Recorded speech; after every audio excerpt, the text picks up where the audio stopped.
Ugh.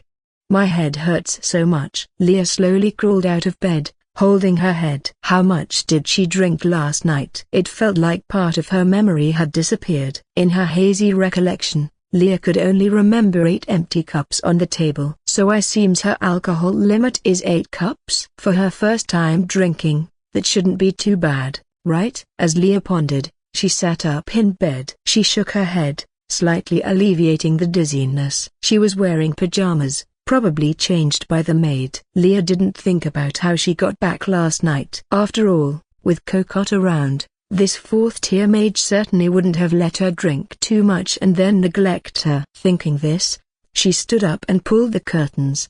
In less than 5 minutes, Leah opened the curtains and walked out. By now, she had changed into a new outfit, once again becoming a sharp merchant. She tugged at her collar, revealing her fair neck and delicate collarbone, along with a pair of beautiful, lively eyes. Leah looked at herself in the mirror, nodding in approval.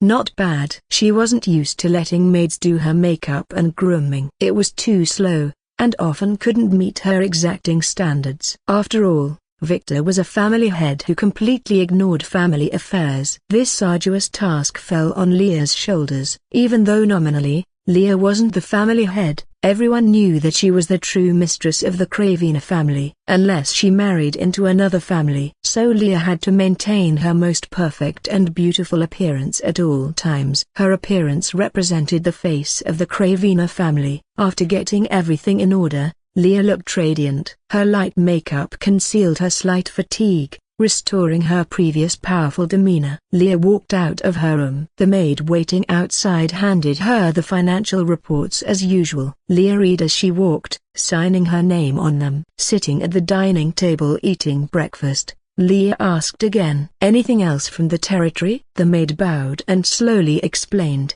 "Mr. Helnison has adopted some more children who had nowhere to go." Leah nodded, quickly finishing her simple breakfast, and wiped her mouth with a napkin. Then she said, "Those old enough, let Leon and the others train them." "Yes, Mom." Standing up again and walking towards the office, the maid followed behind Leah, trotting to keep up. "Miss Leah, the batch of goods from the territory needs your inventory check. Miss Leah, this is the earnings report from the equipment shop from the other day. Miss Leah, recently there's been some stagnation in the mining area. Many workers are dissatisfied with their treatment. If they're dissatisfied, have Leanne and the others go over and talk to these workers. Let me see what they have to be dissatisfied about." "Yes, Mom."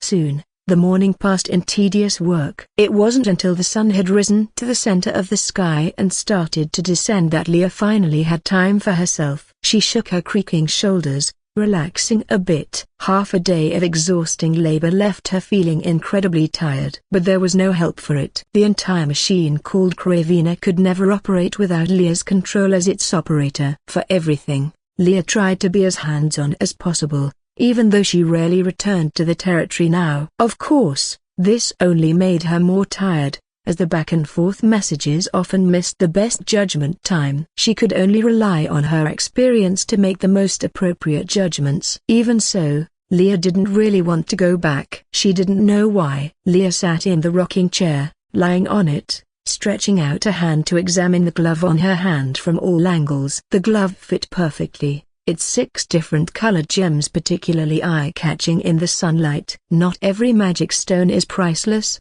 but ones like these, finely crafted and able to perfectly store and release magic, each would be worth millions of geo on the market. She didn't know how Victor had managed to completely fix the magic storing power of the magic stones to the glove, making it so that magic wouldn't be released for a long time, and the magical power within the magic stones wouldn't dissipate. Because of this, the price of this glove might be several times higher. But for Leah, she wouldn't sell it no matter how much money she was offered. This was the first gift Victor had given her, and to Leah, it was priceless. After all, this is what Victor owes me for these years. Miss Leah. In the sunlight, the maid's figure appeared again in Leah's vision. Leah had been planning to take an afternoon nap, but hearing the maid's voice, she knew there must be something else. Sighing, just as she was about to get up, she heard the maid suddenly say, "This is sent from the royal family, saying it's to express their apologies to you, hoping you can accept it. The maid handed Leah an especially luxurious gift box. The gift box looked dazzling in the afternoon sunlight. The entwining golden ribbons seemed to be made of gold thread. The outer shell of the box was painted with exquisite patterns, emitting a refreshing fragrance.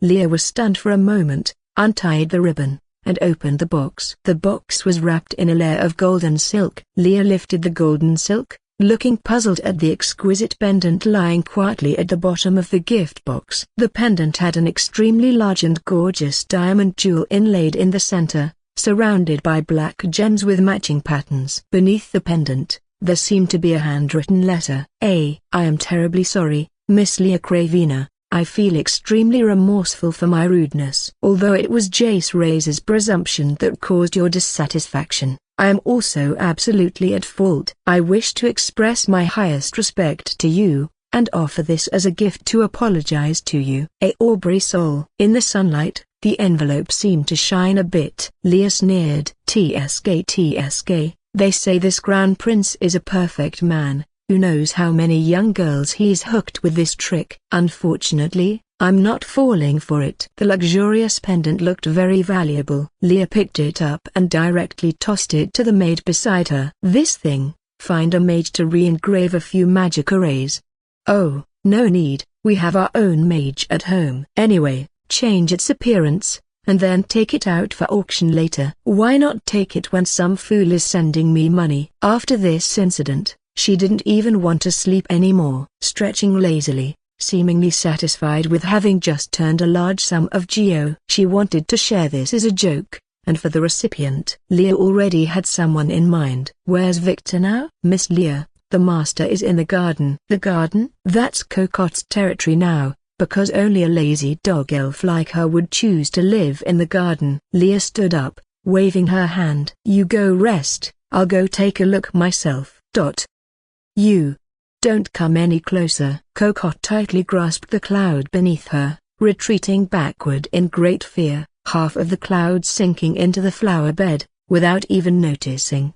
She was so scared that to an outsider, it looked like she was about to be violated. And Victor was standing right in front of her. Finally, Cocotte's voice sounded again. I absolutely won't be your teaching assistant. Don't even think about making me work for you every day. Victor looked at her and said flatly, in a few days, it's the Academy's exam. I need your magic to construct some spaces. Cocotte was a 4th-tier mage, with enough magical power to open up some small spatial magic. And she was very proficient in spatial magic. After all, she initially learned this magic just for a good sleeping environment. Over time, she became more and more proficient in spatial magic. So what? If I become your teaching assistant, wouldn't I have to work for you every day? As soon as Cocotte finished speaking, a contract fell in front of her. Leah had appeared beside Victor at some point, smiling as she spoke. Miss Cocotte, don't forget the contract you signed. According to the contract, if the Cravina family needs any help, you are obligated to help. Cocotte's eyes widened. What do you mean? But a contract is a contract, and having signed this magical agreement, she had no way to back out. Victor spoke again flatly. Actually, you only need to work for me for a few days. After the exam ends, the Academy will have a break, and you'll have time to rest. Cocotte blinked. Really?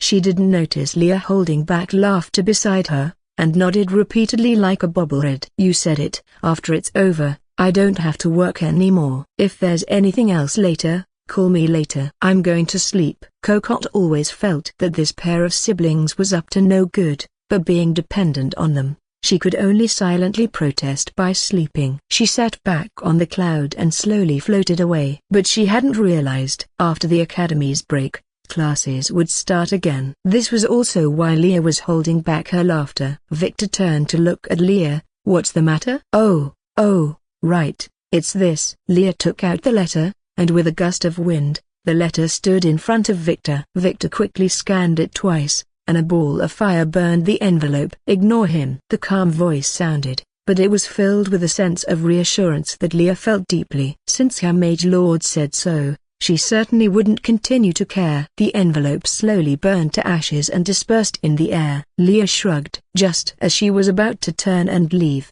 Victor called out to her, "Drink less alcohol in the future." Leah was startled by this admonition, standing dumbfounded on the spot. A gust of cold wind fluttered in front of her. Victor had already turned around, and Leah could only see Victor's receding figure. Under her gaze, it seemed somewhat dreamlike and hazy. But Victor's words still lingered in her ears. "I won't come to pick you up every time." Leah reached out a hand to touch her face. Her cheeks felt slightly warm. She didn't dare to find a mirror to look, hurriedly lowering her head, not daring to let others see her current state. Somehow, she felt a bit happy. Leah seemed to understand why she didn't want to go back. In the Royal Magic Academy, a massive round table stood in the enormous conference hall. Floating in the air was a crystal emitting a faint blue light. Its uneven shape exuded a powerful magical aura. 9 chairs were arranged around the round table, with Dean Rachel seated in the position directly facing the main door. He stroked his long, pale beard and took a deep breath. Scanning the professors around the table, his gaze finally settled on Victor. Noticing the shining counselor badge on Victor's chest, he chuckled. "Professors will soon be welcoming the final exams." In each professor's heart, they understood what the Academy's final exams meant. It was the most fair and powerful way to test all the students in the Academy. Every year, many media outlets would report on the Academy's final exams, with the entire nation paying attention to the students' results. This was an exam that would influence the future of magic students nearing graduation. Although those noble magic apprentices with better conditions didn't need to worry about whether their final grades were satisfactory, there were still many commoner students for whom this exam would become a shortcut to achieving their dreams. The Jade Mage Corps. It was directly under the royal family, the Empire's strongest mage corps. Those who performed excellently in the Royal Magic Academy's annual final exams had the opportunity to directly enter it. The Jade Mage Corps had numerous and complex members, whether combat-oriented mages or those focused on healing and enhancement. As long as their abilities were sufficient, they could shine here. "So, professors, are the final exam questions ready for this year?" The professors looked at each other, their faces somewhat troubled. They had indeed prepared the final exam questions, but they never anticipated that the Academy would experience such a significant event as the Demon War. The professors had set this exam's questions according to the normal teaching schedule. But because of the last battle, the Academy was destroyed, and students were forced to take a long vacation. During that holiday period, professors couldn't go door to door assigning homework. As a result, students enjoyed a very relaxed time. Although some students would hire private tutors for extra lessons, many commoner students didn't have this option. If they continued to use the previously prepared questions, many students might not be able to pass. The diversity of magic use, fine control of elemental abilities, monster knowledge, mage history, and many mages had different major subjects. For example, Professor Gaia, who had fought side by side with Victor last time, was a third-tier mage majoring in healing magic. After the Demon War, the long holiday meant this professor had only taught 2 classes. The questions for this course would undoubtedly be a huge challenge for the students. Rachel looked at the troubled faces of the professors and sighed, tapping his cane on the floor, and said slowly, "After Devin Ray's disappearance, another professor position is vacant, so the pass rate this year might be even lower." The final exam rules of the Royal Magic Academy differed from other academies' assessment methods. Every year, students could choose professors to take exams in related subjects, and the dean wouldn't personally invigilate, so students only had 8 professors to choose from. As long as they could gain approval from 5 out of 8 professors' assessments, they would pass. Before Victor came, the Academy had another professor. However, she left the Academy because she wanted to travel the world. When she resigned, she left a letter on the dean's desk. The words on the envelope read, "The world is so big, I want to go and see it." Coincidentally, at that time, Victor came in as a connection, and the vacant position was given to him. The gazes of several professors gathered on Victor, and suddenly the conference hall fell silent for a moment. Nominally, Victor was still a professor of the academy, but everyone knew in reality the gold content of this professor was almost a notch higher than the dean's. Rachel turned to look at Victor, chuckled, stroked his white beard, and said slowly, "Professor Victor, I hope to give you Devon's assessment quota this year. Students who pass the assessment from you will be equivalent to gaining approval from 2 professors. Of course, if you're already prepared, you can refuse this proposal. I don't want to disrupt your plans." Victor nodded expressionlessly. "I have no objections." Seeing Victor agree, Rachel breathed a sigh of relief. If Victor hadn't accepted this proposal, he might have had to step in himself and quickly draft a new set of exam questions. That would have been a difficult task. "Well then, please prepare more, everyone. The final assessment will be set for Saturday, lasting 3 days."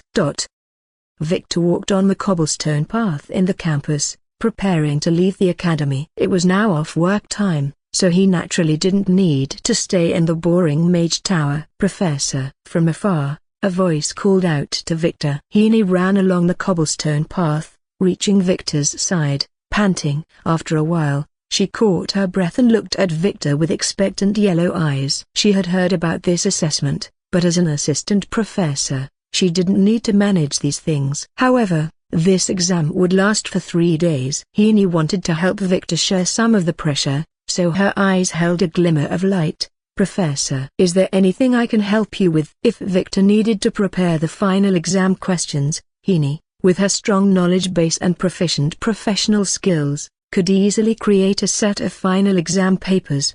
Heaney asked while following Victor to the academy's main gate. Victor didn't reply immediately, he just stood at the school gate, waiting for the carriage to arrive. Rumble rumble, a carriage without horses slowly approached, its wheels making a unique crisp sound as they hit the stone road. The Craveno insignia on it let Heaney know this was the carriage the professor was waiting for. "During those exam days, you just need to stay by my side." Heaney tilted her head, somewhat puzzled. "Just stay by the professor's side?" Victor glanced at Heaney, whose eyes were shining, and said flatly, "Get in the carriage first." Oh. Heaney quickly nodded and happily walked towards the carriage first. It's so nice to live in the professor's house, being able to commute with the professor every day. This time every day was when Heaney felt the happiest. While students were busy preparing for the exam in the last few days, there were naturally also students who had completely given up. Soon Saturday arrived, and the assessment day came. Students stepped into the campus with very nervous and excited hearts, even feeling their bodies become heavier. The exam locations were in each professor's Mage Tower, with 7 different professors waiting in their respective Mage Towers for students to arrive. "Hey, have you heard? It seems the difficulty of this exam has been lowered." "I heard that. Originally it was 5 out of 8. Now it's 5 out of 7. It seems an extra quota was added at Professor Victor's." The meaning of adding an extra quota at Victor's was that if one could pass at Victor's, it meant passing 2 professors' exams. "And, I heard that students who pass Professor Victor's assessment with excellent results will receive a letter of recommendation personally written by Chief Professor Victor. If they could get this letter of recommendation, any Mage Corps might open their doors for them." Some students started to fantasize. "But is the school really lowering the difficulty, not increasing it?" Students stopped talking when they discussed this. Just thinking about the chief professor's test at the Arcane Hall back then made many students tremble. Some students were already considering whether other professors' subjects might be easier. This exam would last for 3 days, and students could participate in any exam project within these 3 days at will. But as long as they could pass 5 exams, it meant passing the final assessment. Many students gathered in front of Victor's Mage Tower, with many wanting to try their luck here. After all, who wouldn't be tempted by the chance to get 2 quotas at once, plus a personal recommendation letter from Professor Victor? The location for Professor Victor's assessment was on the 50th floor of the Mage Tower. Erica was the first student to enter. She skillfully used teleportation magic to enter the Mage Tower. Around her, a blue light like starry sky slowly swept past her eyes. The next second, She appeared on a plane full of reeds. This was a magical dimensional space inside the Mage Tower. It was built specifically for the Magic Academy's exams from the beginning and would only open once a year. The range was very vast, able to accommodate hundreds of students. After Erica waited for a while, many students gradually poured in. Those students were surprised for a long time when they saw Erica sitting in a patch of reeds. They didn't expect this top student to come so early. They hadn't even seen Erica's figure. Perhaps this top student had been ready for a long time. She came specifically for Professor Victor's assessment. In this exam, she was determined to succeed. Students sat idly among the reeds, discussing and guessing what the exam range might be. Soon, 3 hours passed, and when the 10 o'clock bell in the academy slowly rang, that string in all students' hearts tightened.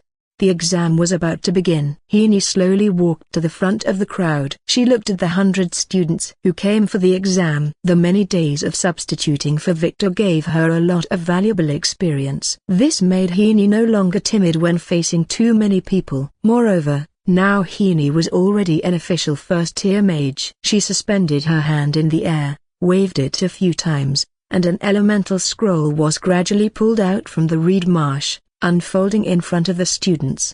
The scroll was colorful, as if various elements were mixed together, and the magical aura on the scroll was also very chaotic and unique. Only the center of the scroll was left empty. This magic surprised the students. Many students could see that although this scroll was only first-tier magic, its complexity and control of element shaping had reached a terrifying level.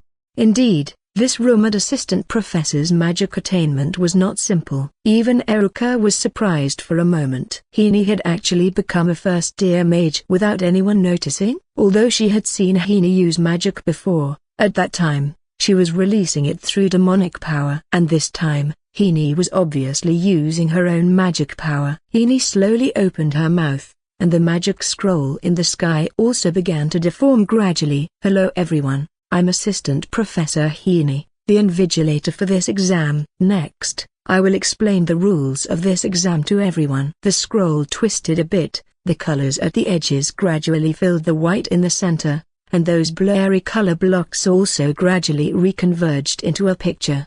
To be precise, there are no restrictions on this exam. Students who enter the exam venue can stay in the exam venue and complete the assessment within 3 days to be considered successful. Many people felt confused. What kind of rule was this? But they continued to listen to Heaney's words. Those who fail the assessment can immediately retake it. There's no limit on the number of retakes. Of course, if you still haven't passed the exam within 3 days, then it will be counted as a failure. Amidst the confusion of the students on the scroll, the central image finally appeared. It seemed to be a scene within a scene drawn in ink. In the emerald green dense forest, a blurry human figure gradually appeared. Although the person's face couldn't be seen clearly, Erica widened her eyes at the colors of the clothes on the body. "Is that Her Highness the Princess?" Other knowledgeable students also exclaimed. Even though they couldn't see the person in the painting clearly, the strong aura and the clothes composed of gorgeous colors still made them recognize her.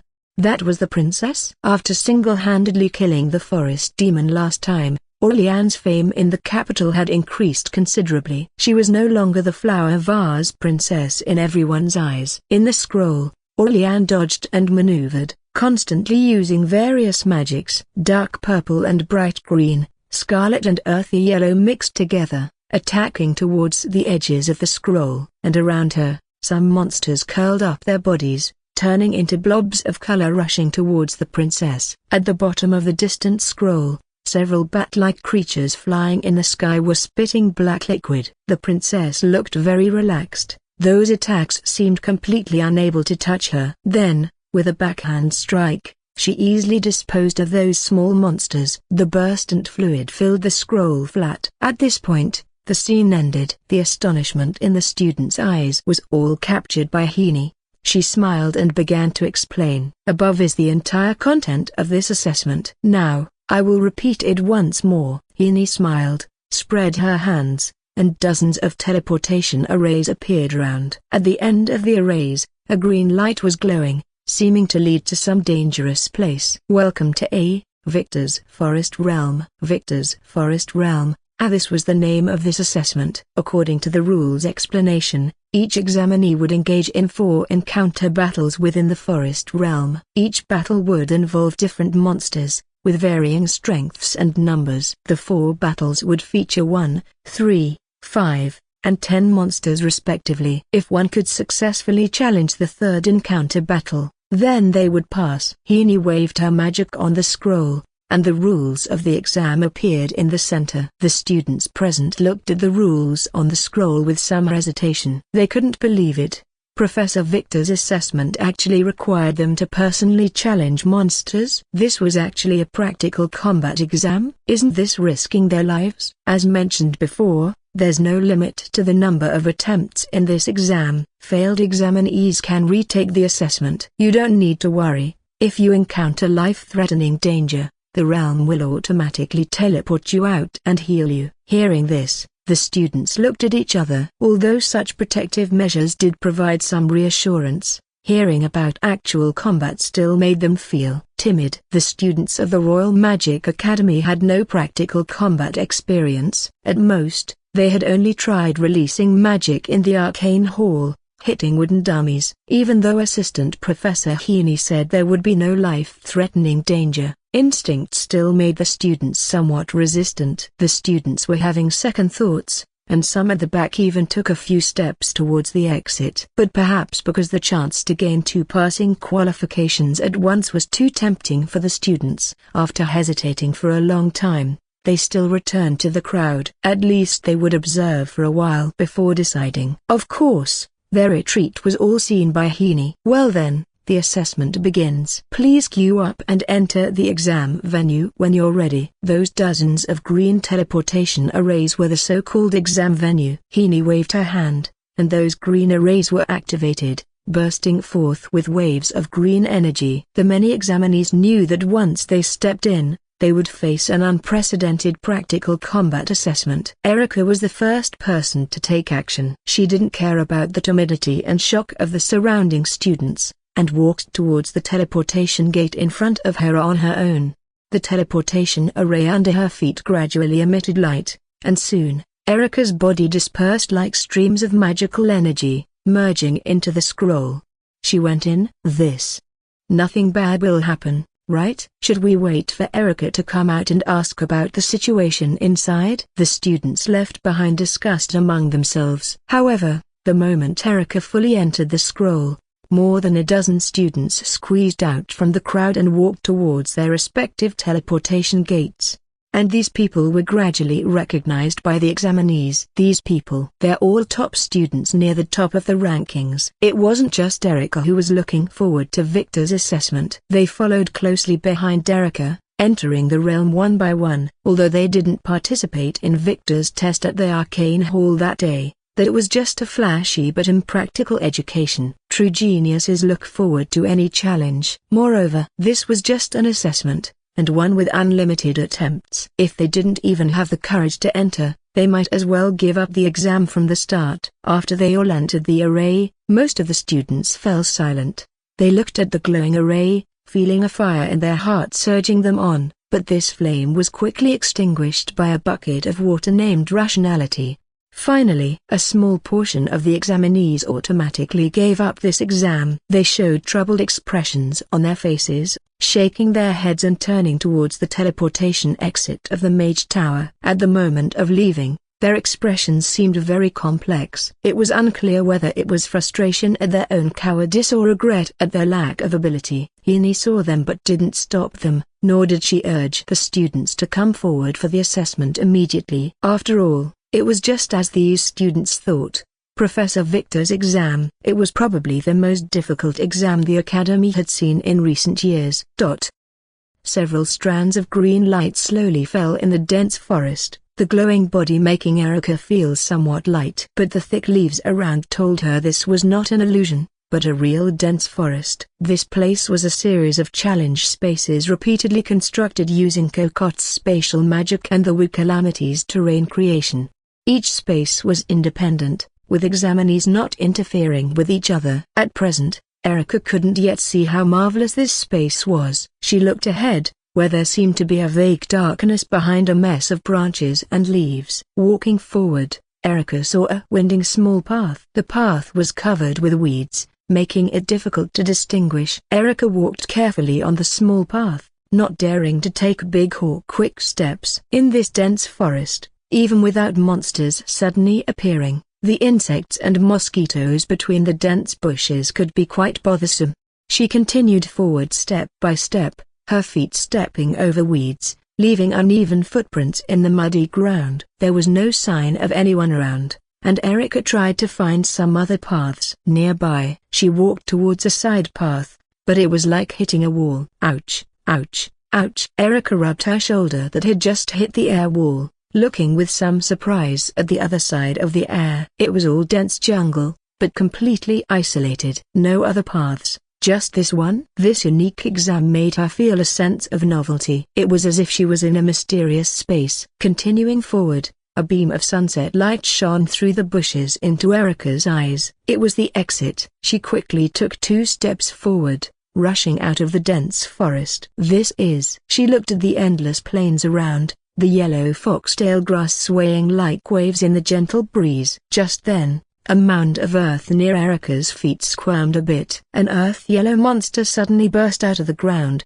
leaping towards Erica's face. The monster's body was like a prairie dog, but its tail had a flower-like parasite growing on it. On its long neck grew several mouse heads with lush fur, making a strange cry that was a mix of squeaking and quacking from the neck. But what surprised Erica the most was its topmost head had a duck's beak. Is this a mouse or a duck? Seemingly hearing Erica's questioning whether it was a duck, the monster got a bit angry, swaying its body and pouncing towards Erica. Erica twisted her body, retreating a few steps. The monster pounced at empty air, eating a lot of foxtail grass. Not to be outdone, it waved the flower on its back and attacked Erica again. Second-tier magic, fireworks. A red array quickly formed in her hand, and 2 pillars of flame suddenly appeared in Erica's hands, rushing towards the front. The pouncing monster was burned to a crisp in an instant. HMPH, weak. Erica clapped her hands,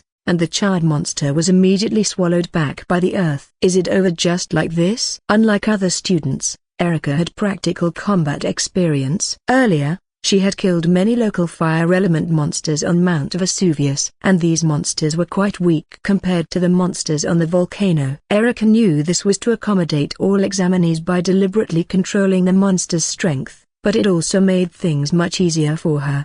Although she didn't know exactly how Professor Victor was controlling these monsters, this kind of assessment was interesting. Erica continued forward, and the second wave of monsters appeared before her. 2 mouse-like ducks burst out of the ground, attacking Erica again. But this time there was another type of monster. From the distance, a tiny black dot flew towards Erica, rapidly approaching. A bat-like creature flapped forth at it, screen-like wings. It rode the breeze, continuously spitting 3 blobs of black liquid at Erica from the air. Erica did a somersault, leaping over the 2 mouse monsters. In the moment of being airborne, she twisted her body, avoiding the black liquid, stepping on the bat's back, and leaping backward. 2 spells were constructed simultaneously between her hands. Second-tier magic, water vortex. Second-tier magic, fire smoke flight. 1 red and 1 blue. 2 magics appeared in her hands at the same time. As soon as the words were spoken, Erica stretched out her arms as her body fell towards the ground, and the 2 magics intertwined and flew towards the 3 monsters. Boom! The intense heat and bursting water droplets cut through the surrounding grass waves. A smell of burning slowly rose. Erica landed steadily on the ground, exhaling. Fortunately, she had trained for a while in her father's Magus Corps, allowing her to make a series of relatively flexible movements.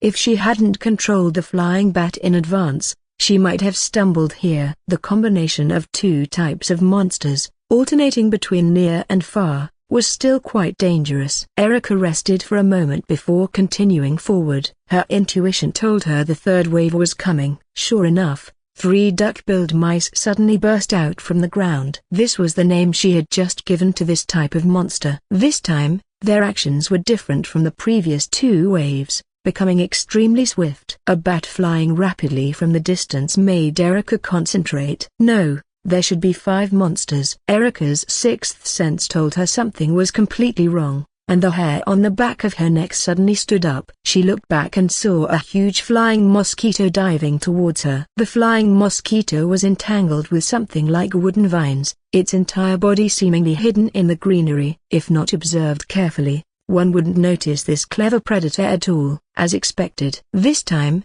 Erika took a big step to the side, avoiding the duck-billed mouse's attack. She then conjured a flame in her hand and struck it towards the approaching flying mosquito. The moment the flame touched the monster in front, it burst into flames. She rolled to avoid the danger from behind, but the burning flying mosquito suddenly flapped its wings, and the flames on its body were immediately extinguished. This time, the monsters were stronger than before. Erika realized this, so she no longer held back. A bright green light shone from her chest, immediately enveloping the surrounding monsters. The power of inheritance. Erika, who had obtained this power, was no longer the same as before. The powerful natural energy had made her strength no longer limited to those simple second-tier magics. As the bright light gradually faded, it was as if a seed had been planted in those monsters' bodies, suddenly sprouting and blooming. Sharp branches burst out from the monsters' bodies. Those monsters immediately lay in the incomplete sunset, completely silent. The corpses slowly dissipated along with the wooden vines, and a green teleportation gate gradually lit up behind Erika. A cluster of text ignited in the air, lighting up in front of Erika. Pass achieved. Continue the challenge. This meant Erika had completed the exam, and she could leave now to take other professors' exams. But she didn't want to be satisfied just like this. Continue the challenge. After Erika confirmed, the teleportation gate disappeared. She turned back, and somehow an emerald green path had appeared before her eyes, looking very peaceful and harmonious in the sunlight. The flowers around the path swayed in the breeze, as if they were also happy for Erika's courage. She took a deep breath, stepped over the grass waves, and continued walking towards the depths of the path. Not all examinees had it as easy as Erika. The top students who entered first were sent out one after another. Their dust-covered faces clearly showed dissatisfaction and frustration. Some students re-entered the magic array, but another portion of students, after coming out, began to curse loudly. Is this effing possible for anyone to pass? This assessment is completely unreasonable. Why would 3 monsters attack simultaneously? It's impossible for anyone to pass. They left the mage tower, cursing and swearing with the anger of failure. Some even didn't want to try a second time. Many observing students, seeing this scene, felt their hearts sink even further. Some students chose to leave with them, but most remained in place, watching for subsequent people to come out. Hini still stood in her original spot, smiling as she watched these students, completely ignoring any emotions they displayed. Soon after, those students who went in for the second time were once again kicked out. Damn! I was so close. How could a mosquito suddenly burrow out? You made it to the 3rd round? I can't even get past the 2nd. That cursed bat! How can it aim so accurately? I won't accept this. Let's go again. This group of students, equally enraged, chose to enter once more. The same anger. But they were utterly different from those students who left in anger. The observing students also noticed this point, which made them curious about the world behind the teleportation array. Thus, one student after another stepped forward to touch the array. The time away wasn't long, but soon enough, they too would be forcibly teleported out due to failure. And with a surge of heated anger, they cursed and swore. How can that duck-billed mouse even use vines to tie legs? Damn it, I can't even get past the 1st round. I really don't believe this. There would still be some students who gave up due to the difficulty, but without exception, all these examinees' hearts were filled with a strong anger, either dissatisfied with the unreasonable difficulty of the assessment, or because of the victory that seemed within reach, yet due to one moment of carelessness, they had to start all over again. But regardless of which point, the students' anger constantly permeated the entire mage tower surrounding Hini. At high noon, the base of Victor's mage tower was crowded with reporters, packed so tightly that not even water could seep through. The difficulty of Victor's assessment had already spread. Those students who gave up were swarmed by media reporters as they left, bombarded with questions. The microphones were almost shoved up the students' noses.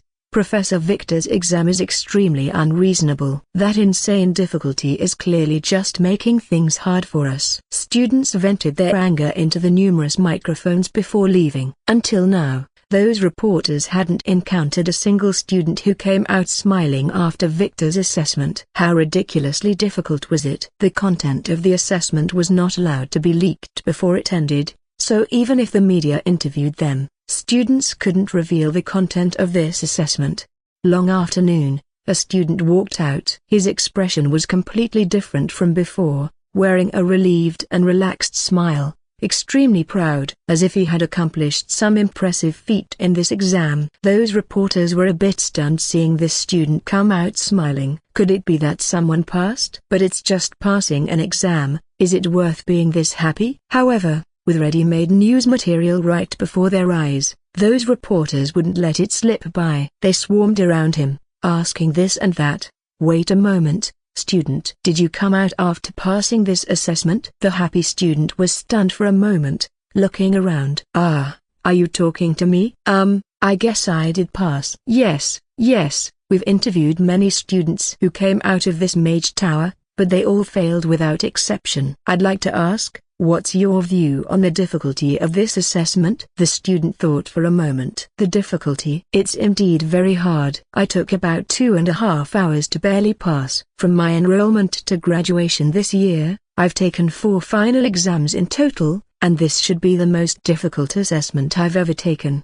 Those reporters' eyes immediately lit up. They didn't expect that the person they were interviewing was actually a graduating student. I see you're the first student to come out smiling so far. In your opinion, if this continues, how high do you think the pass rate for this assessment will be? Very high, that's all I can say, the student said with a smile. The difficulty of this assessment isn't the problem. What's important is whether students have the courage to try the challenge and the patience to keep repeating. Sorry, I can't reveal the content of the assessment, so I can't say too much. The reporter nodded understandingly and continued to ask, by the way, I'd like to ask about your plans after graduation. What are you thinking about that? The student said with a smile. I'm a member of the student council. If nothing unexpected happens, I might stay at the academy to become a lecturer. After all, Professor Victor's assessment is very interesting. I quite hope to stay at the academy and have more exchanges with this professor. He smiled and waved goodbye to the reporters, leaving with ease. But the reporters weren't so calm after hearing his words. A member of the student council? Holy crap. From the student council? The selection criteria for the Royal Magic Academy's student council are extremely strict. While magical knowledge is indeed one aspect, strong abilities are also within the comprehensive consideration. Even a student council member needed more than 2 hours to complete the assessment, and it was just barely passing.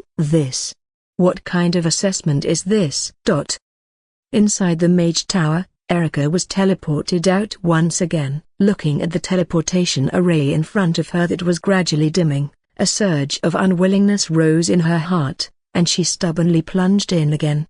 Many examinees watching Erica's repeated entries and exits were a bit bewildered, because this was already her 10th attempt to challenge again. Even the top student Erica has to repeatedly challenge. This assessment can't be that difficult, right? I just came from another professor's exam.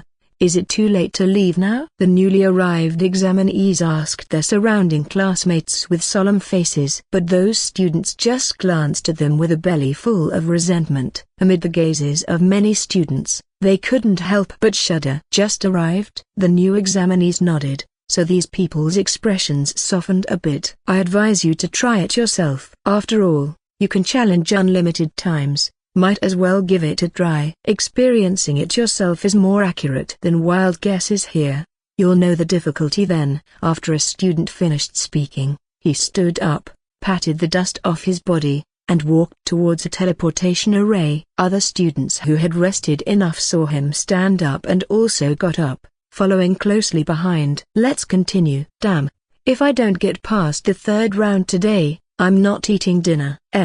I haven't even had lunch yet." Amidst a chorus of curses and swears, the new examinees watched them, one by one, re-enter the teleportation array. After they disappeared from view, these people blinked in bewilderment. "Is it this intense?" Heaney watched as the students entered one after another. Along with their heated anger-like emotions, streams of warm magic power flowed back, filling Heaney's body. Finally, a vast voice that didn't belong to Heaney directly resonated in her mind. Such thick anger. "I'm fucking eating, eating, eating, eating, eating, eating." Erica Duclos, having experienced the challenge numerous times, now appeared completely at ease. After effortlessly resolving the first encounter, she quickly moved on to the second. The positions where the monsters would appear were etched in her memory. Before they could fully materialize in her field of vision, Erica had already cast her spells, launching attacks towards both the sky and the ground.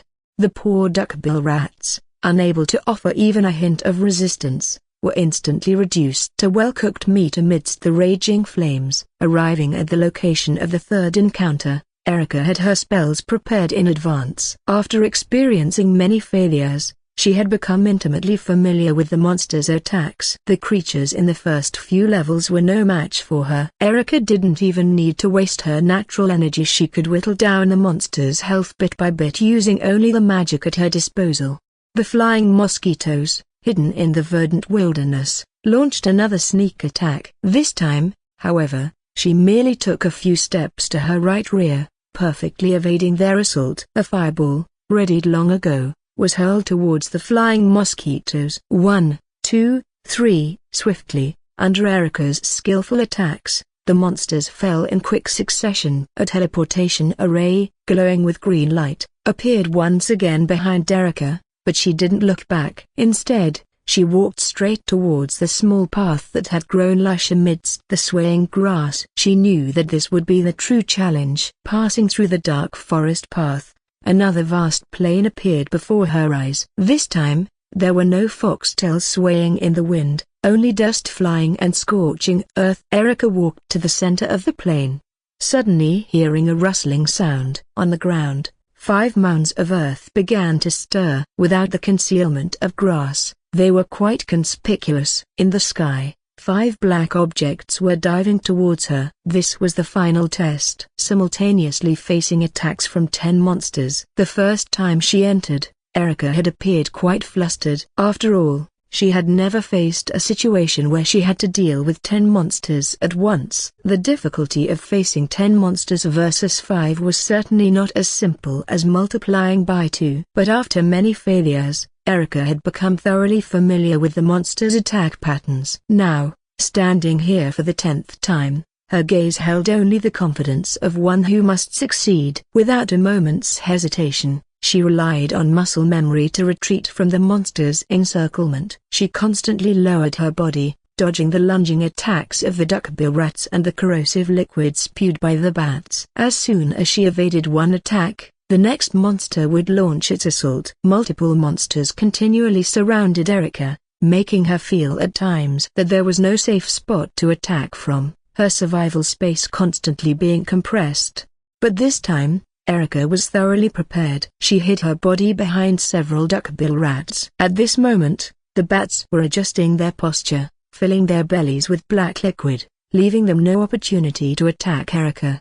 Taking advantage of the moment when the monsters turned, she ignited fierce flames in both hands. Second-tier magic, encircling flame. The flames from her hands were suddenly flung out, enveloping the 2 monsters in front of her, completely wrapping them up.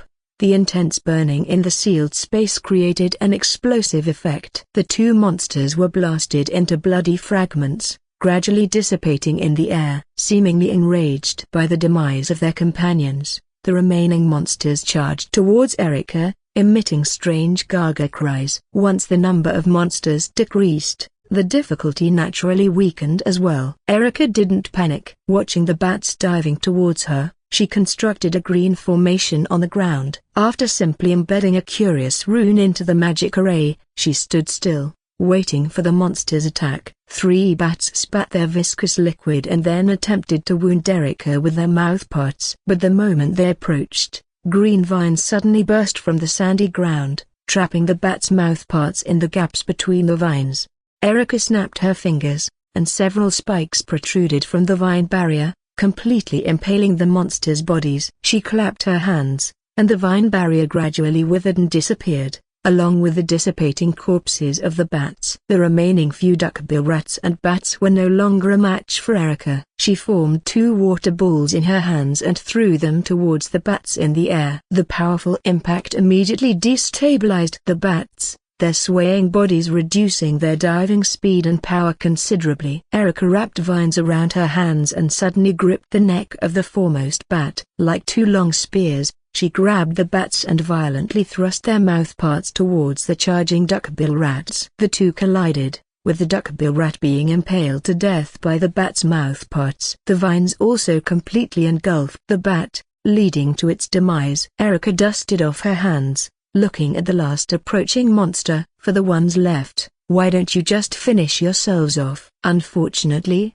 the monster couldn't understand Erica's words. It stubbornly spat out a few drops of black, viscous liquid. However, under her overwhelming power, the bat's viscous liquid acted like a conductor. A bolt of lightning passed through each droplet, striking the bat's body. The monster convulsed a few times in the air before dissipating under the blazing sun. The attack hadn't even managed to scratch Erica. Erica blew a breath across her fingertips, like the sole surviving gunslinger in the Wild West. Looking around at the empty space, Erica didn't feel hollow, but rather filled with honor and pride. She had succeeded. Suddenly, the surrounding illusion began to change dramatically. The wilderness shattered like a mirror. In an instant, it seemed as if reality and illusion had been separated. Erica blinked, looking at the scene before her that resembled a painting. A gentle breeze blew, and the starry sky rotated. The fields before her eyes seemed to stretch for thousands of miles, green trees and colorful flowers, blue mountains and clear waters, endless and boundless. In the sky, countless points of light twinkled, as if stars were falling, illuminating the entire world. Windmills swayed, wind chimes rang. Such a wonderful landscape left Erica stunned. She couldn't help but take a deep breath of fresh air, mixed with the fragrance of soil. Feeling the air fill her tired lungs, she realized for the first time how wonderful air could be. Congratulations, Erica. You are the first student to achieve a perfect score. A voice suddenly rang out, seemingly coming from behind the mysterious starry sky. Victor's figure slowly appeared, his coat fluttering behind him. The red and green patterns, under the night sky, appeared so mysterious. Professor Victor? Victor looked at Erica, his gaze seeming somewhat satisfied. As the first student to pass, I can grant you one reasonable request. Tell me, what do you want? The power of a mage will be bestowed upon you. It had been a long time since Erica had spoken face to face with Victor like this. There were no other living beings in this space except for the 2 of them. Now, whatever she said would not be interrupted. All her impulses, all her curiosity, perhaps the person in front of her would answer everything for her. Finally, she thought of a gift that would completely satisfy her. Professor, I want. I want to challenge you. I want to know the difference between you and me. Yes, Erica said to herself, I want to know how hard I need to work to catch up to your shadow. Victor didn't answer, but the corners of his mouth curved up slightly, as if he had known all along that Erica would say this. Your choice today will become a badge of courage for your entire life. Well then, as soon as the words were spoken, the surroundings began to spin instantly. Vast forests suddenly burst forth from the plains, stretching their towering forms towards the sky. Wild flowers and grasses gradually climbed up Erica's legs, and the night sky was swallowed by a huge sun, the myriad stars seemingly completely melting into the blue sky. Sunlight fell through the dense gaps, landing on Erica's golden hair. Endless vitality, perfect temperature, nourishing the earth. All things growing wildly. It seemed to carry endless pressure, sweeping towards Erica. On Victor's coat, a pair of eyes opened, Between the eyes, red and green heterochromatic light burst forth. It was as if two monstrous beasts were suspended in the sky, hovering behind Victor. In this moment, Victor, displaying his full power, was like a descending calamity. "I accept your challenge." Victor, floating in midair, fully mobilized his natural energy, causing the red patterns behind him to suddenly light up. Countless plants seemed to transform into lifeless, charred twigs, while the towering trees now appeared to have burning red treetops. White ashes swirled in the air, carried by the howling cold wind. The green leaves turned scorched and red, emitting tiny sparks. The sky was completely obscured by the black smoke rising from the burning trees, with only a few streaks of yellow sunlight barely piercing through the thick darkness. Erica, watching Victor, who resembled a demon god, felt the powerful natural energy rushing towards her like a raging flood. She clearly sensed that her own insignificant magic power, compared to Professor Victor's boundless natural energy, was like a gently flowing stream facing a bottomless ocean. Her mind suddenly went blank, with only one remaining thought echoing in her brain: "This is a deity." Victor's hands, entwined with two types of natural energy, seemed to be both praying and summoning as he began to chant obscure incantations. The lush green earth started to crack, with flames rising from the fissures between rocks, and vegetation being scorched by lava. A gigantic flower suddenly burst through the lava, twisting as it reached towards the sky. After several dozen meters, the tattered petals peeled off, revealing flowing patterns of flame. The enormous flower instantly bloomed towards the sky. Instead of any fragrant pollen, terrifying flames mixed with ashes erupted from between its pistils. A pillar of fire, with the momentum of devouring the heavens, shot straight up, piercing through the world. At this moment, the illusory sky shattered under the impact of the powerful natural energy, like an irreparable mirror gradually breaking apart. The powerful fire pillar instantly engulfed the flower, and the green and red energies intertwined, transforming into an enormous white light that spread in all directions, consuming everything and extending for thousands of miles.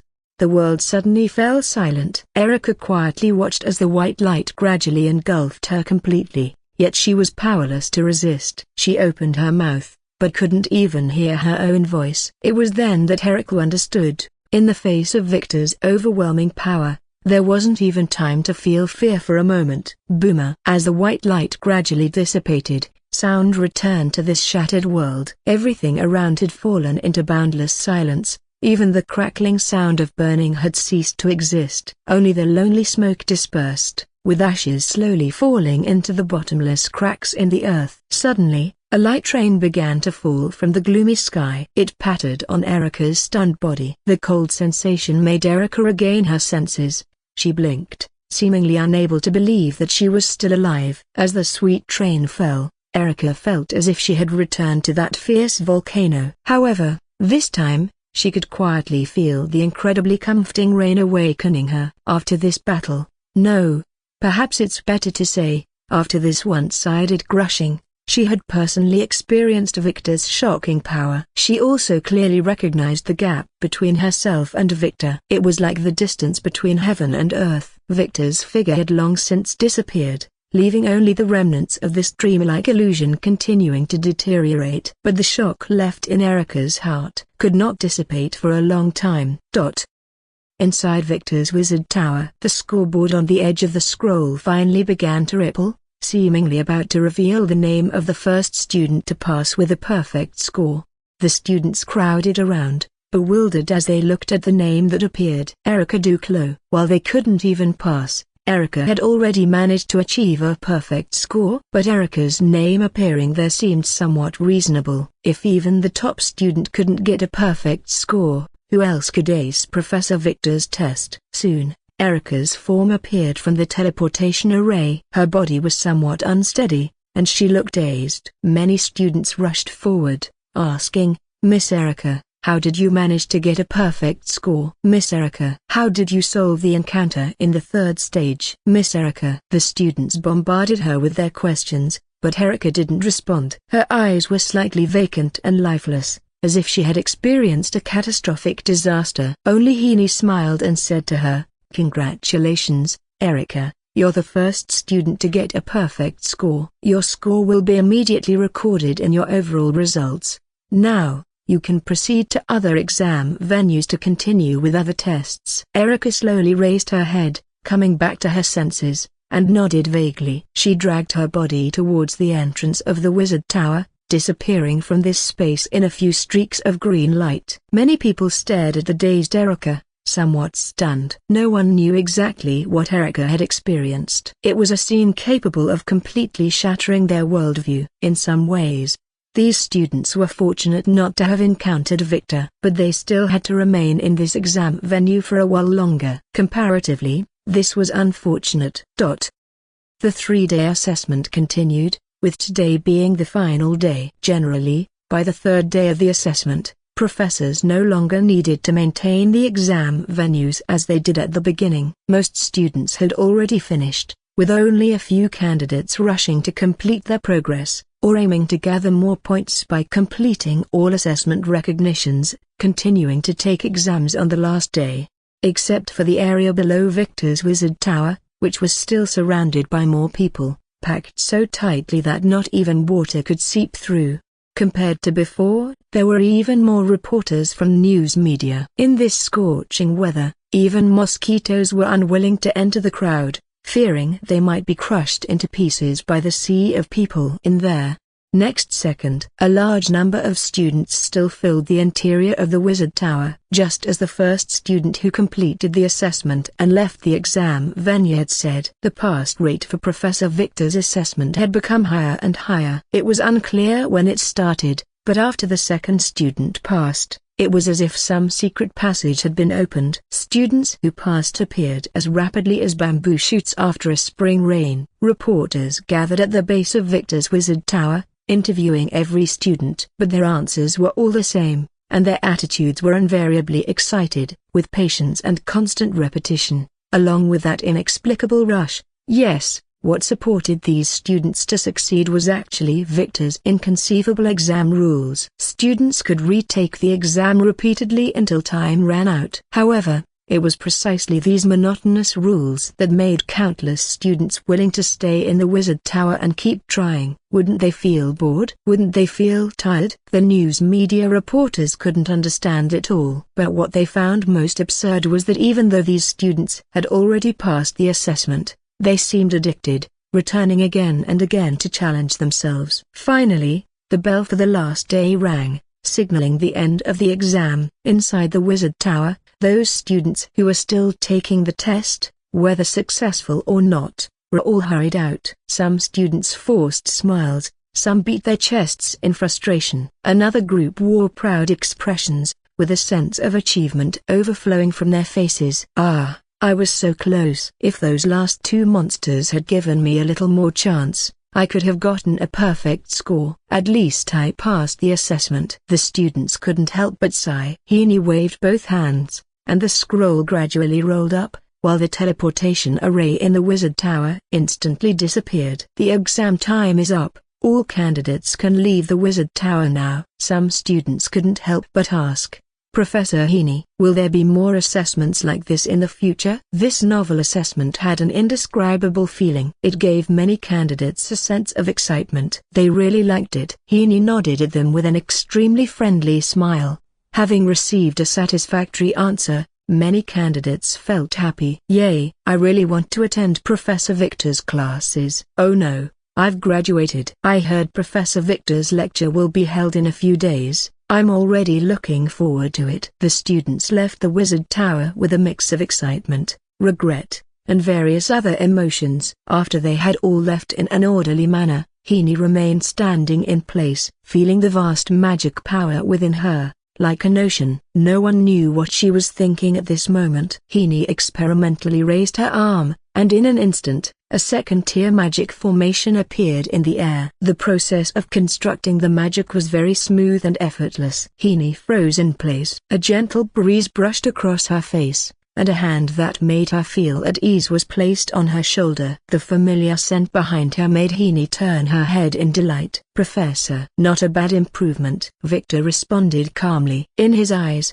Heeny's level had changed dramatically. Level 21A. How long did it take Heeny to become a mage? It seemed it hadn't even been half a month. If this were to be made public, it would appear too shocking to the world. During the 3-day final exam period, almost all students in the academy participated in this assessment. This unreasonably difficult assessment, coupled with the constant anger generated by the examinees, had allowed the wrath demon on Heeny to eat its fill. And all the emotions consumed by the demon were transformed into a source of magic power for Heeny. This caused her level to grow as rapidly as a rocket, allowing her to become a second-tier mage in one go. Keep up the good work, Heeny. I'll be waiting for you ahead. As the words fell, Victor took 2 steps towards the exit of the wizard tower. In the next second, a fierce wind suddenly blew up in the space. Heeny's robes were caught by this gust, and she couldn't help but lower her head and shield herself with both hands.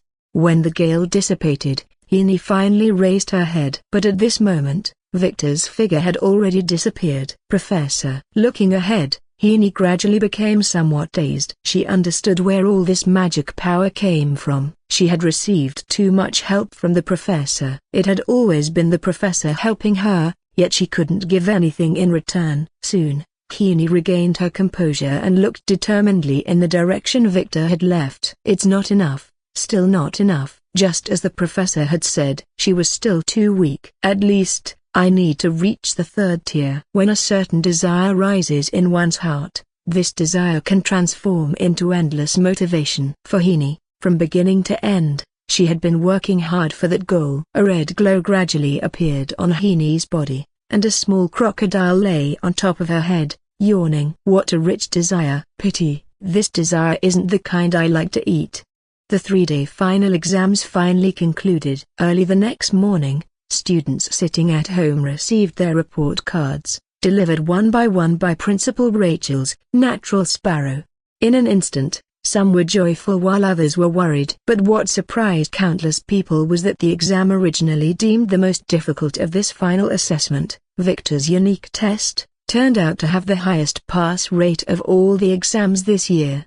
A staggering 80%. This left many professionals puzzled. Could there be some inside story to this? After all, this exam had been dubbed the most difficult by numerous media outlets. Of course, while the pass rate was indeed higher, very few achieved perfect scores. Barely 100 people. This was quite unexpected. However, the content of the assessment would not be disclosed to the public initially. No matter how much those media reporters and outsiders inquired, Principal Rachel's answer remained the same. We won't reveal any exam content in the near future. I can only say that Professor Victor's assessment was absolutely fair and without any inflation. If anyone has doubts, 3 days after the students' holiday, Professor Victor will hold a lecture in the Academy's largest auditorium. At that time, you can ask first Professor Victor questions during the Q&A session. Principal Rachel's responses to all interviews were watertight and skillful. After all, as an old mage, he naturally knew what to say and when. News of this lecture prepared by Victor quickly spread throughout the capital. It naturally became a topic of interest among many nobles. The Cravina family was now at its peak, and Victor was no longer despised by everyone as he had been before. After all, with titles such as the princess's private tutor, first professor of the Magic Academy, and counselor, Victor, adorned with countless titles, was not someone an ordinary noble could afford to provoke. Was there anyone who still looked down on Victor now? They'd better consider their own capabilities first. Victor's influence was enormous, and many nobles were begging to secure a spot to attend the lecture. Even those with status and background found it difficult to obtain a position for this lecture. It was truly worth its weight in gold. Victor watched silently as Leah busied herself before him. One moment she changed his tie, the next she switched his shirt. Leah was meticulously arranging Victor's attire and appearance. Ready. Finally, she put her hands on her hips, satisfied with her masterpiece. Before her, Victor had changed from his old coat into a black tailcoat. He wore white gloves on his hands, and a straight black and white striped tie adorned his chest. A pair of shiny leather shoes seemed to reflect dazzling light, making him look very spirited. Leah seemed very pleased with her handiwork, constantly examining Victor, admiring her brother's alluring appearance. Not bad. Victor looked at Leah standing before him. Although she was also planning to attend this lecture and had prepared her gown early, she had delayed changing into it to help him dress up, even as the lecture was about to begin. So, Victor expressed his gratitude. "Thank you." Leah glanced at Victor, slightly displeased. "Don't think too much of it. You represent our Kravina family, so you must dress to show your quality." After saying this, she looked back at Victor in the mirror, narrowing her eyes and smiling gently, very satisfied as she said, "You better shine brightly for me." Knock, knock. A gentle knocking sound came from the door. "Come in." Thinking it was a servant, Leah called out towards the door. But it was Heaney who pushed the door open and entered. She was still wearing that black robe, looking rather plain and unfashionable. As the associate professor and formerly Victor's assistant, Heaney naturally had to appear at such an occasion to help. Leah had originally wanted to give Heaney a makeover as well, but Victor immediately refused. Why? Not everyone had witnessed Heaney's charm beneath that robe. If this succubus with demonic qualities were to unleash her allure, the entire auditorium might fall into chaos because of her. The next morning, Heaney could prepare to make the headlines. "Professor, here's the prepared speech for you." Heaney had come running, slightly out of breath, but didn't forget to take out a thin stack of speech notes. Victor took them and glanced over them. There were some opening pleasantries and format templates for responding to media questions. Heaney still felt a bit guilty and said, "If only there was more time, I definitely could have written out the lecture content for you, Professor." "You've done very well already." Victor lightly praised Heaney, snapped his fingers, and the speech notes in his hand dissolved into twinkling points of light in the air. Just one glance was enough for Victor to memorize everything completely. "As for the lecture content, I've already prepared it." Vega flew to his shoulder, and Victor continued, "It's time to depart." Royal Magic Academy. Many people jostled each other as they slowly made their way towards the grand lecture hall. Inside the hall, 4 deep red silk curtains hung gently from the ceiling, and under the focused lighting, the golden wood podium appeared even brighter. The seating area below was dimly lit, and those who arrived early quickly took their seats. Tonight's lecture had a very large audience, and most of those able to attend were of very distinguished status. Even the Royal Knight Order had received overtime orders to personally manage the order. Gwen was at the forefront of the Knight Order, looking valiant. Her silver-white armor was smooth and gleaming, like a cold and stern Valkyrie. Several luxurious carriages slowly came to a stop at the entrance of the academy. The dark purple carriage signified the noble status of its occupants. The media immediately turned their attention to the carriage. "That's the crest of the Clow family, isn't it?" The carriage door slowly opened. Duke Levi was the first to step out of the carriage, appearing in the media's view. Closely following him was the golden-haired Erica. The media present were momentarily stunned. "It's the Duke and his genius daughter." "I heard Erica is currently the youngest and the most talented second-tier mage, and she's likely to reach the third tier soon. Wonder if it's true." "She's incredibly beautiful." But Erica paid no attention to the media and walked straight towards the lecture hall inside the academy. The Duke, however, waved to the media and then greeted other nobles cordially. Subsequently, a white stallion trotted up to the front of the Magic Academy. A group of guards followed behind the carriage, leaving the media even more stunned. It was someone from the royal family. The door of the golden carriage slowly opened, and 2 princes stepped down from the same carriage, adjusted their formal attire, and confidently strode towards the academy.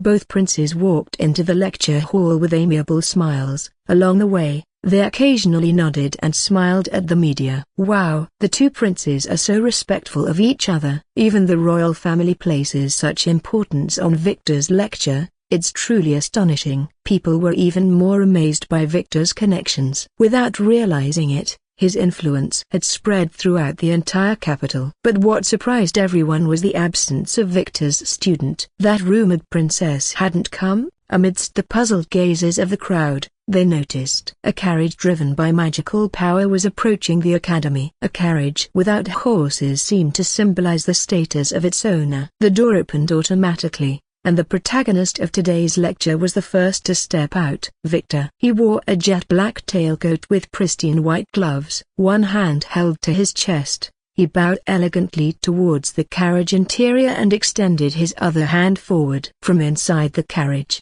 a mysterious lady placed her fair hand on Victor's palm and slowly stepped down from the carriage. It was Aureliane. She wore a white gown adorned with sparkling jewels that shimmered under the moonlight. A hairpin held up her long hair, giving her a touch of mature charm. Beneath her pure white gown, she appeared so gentle and beautiful even in the lamplight. Her aura was like that of a fairy tale character who had stepped out of the moonlight. The media were completely stunned, even dropping their recording crystals which rolled away. The princess actually arrived in the same carriage as Victor, huh? Who wouldn't be confused seeing this? After alighting from the carriage, Aureliane lifted her skirt with both hands and curtsied gracefully to Victor in thanks. Afterwards, she walked towards the lecture hall first. As she passed by Gwen, she smiled and nodded at the Knight Commander. Gwen blinked in confusion but returned a smile to Aureliane. After the princess had proceeded to the lecture hall, a group of reporters hurriedly picked up their recording crystals from the ground. Not caring whose model they grabbed, they all surged towards Victor. Given this situation, they were determined to get first-hand information from Victor. Gwen frowned slightly. The Night Order was here to maintain order, but these media personnel didn't seem to take the Night Order seriously. Originally, she thought Victor would use magic to keep all these reporters at bay, but Victor didn't do so. He just stood there, allowing the group of reporters to surround him. At this point, Gwen had to step in. She walked behind Victor, her arm clanking, and led several knights to surround Victor. Maintain order, your behavior is only causing us trouble. The knights separated the group of reporters, and Gwen watched the disappointed faces of these people, yet remained as cold as ever. She turned back to look at Victor. He wasn't at all flustered by the media's encirclement, appearing so elegant and proper. But Gwen couldn't help but frown and said to Victor, "Why don't you drive them away?" Victor clearly had the means to leave on his own. Even without using magic, he could have accompanied the princess. But he specifically stood in place, until the princess left, and even without the protective umbrella, he still stood alone. As if waiting for someone. Who else could he be waiting for? Thinking of this, Gwen felt a bit angry. Victor didn't seem to realize what kind of commotion he was causing now. But Victor just glanced at her. His voice soft, "I was waiting for you to come and rescue me. I knew you wouldn't watch me get into trouble." Gwen was slightly stunned. In a daze, she seemed to see Victor's lips curling up slightly. Only his voice remained, echoing in Gwen's ears. "Escort me, will you, my lady knight?" Upon hearing Victor's request, Gwen maintained a neutral expression. After all, as he had addressed her, she was a knight, and thus, she would serve Victor. She walked in front, with Victor following behind. The two moved one after another towards the lecture hall. This scene was witnessed by countless onlookers, all of whom expressed looks of amazement. "Is that Knight Commander Gwen?" Knight Commander Gwen is actually walking with Victor. Are they really that close? Of course, they're engaged to be married. The media reporters all revealed envious expressions, and the rising and falling exclamations made Gwen feel quite uncomfortable. Her earlobes turned red from embarrassment. These reporters are really annoying, was the only thought in Gwen's mind. However, the reporters paid no heed to Gwen's feelings. They observed this newsworthy scene, continuously recording it with magic stones. Victor walking together with Gwen naturally provided material for a good story. After all, Victor was now both a fourth-tier mage and a member of the Mage Council. Dressed in his gentleman's attire, he exuded an air of stability and mature masculinity. Knight Commander Gwen and Professor Victor really make a good match. Yes, indeed. Amidst the constant chatter, Gwen could only pretend not to care and quickly escort Victor to the lecture hall. Finally, the two entered the hall together. The originally noisy lecture hall suddenly fell silent upon Victor's entrance. Victor nodded to Gwen behind him, indicating that she need not accompany him further, while he himself walked towards the podium. The lights in the lecture hall suddenly dimmed, with several beams of warm yellow light focusing on Victor. Dressed in a black tailcoat, he looked noble and elegant. He adjusted his tie and faced the audience, The entire lecture hall was packed to capacity. Gwen stood in a dim corner. She didn't leave immediately but quietly watched Victor standing in the spotlight. Seeing him as the center of attention, she couldn't help but stare in a daze. The Victor in her memory had never been like this before. Confident, proud, and powerful. He had changed. He was no longer so detestable, no longer so sinister and ugly. Finally, Gwen cast one last reluctant glance at Victor, turned her head, and walked towards the dim doorway. The entire lecture hall was completely silent, as if each guest in the audience could only hear the breathing of those nearby. The crow on Victor's shoulder raised its head, scanning the crowd. Orlean, Leah, Erica. Many familiar faces. The princess smiled as she stared at Victor, appearing very gentle and refined. Leah's eyes were also full of excitement. Vega could see that she was cheering Victor on. As for Erica, her eyes were full of admiration, with a hint of melancholy. It could even see the two princes sitting among the crowd, surrounded by many nobles. Behind the podium, Henny secretly looked at the audience, fully prepared. "Professor, please call me if you need anything." Victor waved his hand behind him and looked forward again. Rachel sat in the front row of the podium, leaning on his cane, stroking his long beard with a kind smile. "Professor Victor, you may begin." Victor tugged at his collar, raised his head, his gaze exuding full confidence, appearing so bright under the lights. "I'm delighted to see you all. I am Victor Cravina, the chief professor of the Royal Magic Academy, current member of the 12 counselors of the Mage Council, and a 4th-tier mage proficient in all magic systems." Starting with a self-introduction was a requirement noted in the speech draft. But this long string of achievements right at the beginning felt like a stunning slap to the large audience. What was this? Were these accomplishments possible for someone of his age? Countless people expressed bewilderment, but Victor paid no attention to the shock below the stage. Even when facing thousands of people, he remained as calm as ever, his indifferent voice continuing to sound. "The topic is the feasibility of training using magically shaped real combat battlefields." Wish A. The opening lecture topic was enough to amaze every listener present. Using magic to shape real combat sites for training? This novel concept was something they had never even heard of. Only a few students and professors who knew the inside story of that assessment revealed knowing smiles. "As you all know, I am a combat mage." Victor's voice rang out, and the quiet audience below nodded in strong agreement. Mages were divided into different factions, such as healing-focused mages,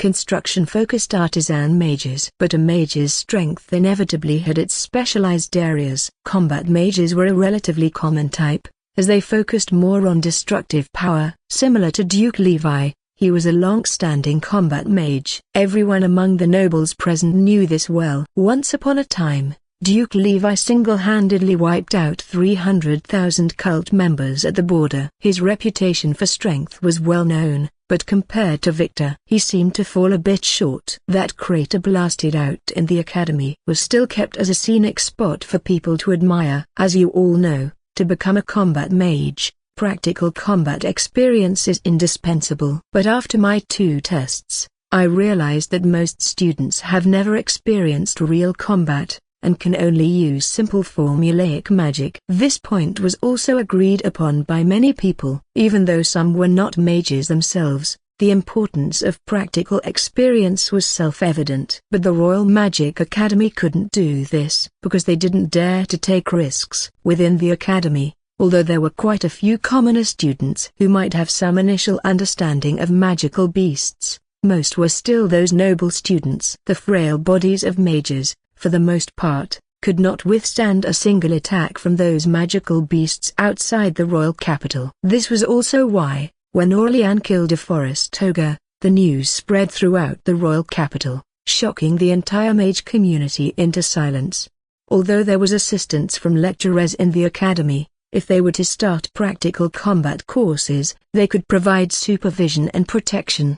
However, under careful care, it would actually reduce the teaching effect of practical combat. Conversely, if it were too relaxed, the lives of those students would be threatened. The academy was a place of education. They couldn't joke with students' lives. To protect the students, They could only focus more of the students' energy on theoretical courses. Only occasional practical classes would allow students to try their hand at hitting wooden dummies. Students who had been in school longer might have some skill, but the actions of new students were practically indistinguishable from ordinary people.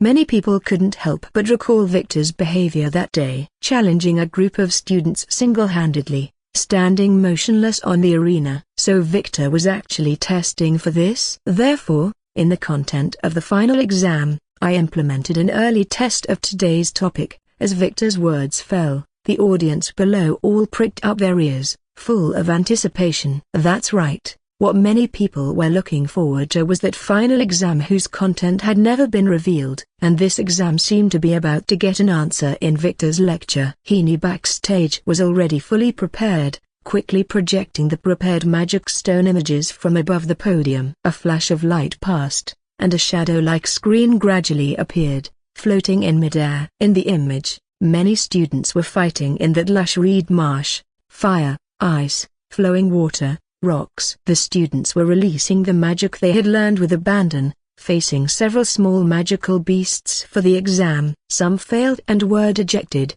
but quickly gathered courage to challenge again. Some succeeded, their faces showing proud and accomplished smiles. Among them, Duke Levi even saw Erica's figure in the flashing images, seeing his daughter narrowly deal with the final 10 magical beasts that appeared simultaneously. He felt an indescribable sense of gratification and joy in his heart. The above scenes are from the student perspective of this assessment. The image dissipated like smoke, and Victor said calmly. Finally, someone raised a question. It was a noble mage, the weathering and wrinkles on his face showing the deep thought of a battle-hardened and elderly person. He raised his hand, slowly stood up, and asked, "Professor Victor, I have a question. As you say, how is the safety issue of the students resolved?" Victor looked down at him and explained expressionlessly, "As you can see, after receiving a fatal attack, students are automatically teleported to a safe location." The old mage nodded and sat back down. But questions sprang up like bamboo shoots after a spring rain. "Professor Victor, may I ask, how do these magical beasts appear? Won't they lose their sanity? Professor Victor, how is this separate space formed? Professor Victor, can this really achieve the effect of training students? Professor Victor." Victor extended his hand and pressed down, lowering everyone's voices. "There are too many questions, I won't answer them one by one. I think seeing is believing, and solving everything at once is my preferred method." With these words, the entire lecture hall suddenly fell silent. Everyone was a bit confused, their gazes fixed on Victor, very curious to know how Victor would answer their questions. Victor spread his hands. "Get ready. Don't blink." No one noticed that Viga's single eye slowly lit up with a faint blue light. Instantly, rampant vegetation began to appear above the lecture hall, large patches of dense forest-like puzzle pieces, gathering from the ground, air, and surroundings towards where the guests were, instantly forming a lush forest. Although it was night, the sun hung high in the sky, warmly shining on everyone's faces. Many people still felt they were sitting in chairs in the academy lecture hall, but the breeze around them and the sunlight hitting their faces all told them this was already another place. Victor stood in the sunlight, like a messenger descended from the sky. Soon, the surrounding seeds began to take root and sprout, flowers visibly began to bloom, and insects peeked out from the back of the wild grass. Not far away, huge flower buds suddenly bloomed, and countless magical beasts with flower petals on their heads and entangled with vines leapt out. In an instant, Victor was surrounded by tens of thousands of magical beasts, as if leading an army of magical creatures. Like a towering general, he stood on the treetops and smiled faintly at everyone. "This is the main part of today's lecture. I call it instance." "What?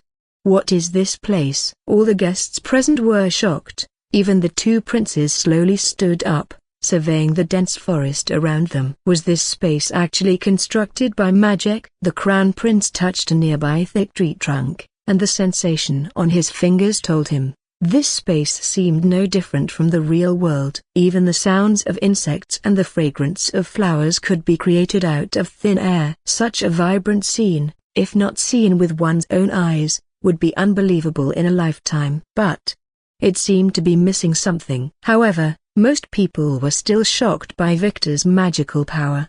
The entire lecture hall could accommodate thousands of people, yet Victor alone had transported everyone here. Even Rachel in the front row touched the wild grass nearby, feeling surprised. He sensed that the way this space was created was similar to his own sea of knowledge. Recalling that Victor had been there before, Rachel thought he might have found inspiration from the sea of knowledge. But even Rachel himself couldn't construct it instantly like Victor did, and paint this space so naturally. As the surrounding crowd came to their senses, they became even more confused when they saw the magical beasts surrounding Victor. Those magical beasts seemed like Victor's loyal guards. They would only obey Victor's commands. Magic that creates magical beasts. This marvelous magical power made them feel incredibly surprised. But no one would ask Victor exactly how he did it. However, everyone became aware of the last thing Victor had said. Instance. They noticed this novel word. Naturally, they had never heard such a modern term before, and Victor wouldn't forget to give them a subsequent explanation. As long as there's enough magical power, more identical versions of this space can be created. The space range can also be reduced to decrease the consumption of magical power. If conditions are sufficient, then after some students enter here, another group of students can enter an identical area, but these two groups of students won't encounter each other, nor will there be any mutual interference. This way, every student can benefit in such a space without any negative impact on other students. Some people listened to the explanation while falling into thought, carefully examining this space, and suddenly widened their eyes. Hiss! None of those who could appear here were fools. Soon, they all realized what an incredible new invention this was. In Victor's proposal, they imagined that future schools no longer need to worry about what risks students might encounter when joining actual combat, and will use this as a training ground to cultivate more battle mages. When those mage students graduate, each student will possess more proficient and powerful practical combat skills. But there were even more impacts. This kind of thing that only mages could do would inevitably further elevate the status of mages, because the beneficiaries were not just mages, warriors, magic users, knights, and various other professions. All could be cultivated through such methods. Similar to the Royal Knights, the annual selection would result in countless casualties. With such conditions, the royal family could adjust casualties to a minimum, and even the possibility of zero casualties might occur, whether for the people or the country. This would bring an unprecedented prosperity to the empire. Victor's position as a counselor is truly, without any inflation, genius. He really is a genius. Soon, everyone recalled Victor's reputation as a genius. His power and fame even made everyone overlook his current age. A fourth-tier mage at just 29 years old. Victor clapped his hands, and suddenly, the surrounding illusion began to collapse and dissipate like watercolor smoke. Various sceneries mixed together, falling towards the ground. Bursts of falling dust puffed up, as the watercolors dispersed. Everyone returned to reality. The crowd returned to the lecture hall. The two princes slowly sat down, while Victor was still standing on the podium where the lights converged. Until their eyes gradually adapted to the darkness, they realized they had returned to the Academy's lecture hall. But at this moment, everyone's mood was completely different from before. Actually, many people didn't have much hope for this lecture, thinking Victor would at most explain some common topics. As the first lecture of his teaching career, playing it safe would be a normal thing. However, no one expected Victor to be so bold. His topic exceeded the expectations of everyone present. Actual combat would be dangerous? Well, then practice repeatedly in this environment called instance. Countless repetitions, challenges without fear of death, would eventually gain enough practical experience. Even Rachel was extremely excited, couldn't help but pat the chair. Professor Victor, where did your inspiration for this come from? As soon as the words fell, Rachel realized that such a question was too impolite. So he adjusted his emotions and said again, I'm sorry, Professor Victor, you don't need to mind this question. It's all right, I can answer for you. Victor tugged at his collar and said calmly, Princess Aurelian. As the words fell, that princess, like a bright pearl in the dark night, slowly stepped onto the podium under everyone's gaze. The two princes also smiled as they watched their sister come on stage, their eyes full of gratification. Aurelian unhurriedly came to Victor's front and gracefully curtsied to him. Teacher. Victor nodded to her, then looked at everyone and explained, I think everyone should still remember the incident where the princess single-handedly killed the forest demon some time ago. That event spread far and wide under the influence of the royal family, and everyone naturally knew it very well. Could it be that today's topic was also related to the princess? Amidst everyone's confusion, Victor calmly said, when I was teaching the princess, she once mentioned to me, if there could be a challenge that repeats endlessly until success, wouldn't that be more interesting? So, I designed a unique challenge for her. As Victor spoke lightly, everyone present imagined that terrifying scene. Rather than terrifying, it was more like it shook their minds. The 15-year-old princess, when facing that powerful forest demon, she tried again and again, repeating that challenge over and over, falling down time after time, trying again, falling again, trying again. Even when exhausted, she refused to give up. Perhaps it was the body driving the brain, and finally, relying on extremely familiar experience, she defeated that seemingly insurmountable powerful enemy. Many people found it hard to believe that this topic was actually designed based on the princess's inspiration. To think the princess had such wisdom. Indeed, the rumors about her being just a figurehead were false. How could anyone from the royal family be simple? The nobles whispered among themselves. But all these words were heard by Victor. He was very satisfied with everyone's reaction, because this was exactly what he intended to say. Gwen wasn't here, so no one could discern the truth in his words. Victor could naturally lie through his teeth, as he pleased. This topic will be supported in the princess's name in the future, and will undergo a one-semester trial at the Royal Magic Academy. Well then, this lecture is now concluded. As the words fell, the entire lecture hall was once again brightly lit, and enthusiastic applause echoed throughout the huge hall, lingering for a long time. Victor bowed deeply amidst the praise, shock and excitement of the crowd, and left the podium. Countless media headed outside the hall, chasing after Victor who had already left. But after this lecture, there were still countless silent eyes in the audience, looking up at the stage. The wise ones had already thought deeper. At this time, the capital was extremely lively. Various excited and exhilarated emotions spread throughout the city, not just among the common people, but even the royal family was the same.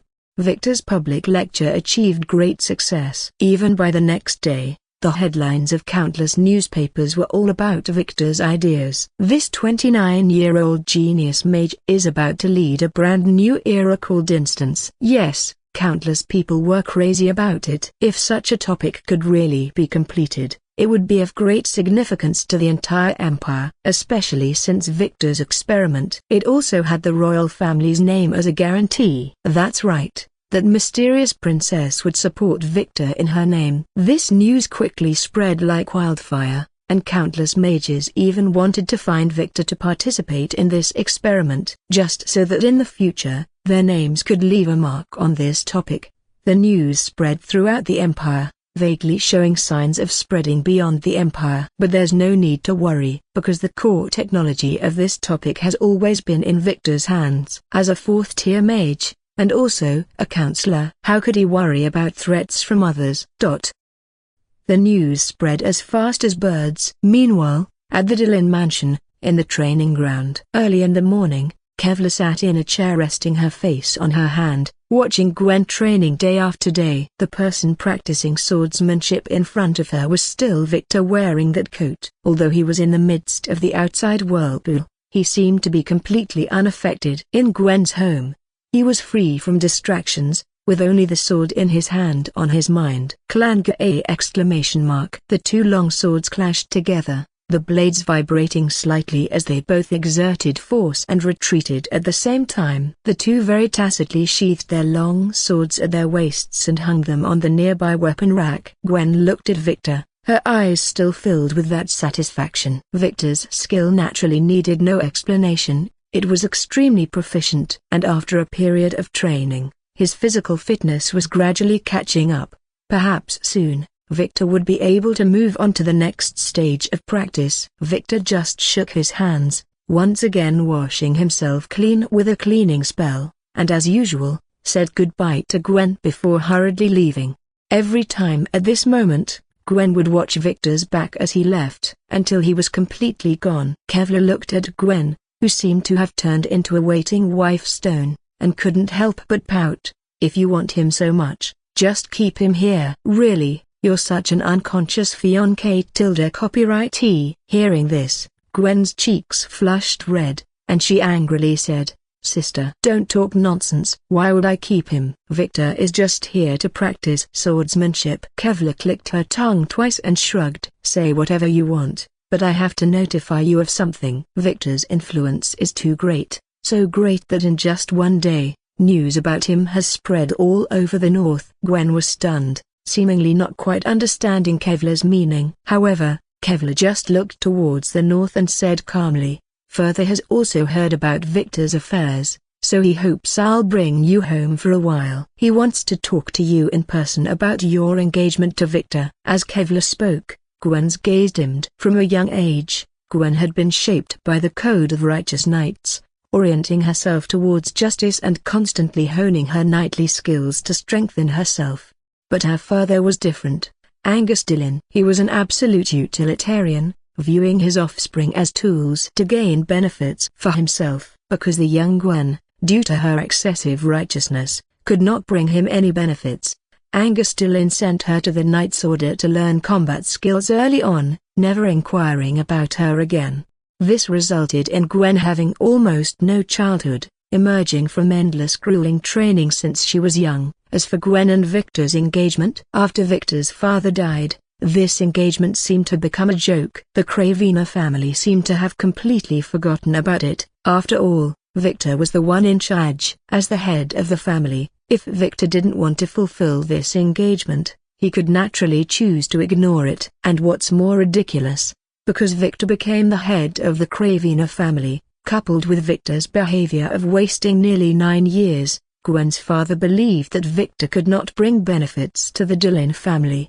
This engagement hanging over Gwen became a transparent existence. Only a part of the nobles knew about her engagement to Victor. Until now. In a daze, Gwen saw Kevlar waving a hand in front of her. "Gwen? Little Gwen?" Gwen's eyes gradually focused. Looking at Kevlar's fingers, she lowered her head. "Sorry, I was lost in thought." Kevlar sighed, holding her forehead. She knew how much her sister hated those people at home. But this matter, even as the elder sister, she couldn't make the decision. "So, are you going back?" Gwen lowered her head, clenching her fists, without making any response. The north. Victor sat at the desk, one leg crossed over the other, leaning against the leather chair back, fiddling with a novel item in his hand. It was 2 iron tags. Leah frowned as she watched Victor intently engraving strange yet intricate runes on them. When she looked closer again, the patterns on the iron tags had disappeared. After so many years,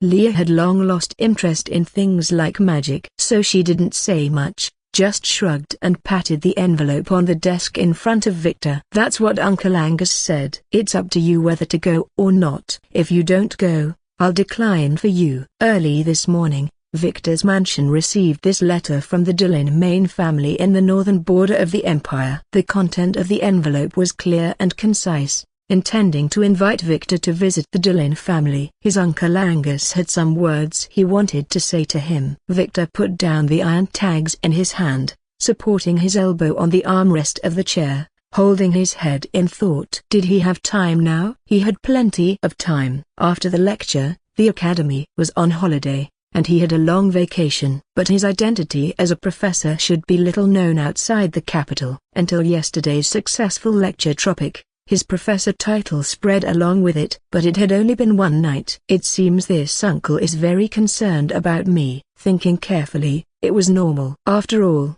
he became a professor with Gwen's help. Perhaps the other party had also used the family's influence. But it was hard not to feel that it was premeditated when the other party caught his vacation time to invite him. So, Victor's answer was, "Go, why not?" He slowly opened his eyes and answered calmly. Leah was surprised, not expecting Victor to agree to attend such a troublesome invitation. She had thought that her coming to deliver the message was just a formality. "Gwen will come too, right?" "Oh, you even know this?" Leah raised her eyebrows. Indeed, that uncle had already notified Gwen. At this time, she might already be preparing to go home. "Let her know that I will come with her." "What?" Leah could hardly believe Victor's request. What's wrong with her brother recently? Has he become enlightened? Although somewhat confused, she still turned and left, obediently going to do as told. After Leah left, Vega opened its hazy single eye. "So, are we going out to play?" This Grow seemed to treat this matter as tourism. But for Victor, this indeed counted as a risk-free tour. "Angerstalin wants to invite me to the northern border for a trip, and incidentally call Gwen back early. Obviously, he might want to do something about my engagement with Gwen." Vega looked at Victor with some surprise. "How are you so sure?" Victor pointed at its head, smiling faintly. "If you don't use your brain, you can donate it to someone who needs it." Vega felt very angry because it heard that the other party was calling it brainless. "Why should I use my brain? I'm just a crow." "No problem, I respect you." Victor picked up the two iron tags again, engraving magic power on them, and explained calmly, "In everyone's eyes, my relationship with Gwen has always been fiancé-copyright and fiancé-copyrightee. Only this can serve as the motive for this uncle." He called Gwen back in advance, perhaps wanting to say something to Gwen beforehand. Then he might as well go with Gwen, and deal with whatever comes. Victor liked to do this. Finally, something seemed to have been engraved on the two iron tags. Two primordial powers seemed to be infused into the cards, representing the power of fire and wood under two colors. On the back of the iron tags, a portrait of a Joker was also engraved. On the side, a line of text was engraved. "Joker." Vega curiously widened its eyes, tilting its head to look at the appearance of the two cards. "Are you serious? Did you really make two Jokers? But what's with this portrait? Did you draw two clowns?" "Number." Victor tapped the table with his finger, and the two cards stood up straight. On the front of the cards, flickering flowing light seemed to be visible, vaguely as if the two clowns had come to life and were staring at the outside world. A faint energy radiated outward, but it was still possible to feel that it was a very extraordinary and powerful aura. Victor's eyes revealed a smile, looking at the two masterpieces with satisfaction. "They are trump cards." The cards instantly returned to Victor's waist, and that energy dissipated into the air with it, leaving no trace. Victor stood up, patted Vega, and said calmly, "Let's go see Heaney. I have some business with her." Vega flapped its wings and stood steadily on Victor's shoulder, quietly leaving the study with Victor. At this time, Heaney liked to stay in the garden. After receiving confirmation from the servants, Victor walked towards the garden. And as soon as he entered the garden, he saw the scene before him. Cocotte and Heaney were mixed in the flower beds, with Cocotte lying on a cloud. Cocotte was slowly constructing a formation in the air, drawing and explaining to Heaney beside her, "Here, the rune script can be inserted, which will cause the vibration of wood element magic, making it more flexible." "What about here?" Heaney pointed to a blank space in the formation in the air. "If we connect the rune script here, wouldn't it be better to construct a new line between the Kaya scripts?" "No, this would make the magic vibration irregular. Too flexible means unstable. Then guess what would happen? Explosion." "That's right." As a second-tier mage, Heaney could now study and use more profound and complex magic. The two seemed to be discussing magic enthusiastically. After all, Cocotte was an old mage who had lived for who knows how long. As a former counselor, she could certainly be called a master in terms of knowledge. Cocotte, who was lecturing with her eyes closed, suddenly felt the sunlight in front of her dim. As if sensing some crisis, She suddenly opened her eyes. Victor's face appeared before her eyes. She immediately became alert, and the cloud beneath her quickly floated back a few inches. Victor, what are you doing here? I'm telling you in advance, I'm on holiday now. Don't think about making me work. Without waiting for Victor to say another word, Cocotte hurriedly kicked the cloud beneath her, and the cloud, transformed into a crying face, quickly carried Cocotte away. Seeing Victor, Heaney, who was overjoyed, didn't care that Cocotte hadn't gone far, and hurried towards Victor. Professor. So Victor casually rubbed Heaney's head. A warm current rose from Heaney's heart, and Heaney was content. Although she had already become a second-tier mage, the experience points contributed by such daily head pats were not too much, but Victor would still do it if he could. After patting her head, Victor calmly said, I will be leaving for some time in the coming days. During this time, you need to pay more attention to things at home. He definitely couldn't count on that shut-in elf. Even tying up a dog would be better at watching the house than Cocotte. So he still had to ask Heaney for help. Heaney was stunned. She wanted to say that Miss Leah was there, but the words on the tip of her tongue became, where are you going? The northern border of the Empire. Victor answered calmly. Leah has business to do in the territory. She can't always handle affairs in the capital. If you have any difficulties, go find that elf. When it comes to major issues, she won't be lazy. Heaney didn't know what to say, feeling a bit disappointed, but still nodded. Oh, will it be a long time before I can see the professor? By the way, give me Layton. Heaney nodded. She never questioned any reason for the professor's requests. A red mass slowly coalesced from Heaney's body,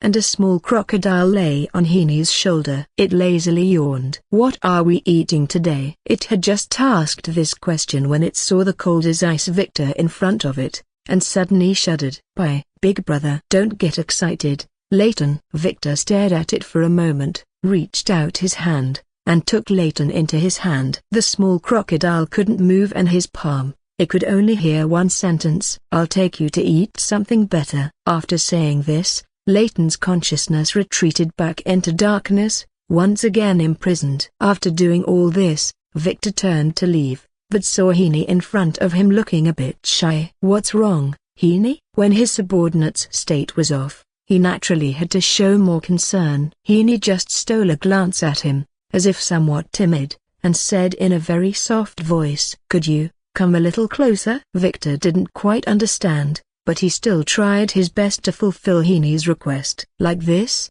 he had almost walked to Heaney's front. At this distance, just reaching out, he could hug her. Victor might know what Heaney wanted. Probably a hug. After all, she liked it. But Heaney didn't do so. She just mustered up a little courage, looked up at Victor, and continued to say, could you lower your head a little? I want to tell you something. It must be too shy. Some words are difficult to say. Victor did as told, bending down as much as possible. Even so, Heaney still had to stand on tiptoe to bring her mouth to Victor's ear. And she indeed did so. She tried hard to stand on tiptoe, wanting to whisper something to Victor. Before Victor could make any reaction, it was like a delicate bird lightly pecking on a tree. When he came to his senses, a trace of moisture had already been left on his cheek. He was slightly stunned, his gaze looking forward. Among the green leaves, the shy girl stood gracefully, her face flushed red, smiling slightly. Professor, I like you. The wind brushed past his ears, and the girl left in a panic. Only the softness that had once been on his face remained. Cleaner than the wind. Erika had started preparing everything early. In recent days,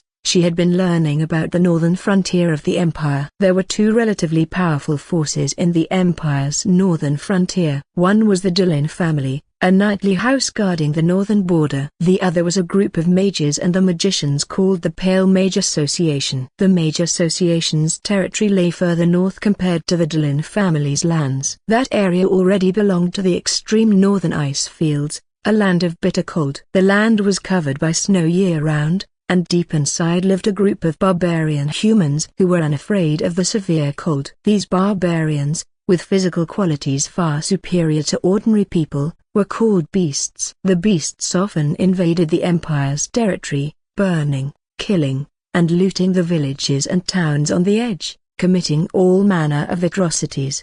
Thus, the Empire's northern frontier defense policy was aimed at these barbarians. And Erica was heading to the major lands in the northernmost part, near the extreme northern snowfields. She would undergo 2 months of training there. "Are you ready, Erica?" Her father's voice sounded from outside the door, and Erica hurriedly replied, "Yes, father." Erica had prepared everything. In the last illusion, she had challenged Victor. Victor's earth-shattering magical power didn't plunge Erica into prolonged depression and despair. Instead, it sparked more competitiveness and aspiration within her. She was more eager than ever to become a powerful mage like Professor Victor. "I can set off now." Erica, wearing a cloak and riding a steed, carrying a heavy pack on her back, followed in the midst of the magician squad. The orderly magician army rode horses, surrounding Erica in a circle, slowly moving northward. Dozens of magicians, all with extraordinary strength, surrounded her. Erica only needed to follow these experienced magicians to reach the Pale Mage Association. Even taking a shortcut, they still needed to trek nearly 1,000 kilometers. So they had to ride hard and fast. The harsh terrain of the shortcut wouldn't allow Erica to sit comfortably in a carriage like a lady. So, Erica learned to ride a horse. Actually, it was very simple for this genius. Duke Levi didn't come to see Erica off. This departure and journey were also a challenge for Erica. Although protected by the Magician Corps, Erica wouldn't be in danger, but coping with the harsh environment was something she needed to solve on her own. The team slowly left the capital. After walking 100 meters, Erica halted her horse. The team merely glanced at her and continued forward. If this young lady regretted it now, they wouldn't indulge her either. Erica, sitting on horseback, looked reluctantly at the familiar capital, a trace of determination and resolution flashing in her eyes. "I will definitely become stronger." She turned around, put on her hood, and caught up with the team again. Clop, clop, clop. The chaotic hoofbeats became more and more distant, fainter and fainter, until they finally disappeared into the distant dense forest, no longer audible. Duke Levi gazed at the distant hillside, with a group of personal guards and subordinates standing behind him. He watched Erica's departure, with no reluctance in his eyes. "My child, she has grown up." He had always understood what his child needed. With talent that exceeded ordinary people, what she had always wanted was more recognition. So, she always tried to do things that couldn't be successful at this stage. She wanted to gain everyone's recognition. But this wasn't aiming too high. "You will get your own opportunity, obtain your own great power." "For you, my child, I shouldn't continue to be low-key either." Duke Levi stretched out a hand, and blue magic power began to intertwine and rotate between his wrists. An air current gradually appeared in his palm, and under the breeze, his cloak behind him rustled. The formation of fourth-tier magic was completed in an instant, which the mage subordinates present could see at a glance. At this moment, Duke Levi also gradually revealed his former sharpness. Victor had long been prepared to go north, but this plan had to be put on hold for a while because Gwen didn't want to go back. Although not knowing why, Leah couldn't explain the reason why Gwen didn't want to go home. Victor knew that if Gwen didn't go back, then his own visit to the Dillon family would be meaningless. "So, not going?" Vega raised its head to look at Victor. "We're still going," Victor said expressionlessly. Vega was very confused, because according to what Victor said, he would accept the invitation of the Dillon family head completely because of Gwen. But now it seemed that Victor had other ideas. "This was natural," Victor calmly explained. "The extreme north, that's the territory of the barbarians. But if we go deep into the extreme north, reaching the northernmost border, there exists the place I told you about." Vega suddenly realized. "The Inheritance Temple." Interesting. "You plan to go there?" Victor didn't speak, but his attitude had already explained everything. Vega pecked at its feathers and came up with an idea. "Then why not construct a huge teleportation formation like before, and go there directly? After all, you know everywhere. Go there for a quick trip and come back directly." "Oh, it's simply a quick journey." Victor shook his head. "Can't do it. The Inheritance Temple is a place protected by gods. Those without qualifications cannot face the temple directly. Teleportation magic can't reach there. Vega narrowed its eyes. Then how do you know if you'll have the qualifications or not? It doesn't matter, Victor said calmly, as if his gaze had already penetrated space and seen the hidden inheritance temple. If I don't have the qualifications, then I'll forcefully make it think I do. I like your way of thinking. Vega giggled and continued, but I hope you're not running away in panic because it's the first time a little girl confessed to you and you don't know how to react. Victor closed his eyes. Vega, what? If you still want to cherish your feathers, I suggest you shut your mouth. TCH. 3 days later, early in the morning, Victor walked out of the mansion. Leah followed behind him, asking worriedly, "You're just leaving like this? Don't you need to bring anything else?" Victor looked at Leah and asked back, "What? Are you worried about me?" "Don't misunderstand, I'm afraid my mage master will die out there, and it'll be troublesome to collect the body then." Leah pouted, turning her head away as she spoke. Victor nodded, chuckling softly. "This trip will probably take half a month before I return. I've asked Heaney and Cocotte to take more responsibility for the mansion in the capital. You don't need to worry too much." Leah waved her hand, hurriedly interrupting Victor. "I know without you telling me." All right, hurry up and go." "I need to return to the territory for a few days anyway. I don't have much time." Victor nodded. "If anything happens, then..." He reached out a hand and lightly tapped on Leah's glove. The gem of the mage's hand glowed slightly, and the stored magic power seemed to become more concentrated. Inside, Victor had replaced it with more powerful third-tier magic. "Remember to use it." "Then, I'll come back." Leah withdrew her hand, examining the gems on the glove that seemed to have become brighter. Feeling a slight ache in her nose, she shouldn't have this emotion. After all, Victor was only leaving for a few days. So, she stubbornly turned her head away, no longer looking at Victor. "Nothing will happen. Don't worry." But there was no longer Victor's voice responding to her. When she turned her head back to look forward, to look at the position where Victor had just been standing, he had already disappeared and left. In the air, there seemed to still be a faint trace of magic power. Leah stood in place for a good while. Only then did she seem to realize that Victor had already left. Turning around, she walked back towards the mansion. At the crowded magic train platform, Victor waited quietly. It was very crowded here, not knowing whether it was because the platform was too narrow or because of the large flow of people. The magic train, a huge vehicle driven by magic as its power source, was used to travel to other regional cities of the Empire, or even leave the Empire. This behemoth was a magical device made by the mages far up in the sky of Endymion. It was an idea proposed by a dwarf counselor, and when the idea became feasible and was put into practice, after decades of laying tracks around the world, it finally became the most convenient means of transportation between empires now. But this kind of thing could only be afforded by a minority. Apart from long-distance travel, most people would still choose carriages as transportation. Of course, in the game, the magic train was just a station for players to travel to other cities. This was a relatively reasonable setting in the game. Otherwise, with such a large continent, it would be too forced for players to only use teleportation formations to go to the places they wanted to go. The magic train was a good choice. Soon, a train slowly decelerating towards the platform appeared in the distance. Using the power of burning magic stones as its driving force, the track transmitted vibrating sounds. "Wish or a!" The train spewed out a thick white smoke from its top, slowly stopping in front of Victor. The train was all black, with countless iron wheels hidden under the huge sectional carriages, a huge chimney standing on the head of the train, and red doors dividing the train into sections.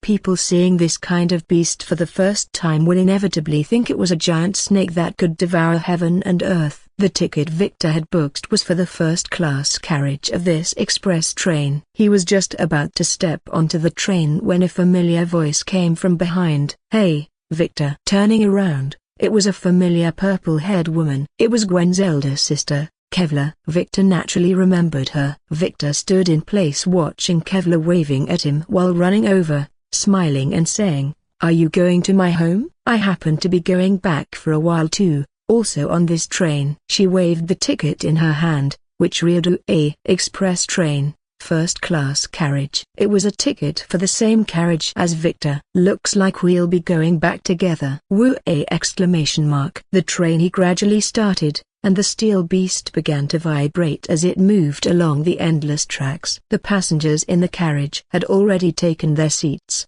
and Victor was no exception. He was sitting in the first-class carriage of the train, leisurely pouring himself a cup of coffee. The wisps of steam rising from the coffee lent an air of quiet elegance to the entire first-class carriage. Victor looked out the window. On both sides of the track, the scenery flew by. Outside the window, towns had already whizzed past in a blur. The vast forests and lush vegetation were like beautiful flowing paintings, frame by frame. He looked at the sunlight outside, finding it a bit dazzling. Kevlar sat opposite Victor. Since boarding the train, her gaze had been fixed on the scenery outside. Watching the constantly flowing scenes, Kevlar said softly, "Because of my profession, I need to travel frequently, so I often take the magic train. The scenery outside always gives me a sense of momentary peace." Victor turned his head back, looking at Kevlar in front of him. Putting aside her personality for now, she was indeed a stunning beauty. Her purple hair was as noble and elegant as a violet. Only when Gwen wasn't by her side could Victor feel the steadiness and maturity of this elder sister. To be honest, Victor didn't want to be alone with this huntress sister. He understood Gwen, but he didn't know Kevlar. After all, a character who had already died in the original plot wasn't worth Victor digging into her story. So he had been keeping silent. Loose lips sink ships. In the brief silence, it was Kevlar who spoke first. "Let me ask you a question," she said, looking out the window, as if casually bringing it up. "If my father wants to cancel your engagement with Gwen when we get back, what will you do?" "He has no reason to," Victor said calmly. If Angus Dillon was a utilitarian, he would only solidify the engagement between him and Gwen, or even prepare to have Gwen marry him immediately. Because now, Victor was a different man. He was now like an eagle that had spread its wings. From being gradually forgotten as the Empire's former magic prodigy to now having his name sung throughout the capital and even the entire Empire, it had only taken a month or two. Countless nobles were eyeing the position by Victor's side, and Victor's ability to remain stable until now was basically due to the layer of protection provided by his engagement to Gwen. Once the news of the engagement being cancelled spread, it probably wouldn't take until the second day before countless people would be ready to send their daughters to his side. This was the nature of those dirty nobles. They wouldn't care that Victor had once been looked down upon by them. They only knew that Victor was the goose that laid golden eggs. Once they had a relationship with him, they might not dare to say they'd become phoenixes perched on a branch, but they would definitely not lack the expected benefits. However, Victor didn't know Angus very well as a person, although he was also a boss unit and had been beaten by Victor back then. But for Angus, his deepest impression was still Gwen, in her period of absolute justice, killing her own father for the greater good. Because Angus's actions had tainted the justice that should be inherent in his knights, so that righteous Valkyrie killed her father with her own hands. The appearance of this plot was once criticized by some players, who thought Gwen had no familial affection in her eyes. But when players carefully considered the background at the time, they could understand. At that time, the Dillon family had almost occupied the north of the Empire, and in their arrogance, they didn't even obey the orders of the new Empress. They united, intending to rebel and overthrow Orleans' rule. But by then Victor was already dead, and the new Empress no longer needed to focus all her energy on Victor. Her mage army only needed to regroup slightly to be able to completely crush the North over and over again. For this, Angus Dillon even allied with the northern barbarians, just to be able to wrestle with Orleans. In the end, this alliance didn't materialize. Gwen, who returned early, killed Angus Dillon. She returned to the capital with her father's head, thus preserving the name of the Dillon family. Victor came back to his senses. In the game, Angus Dillon was also a villain character, an object that needed to be subjugated by players. It was also at that time this father-in-law was beaten by him over and over again. "Is that so?" Kevlar smiled, but there was no usual vivacity in her smile. "He doesn't have only Gwen as a daughter." As she spoke, A strange light passed through her eyes. The blue outside the window reflected in her eyes, and the surging waves made her heart a bit unsettled. Under her purple eyes, a hint of melancholy had unknowingly appeared. Victor took a sip of coffee and turned to look out the window. Outside, the surging waves rushed towards him quickly, but the distant sea surface, unlike his mood, was restless on its own, with the undulating horizon separating the sky and the earth. The blazing sun reflected on the water surface, with the slanting light soft and gentle. Kevlar's every breath seemed to carry a faint sorrow, which, for some reason, lingered for a long time. Time flew by, and a day passed in the blink of an eye. In their silence, it seemed the entire carriage had become much quieter. Woo-a! With a loud whistle from the train, the clanking sound gradually entered people's ears. This meant they were about to arrive at the station. Victor stood up, and Kevlar walked towards the carriage door even before him. As soon as the door opened, a strong cold air current immediately swept through the entire carriage. Kevlar shivered and quickly wrapped her fur coat tighter. She looked up and glanced at Victor, who remained unmoved, raising her eyebrows. Outside the carriage was very desolate, with only large snowflakes constantly dancing on the empty and lonely station. On the not-so-thick snow, no plants with any signs of life could be seen. A group of knights wearing heavy cotton cloaks stood on the platform, forming two rows. Upon seeing Kevlar appear, they bowed in unison. "Miss Kevlar, the teacher instructed us to come and welcome you." As a great knight, Angus didn't like his subordinates calling him by overly respectful titles. He had countless students, and these students has become knights of the Dillon family. So, he preferred these family knights to call him teacher. Kevlar stepped out of the carriage, but she didn't move. The knights felt a bit strange, suddenly seeing a strange tall figure coming down behind their young lady. The man wore a trench coat, which seemed a bit thin in this cold northern climate. A one-eyed crow perched on his shoulder, which for some reason looked quite sinister. The snow blew against the man's face, but it seemed to turn into weak steam and dissipate in the air the moment it touched him. Victor looked at the two rows of knights with a cold expression, and an incomparable sense of terror immediately spread across this wide platform. It was as if a terrifying beast had appeared on this slightly cold snow plain. At this moment, an overwhelming pressure enveloped the knights' heads, and their hearts couldn't help but beat faster. The lead knight even became alert, placing his right hand on the hilt of his sword. Why did they feel such a terrifying pressure from this person? Who exactly was he? Kevlar smiled and explained to these knights, "He is Victor, the fiancé tilde copyright of Miss Gwen whom you all admire the most." This. Many people blinked, a sense of absurdity rising. The northern part of the empire was Gwen's hometown. The knights all knew how powerful this Gwen, who served as the Grand Knight Commander in the capital, truly was. Moreover, she was a woman. This independent and powerful female knight naturally attracted the admiration of countless knights. But among them, quite a few were hearing for the first time that Miss Gwen had a fiancé tilde copyright. Immediately, their hearts sank. The man before them looked very formidable, but no one dared to say anything at this juncture. However, some people, upon hearing Victor's name, felt a bit familiar. Victor? Holy shit, that youngest fourth-tier mage in the capital? SHH, keep it down. I heard this guy is vindictive and holds grudges. Anyone who's crossed him has been thrown into the sea to feed the fish. The knights became even more nervous, holding their breath and swallowing hard in unison. Seeing their reactions,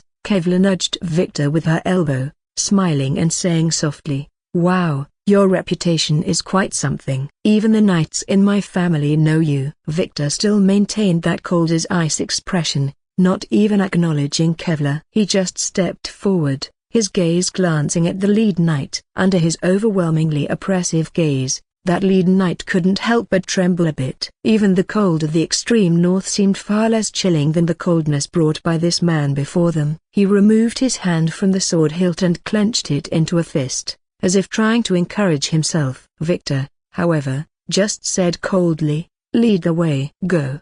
"Go where?" As soon as the words fell, a burst of white smoke suddenly erupted, turning the surrounding dry cold air into fuel. Sparks immediately burst out, surrounding Victor. The snow underfoot melted completely, and the nearby white snow seemed to be ignited by the flames, reflecting a strong firelight, turning the surroundings a warm yellow.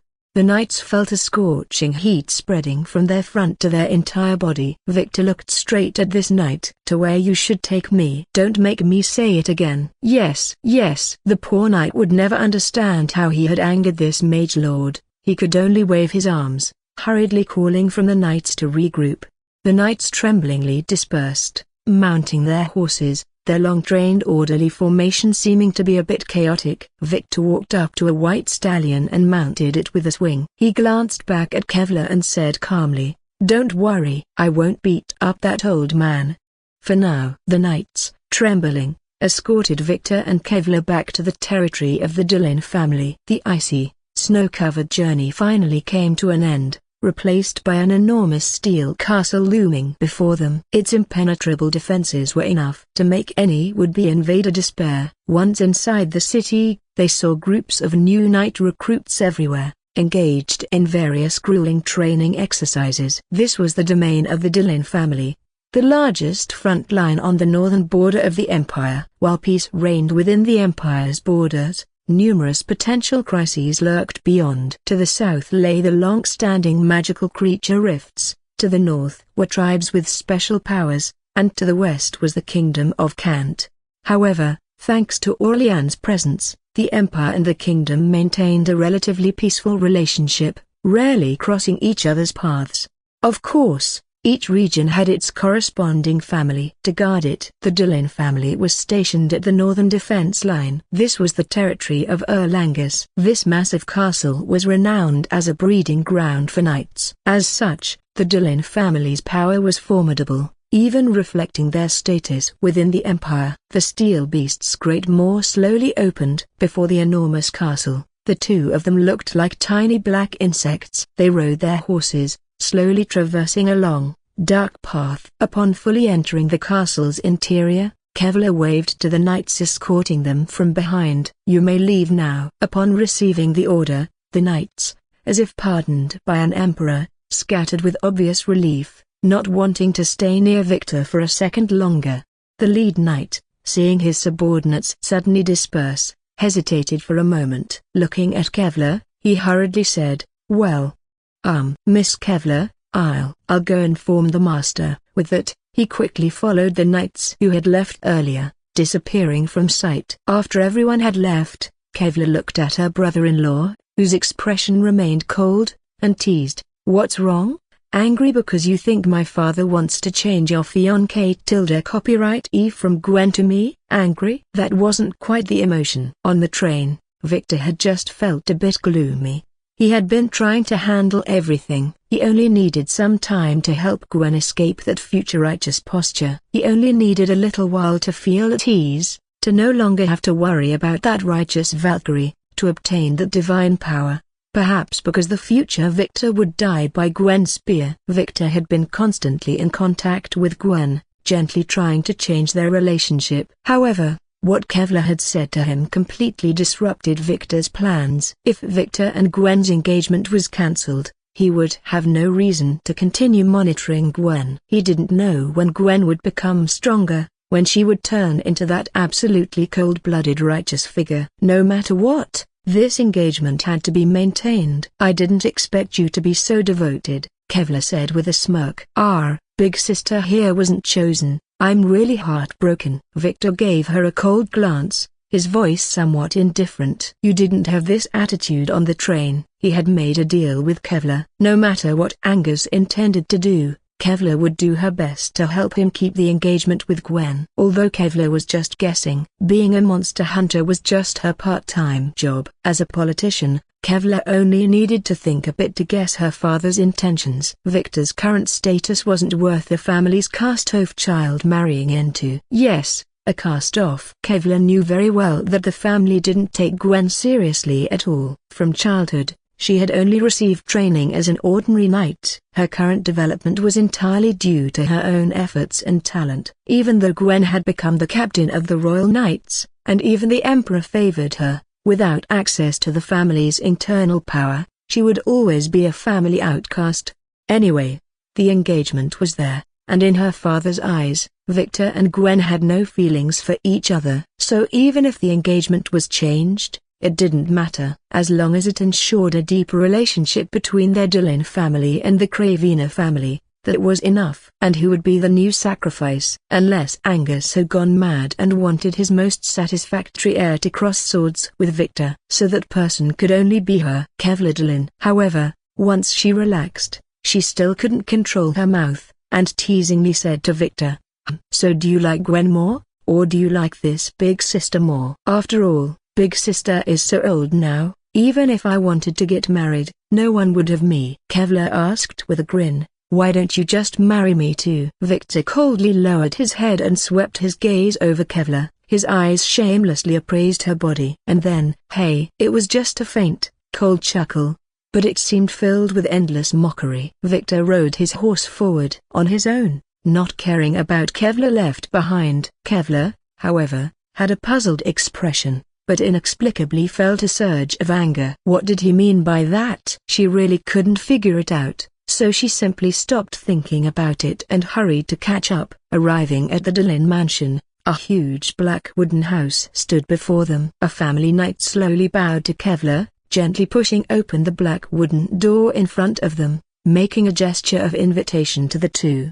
The family had already received news from those knights that Kevlar would return with Victor. Entering the mansion, Victor surveyed the room inside. This huge house was filled with various furniture made of fine black walnut wood. The entire black tone reflected a lot of conflicting ruggedness and elegance. Several large beast furs were nailed to the wooden walls of the house, and warm flames crackled in the fireplace. Although simple, it was very cozy. The Dillon family had to cultivate the Empire's knights at all times, resulting in huge family expenses.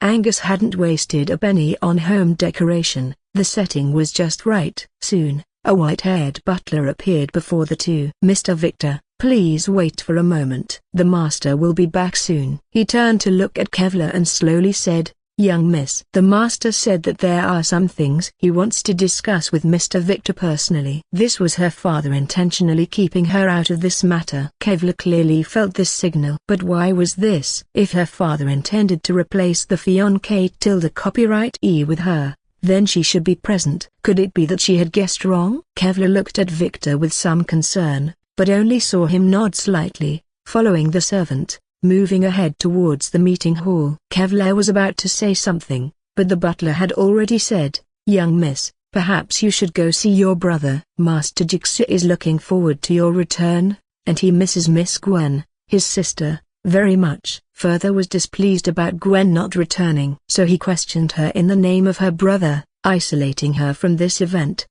Truly a flawless tactic. Kevlar watched Victor's back disappear completely as he followed the servant, then nodded faintly. "Lead the way." "Let me see if Jigsaw has made any progress in recent years." The butler bowed respectfully to Kevlar again. "Yes."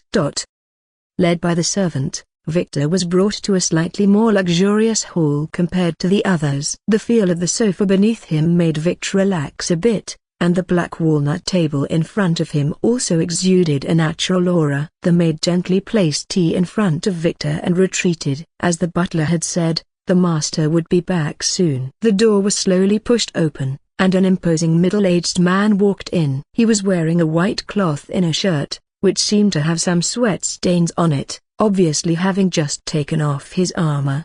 Angus's build wasn't particularly burly, but his silver hair was quite messy, seemingly unkempt due to years of training. His face also had some white stubble that hadn't been cleanly shaved. But Victor knew that this man was of the same generation as his deceased father. So, he stood up first. "Uncle Angus." No matter what followed, proper etiquette couldn't be neglected. "It seems that our long separation hasn't made you lose your due courtesy, my nephew."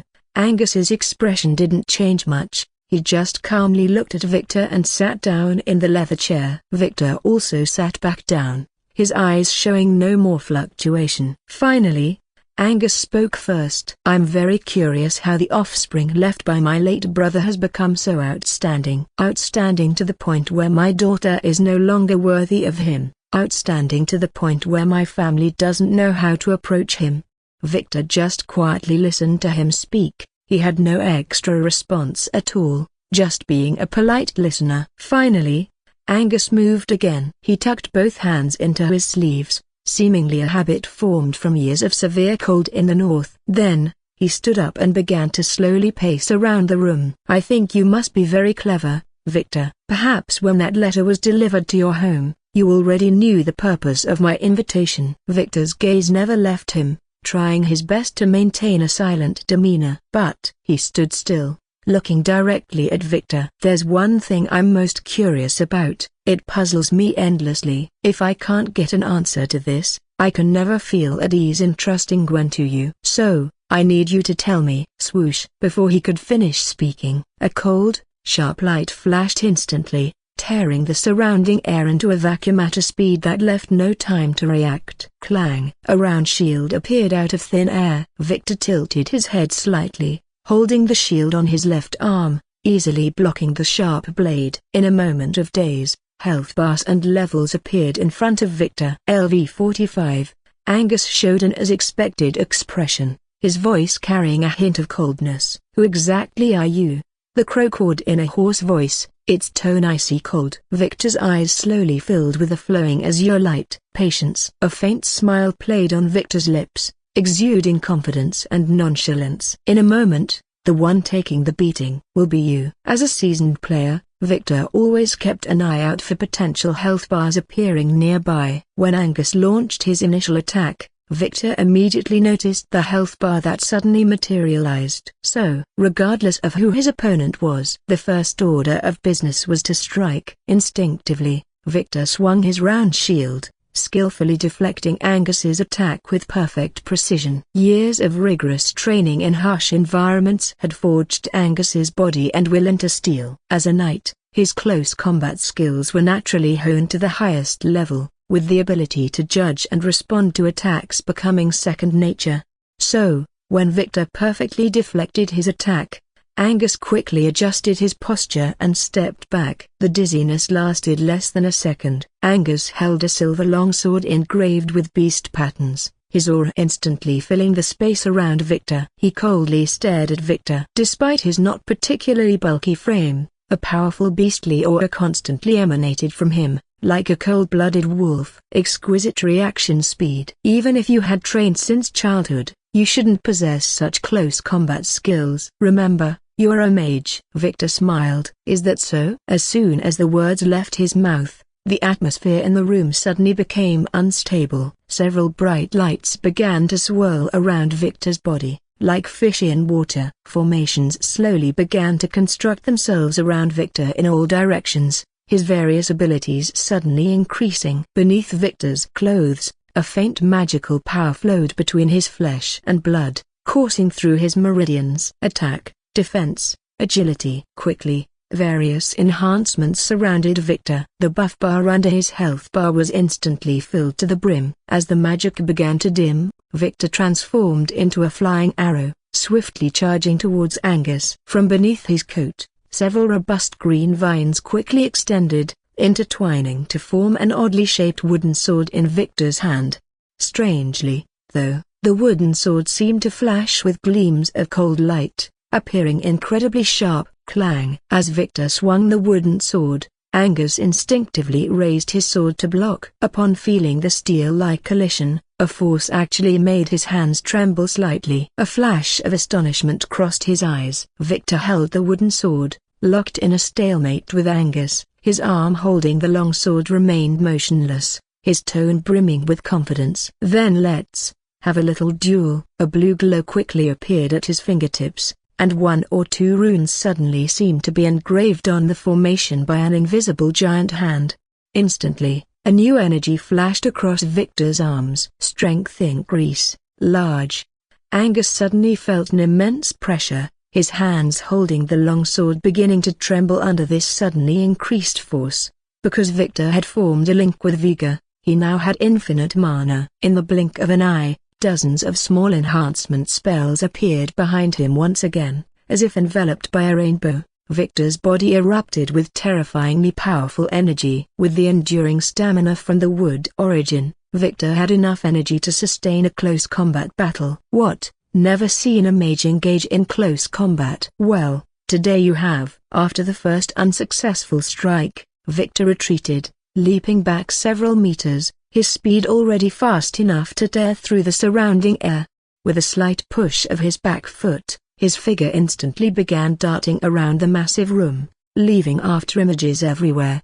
Angus wasn't intimidated by Victor's powerful enhancement magic. On the contrary, his aura grew even more intense. Among the countless illusory figures, he quickly locked onto Victor's aura. Behind him, Angus instantly swung his long sword, using tremendous force to slash towards his back. Boom! The two weapons collided again, producing a powerful sound wave that shattered the glasses on the table and the wardrobe glass not far away.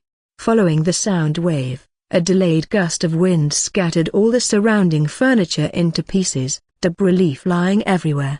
Angus remained calm, holding the long sword with one hand. The next second, his large hand reached behind him. "I admit, your strength has earned my recognition. But don't forget who I am." As soon as he finished speaking, a knight's lance was suddenly pulled out from the rift behind him. Angus exerted all his strength to swing his arm, deflecting Victor's sword. His other arm tightly gripped the massive lance, thrusting it towards Victor's chest. But almost simultaneously, clang! Green light suddenly erupted throughout the entire room, completely enveloping Victor. Vines seemed to appear out of thin air, quickly coiling and twisting around one of Victor's arms, forming a wooden lance. In an instant, the two lances collided, and a powerful wave of energy immediately engulfed everything around them. The figures of the two men instantly began dodging and evading in the space, their dark after-images constantly colliding, swallowing everything completely. Angus continuously drew weapons from the void, a battle axe suddenly appearing, chopping desperately towards Victor. Just as it was about to touch Victor, he slightly tilted his body, using the force of the colliding swords to swing himself behind Angus, avoiding the fatal blow. Angus instantly sensed Victor's change in position. A flail emerged from in front of him, swinging fiercely towards Victor's legs. The flail was incredibly violent, charging straight towards Victor's calves. One of Victor's arms was instantly wrapped in vines, transforming into a long chain, whipping the flail once and deflecting its angle. The vine chain continued to swing forward, seemingly about to whip Angus's body.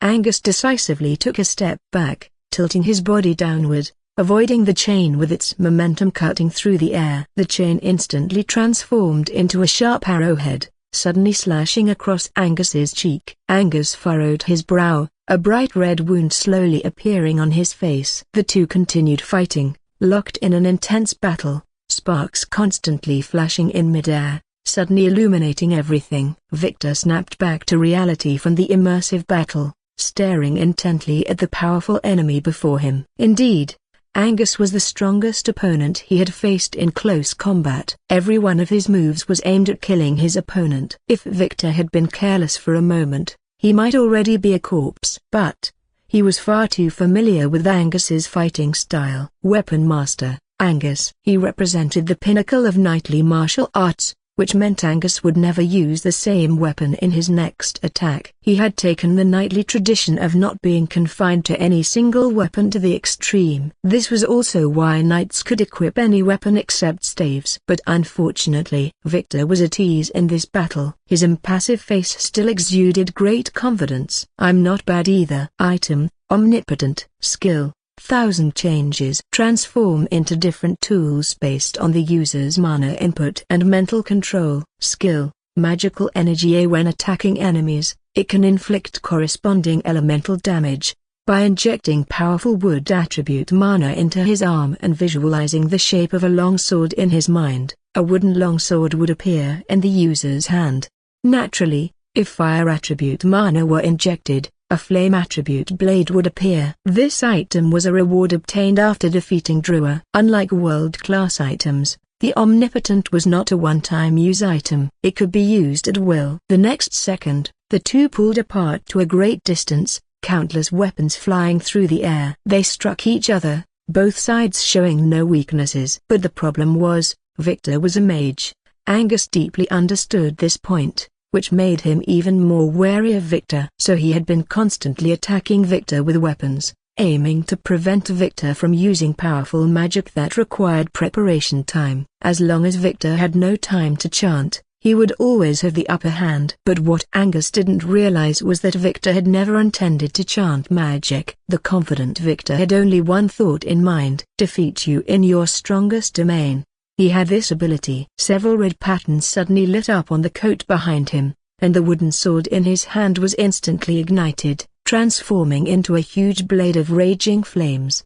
The temperature immediately engulfed everything around, and the scorching heat instantly spread throughout the entire house. That flame blade swung fiercely towards Angus, powerful heat waves instantly eroding him. Angus instinctively swung his long sword to block, but that flame blade passed through Angus's weapon as if it were an illusion. He had no time to respond as his chest was struck hard by the blade. There was no bleeding, but the flesh was instantly charred black. As if feeling no pain, Angus stepped back several paces, reorienting. Victor stood in place, not choosing to press his advantage. The flame sword in his hand seemed to lose its power, gradually dissipating into the air like ashes. Victor gazed at Angus, and Angus looked back at him. The hall was suddenly engulfed in wind and snow, white fragments beginning to dance constantly in the space. As the high temperature disappeared, the flurrying snowflakes immediately obscured everything around.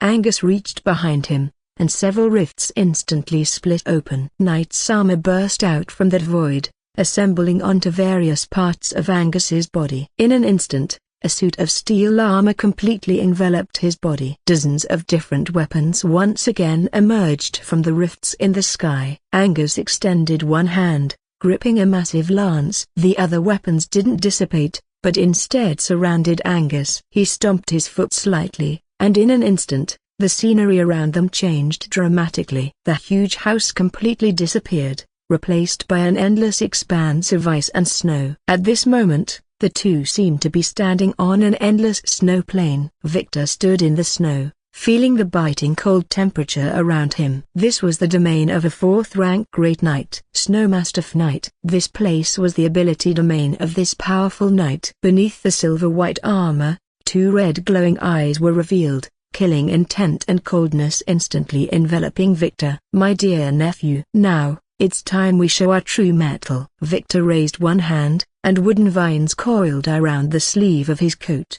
eventually morphing into the most suitable wooden sword. He gazed at Angus with a cool demeanor, his coat billowing and whipping in the raging blizzard. Indeed. But you stand no chance against me. The fierce wind howled, and the blizzard danced almost maniacally beneath the sky, like frenzied ice spirits. Victor stood his ground, wooden sword in hand, facing off against the heavily armored knight before him. This was Angus's second phase. Angus now resembled a berserk snow wolf of the tundra, having lost all reason. His body emanated a powerful aura of blood essence, and his murderous intent instantly filled the entire space. Surrounding his body were dozens of weapons, suspended in midair, connected to his armor by thin silver threads. It was precisely because Angus was proficient in various weapons that he had countless disciples under his tutelage. This was why he was revered as teacher by many knights. However, today, this title of weapons master was about to change hands.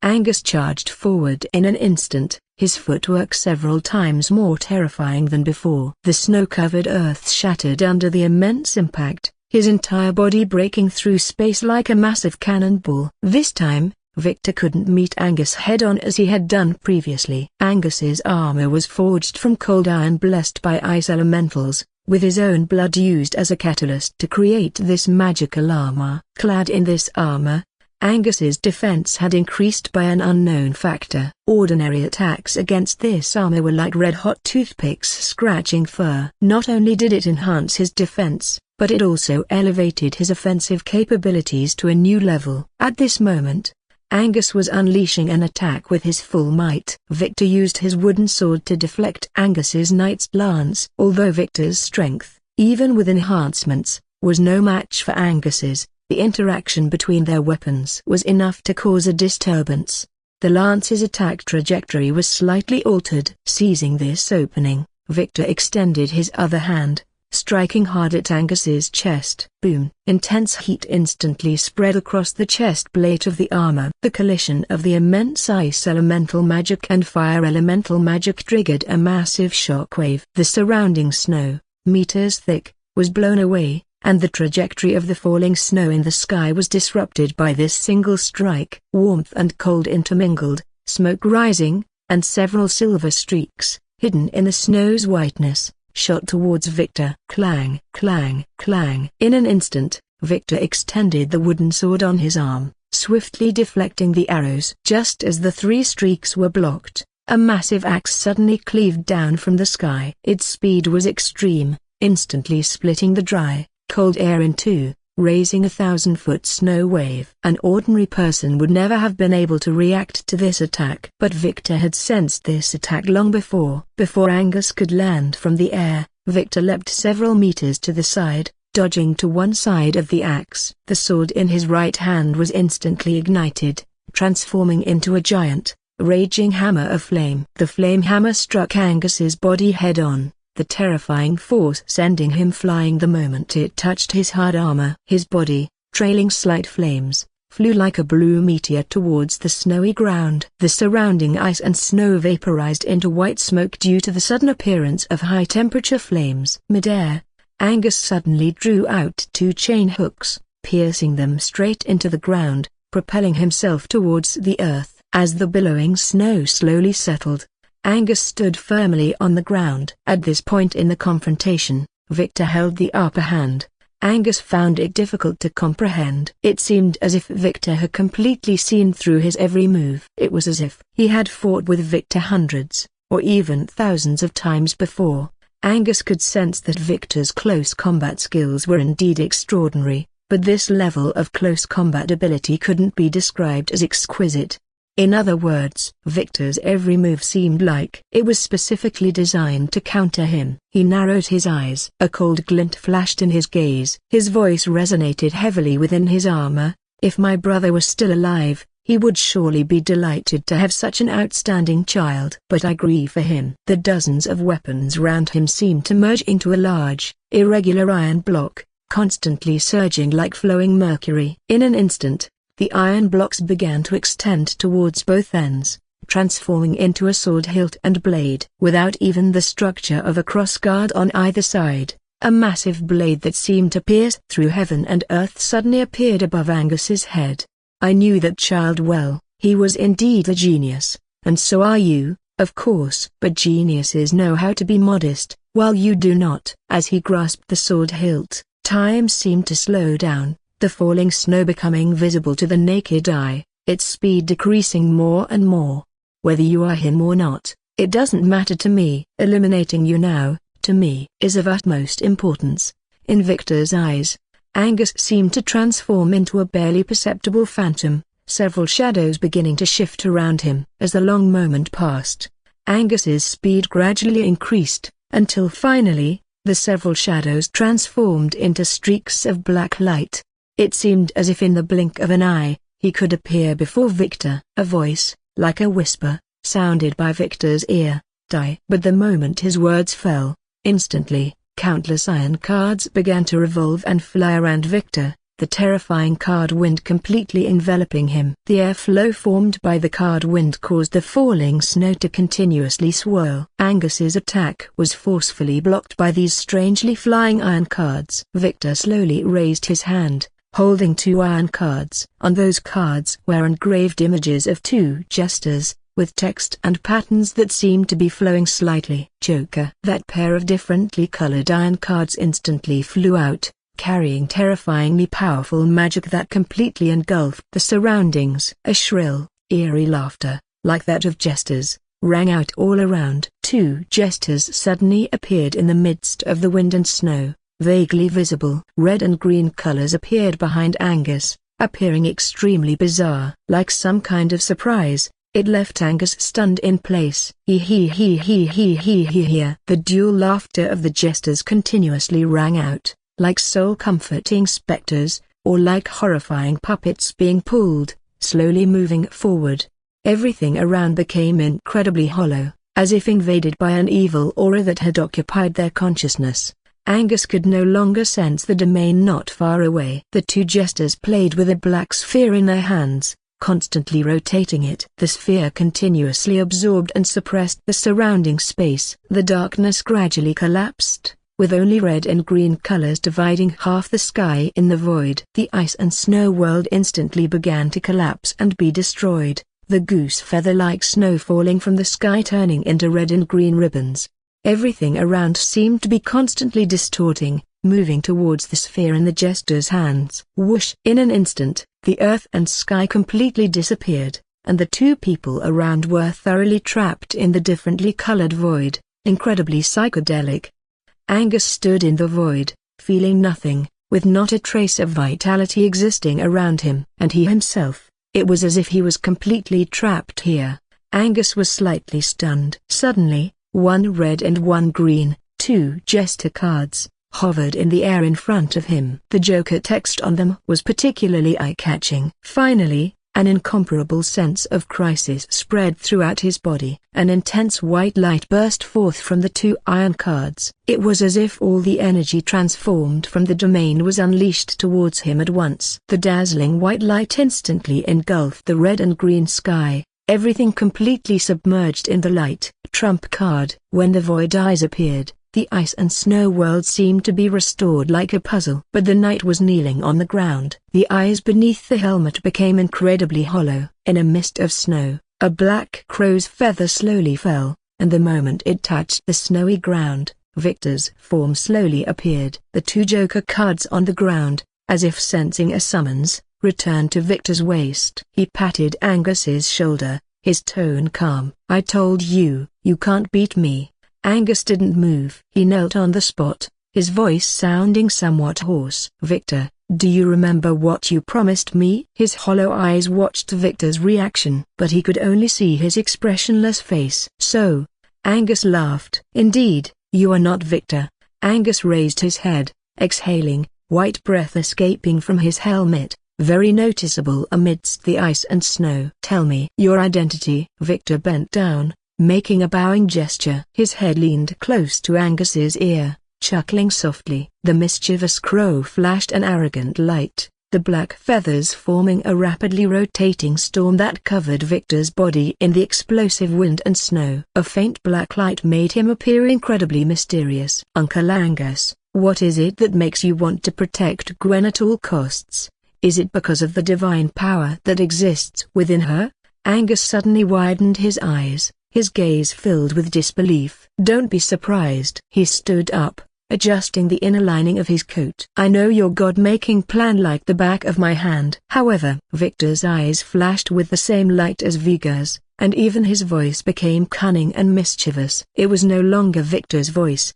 Angus knew clearly. "Attempting to become a god?" The crow stood on Victor's shoulder, contorting every joint of its body almost beyond physiological limits. At that moment, the fierce wind gradually calmed. A terrifying aura, devoid of vitality, instantly covered everything. As if inverted in the sky, a giant dead eye broke through the sky and clouds, staring at Angus on the snowy ground. On the snow-covered ground, for some unknown reason, intense flames suddenly flickered, even the earth becoming an offering to the divine. Angus felt the heaviness and stickiness in his throat, his gasping breath like the last straw of human rationality. A strange, chaotic voice gathered from all directions of the world. "Kid, you seem to be ignoring a true god." A massive eye hovered in the chaotic sky, with droplets of pitch-black mist seeping from its edges. Angus felt a chill run down his neck and suddenly glanced to both sides. At some point, the earth had become covered with indescribable, strange entities. They resembled humans, yet were not human. Their 5 limbs seemed dislocated and constantly twisting, and under the giant eye, the facial features of each being were mechanically performing bizarre rituals. Angus stood up and looked behind him. The dark disciples, spreading for thousands of miles, all exuded an aura of terror and ill omen. Soon, those inhuman creatures struggled to stand upright, forcibly moving their decadent bodies, and began to dance in circles in opposite directions, as if welcoming the deity observing the world from above. A giant crow flew in the sky, its beak slowly opening, with several spiraling tongues waving in the air, gathering the black smoke seeping from the sky into its mouth. In an instant, its single eye flashed with various scenes of madness. Angus's head was pressed down by an invisible giant hand, forcibly turning it back. His eyeballs seemingly pinched, staring blankly at the crow. The moment he looked into the crow's eye, Angus's sanity began to collapse continuously. Everything before him seemed to become more turbulent, and the obscure cries from the disciples' mouths gradually became clearer. His eyes, as if corroded by smoke, became murky and unclear, his mouth slowly muttering, "God." Monotonous black ancient trees filled the entire room, with only a few animal furs adding some color to the space. Kevlar sat in a chair, leaning against the backrest, holding a teacup, facing a thin man. The man before her was her brother, Jixudilin. The man had delicate features, with proper and three-dimensional facial features, always wearing a kind smile. His body also lacked robust muscles, seeming excessively thin for a knight's family. Kevlar was somewhat agitated, occasionally putting her teacup on the table and picking it up again. The meeting hall had been quiet for so long, and she didn't know what her father and Victor had been discussing. "Sister, calm down a bit," Jixu said with a smile, as if seeing Kevlar's restlessness. Kevlar looked at Jixu, adjusted her emotions slightly, shrugged, and said to her brother, "It seems you want to talk about something with me? Speak up, what exactly do you and father want to do?" To call Gwen back to discuss the engagement, and even to summon Victor as well. The only thing Kevlar could think of was changing the person in the engagement. But her father had excluded her, which made Kevlar even more confused. What exactly did they want to do? Jixu took Kevlar's cup with the remaining tea, replaced it with a new one, and refilled it with hot tea, smiling. In this extremely cold place, a cup of warm tea was simply perfect. He pushed the hot tea in front of Kevlar and spoke as if casually bringing up a topic. "Sister, what's your standard for judging justice?" Kevlar frowned, somewhat puzzled. "Why ask this? You're older than me, so you should know better what kind of personality father had back then." Hearing Jixu's words, Kevlar lowered her head, as if falling into a long reminiscence. When she was very young, the Dillon family was not yet in the northern frontier of the empire, so her impression of childhood was very vivid. At that time, Solate had just ascended to the throne, and it was a time when he needed to win people's hearts and consolidate his position.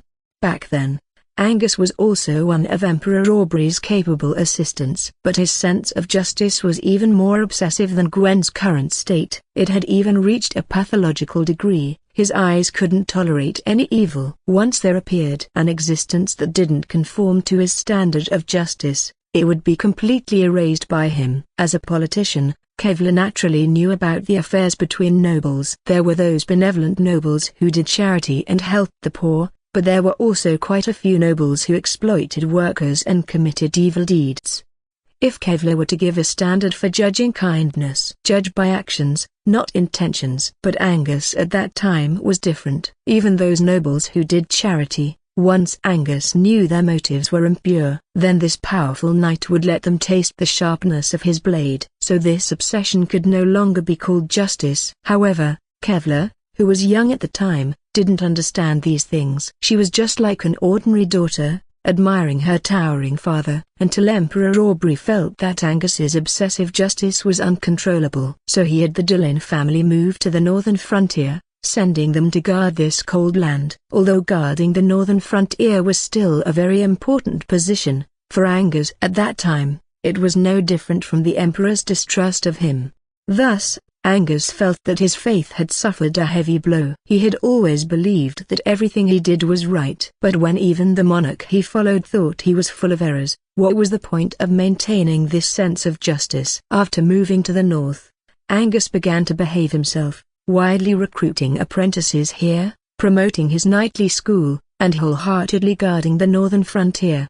His justice was no longer so obsessive, and it even seemed as if he had forgotten the justice he once held in his heart. Later, as Kevlar grew older, her brother Jixu also gradually revealed his talent and sharpness. Finally, Gwen was born. Kevlar liked this sister very much, but for some reason, Both her father and Jigsaw seemed to avoid this sister until Gwen grew up and showed her unusual ability, the heart of justice. As a result, Gwen never received parental love from childhood. The once righteous Angus was no longer righteous, so Gwen's birth, for Angus, was more like a mockery and shame. At least, that's what Kevlar used to think. So why are you talking to me about all this? This seems to have nothing to do with the engagement between Gwen and Victor. Jigsaw shook his head, smiling enigmatically. No, of course it's related.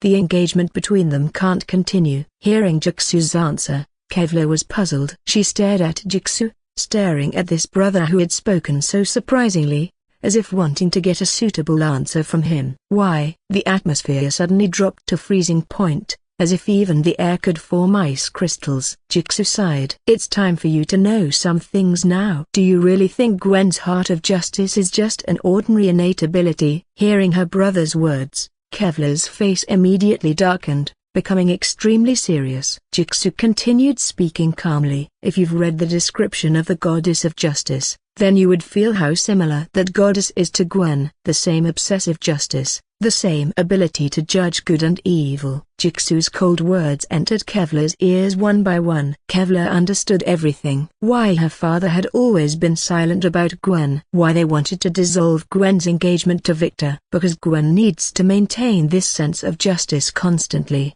so absolutely no one can influence her. Victor was the one who might influence her. Gwen couldn't like anyone. She couldn't admire anyone. Once those unnecessary feelings arose, the justice in her heart would be biased. That's why Gwen had no access to familial love from childhood. As for that ethereal love, hey, her fiancé tilde copyright was Victor. If it were the Victor of the past, this marriage could have continued without issue, because Gwen, who disliked Victor, wouldn't have her sense of justice affected by him at all. But now, Victor was subtly influencing Gwen. Anyone could see that Gwen's feelings towards Victor had gradually changed. So, she must always maintain absolute justice in her heart. Is that so? Kevlar was silent for a moment, then looked at Jigsaw mockingly. You and father want Gwen to become that goddess of justice? Not me, it's father. Jigsaw corrected Kevlar's mistake, smiling coldly. From the beginning to the end,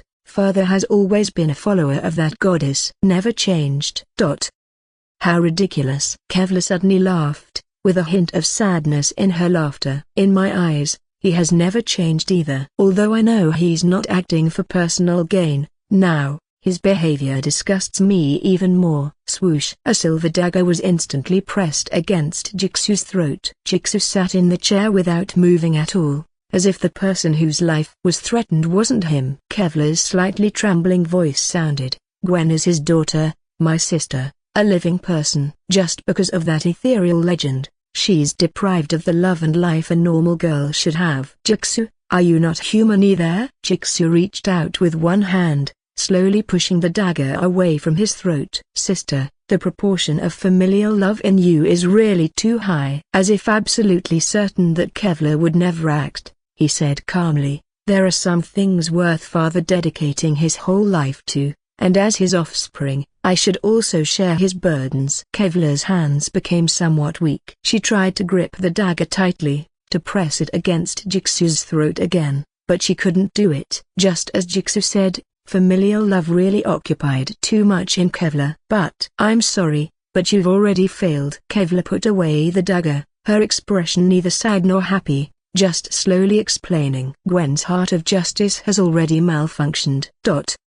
Suddenly, a tremendous explosion erupted from the meeting room, the powerful shockwave causing even the windows of the building where Kevlar was to vibrate frantically. The enormous blast completely captured the attention of both of them. Kevlar was momentarily stunned. What's going on? Did Victor actually come to blows with his father-in-law? The hall was in ruins, furniture completely destroyed, with a cloud of dust swirling in the spacious area, obscuring everything in a hazy veil.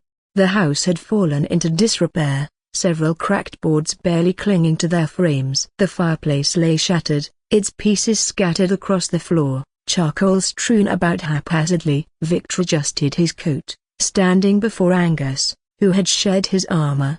Angus knelt on the ground, his eyes lifeless and clouded, as if he had witnessed something unspeakably terrifying. He seemed to have lost all sensation, his eyes sinking into darkness, deaf even to the howling wind and snow behind his ears. The fierce blizzard lashed at his body, but even as the cold froze him stiff, he felt nothing at all. Victor stood silently beside him, the crow perched on his shoulder, as if nothing out of the ordinary had occurred. Hearing the enormous blast, people rushed to the scene. Victor turned to see Kevlar stumbling towards them. Behind her trailed a frail young man. And then, a group of knights arrived, their heavy armor clanking. Everyone froze at the sight of the ruins and Angus kneeling on the ground, his eyes vacant. What on earth had happened here?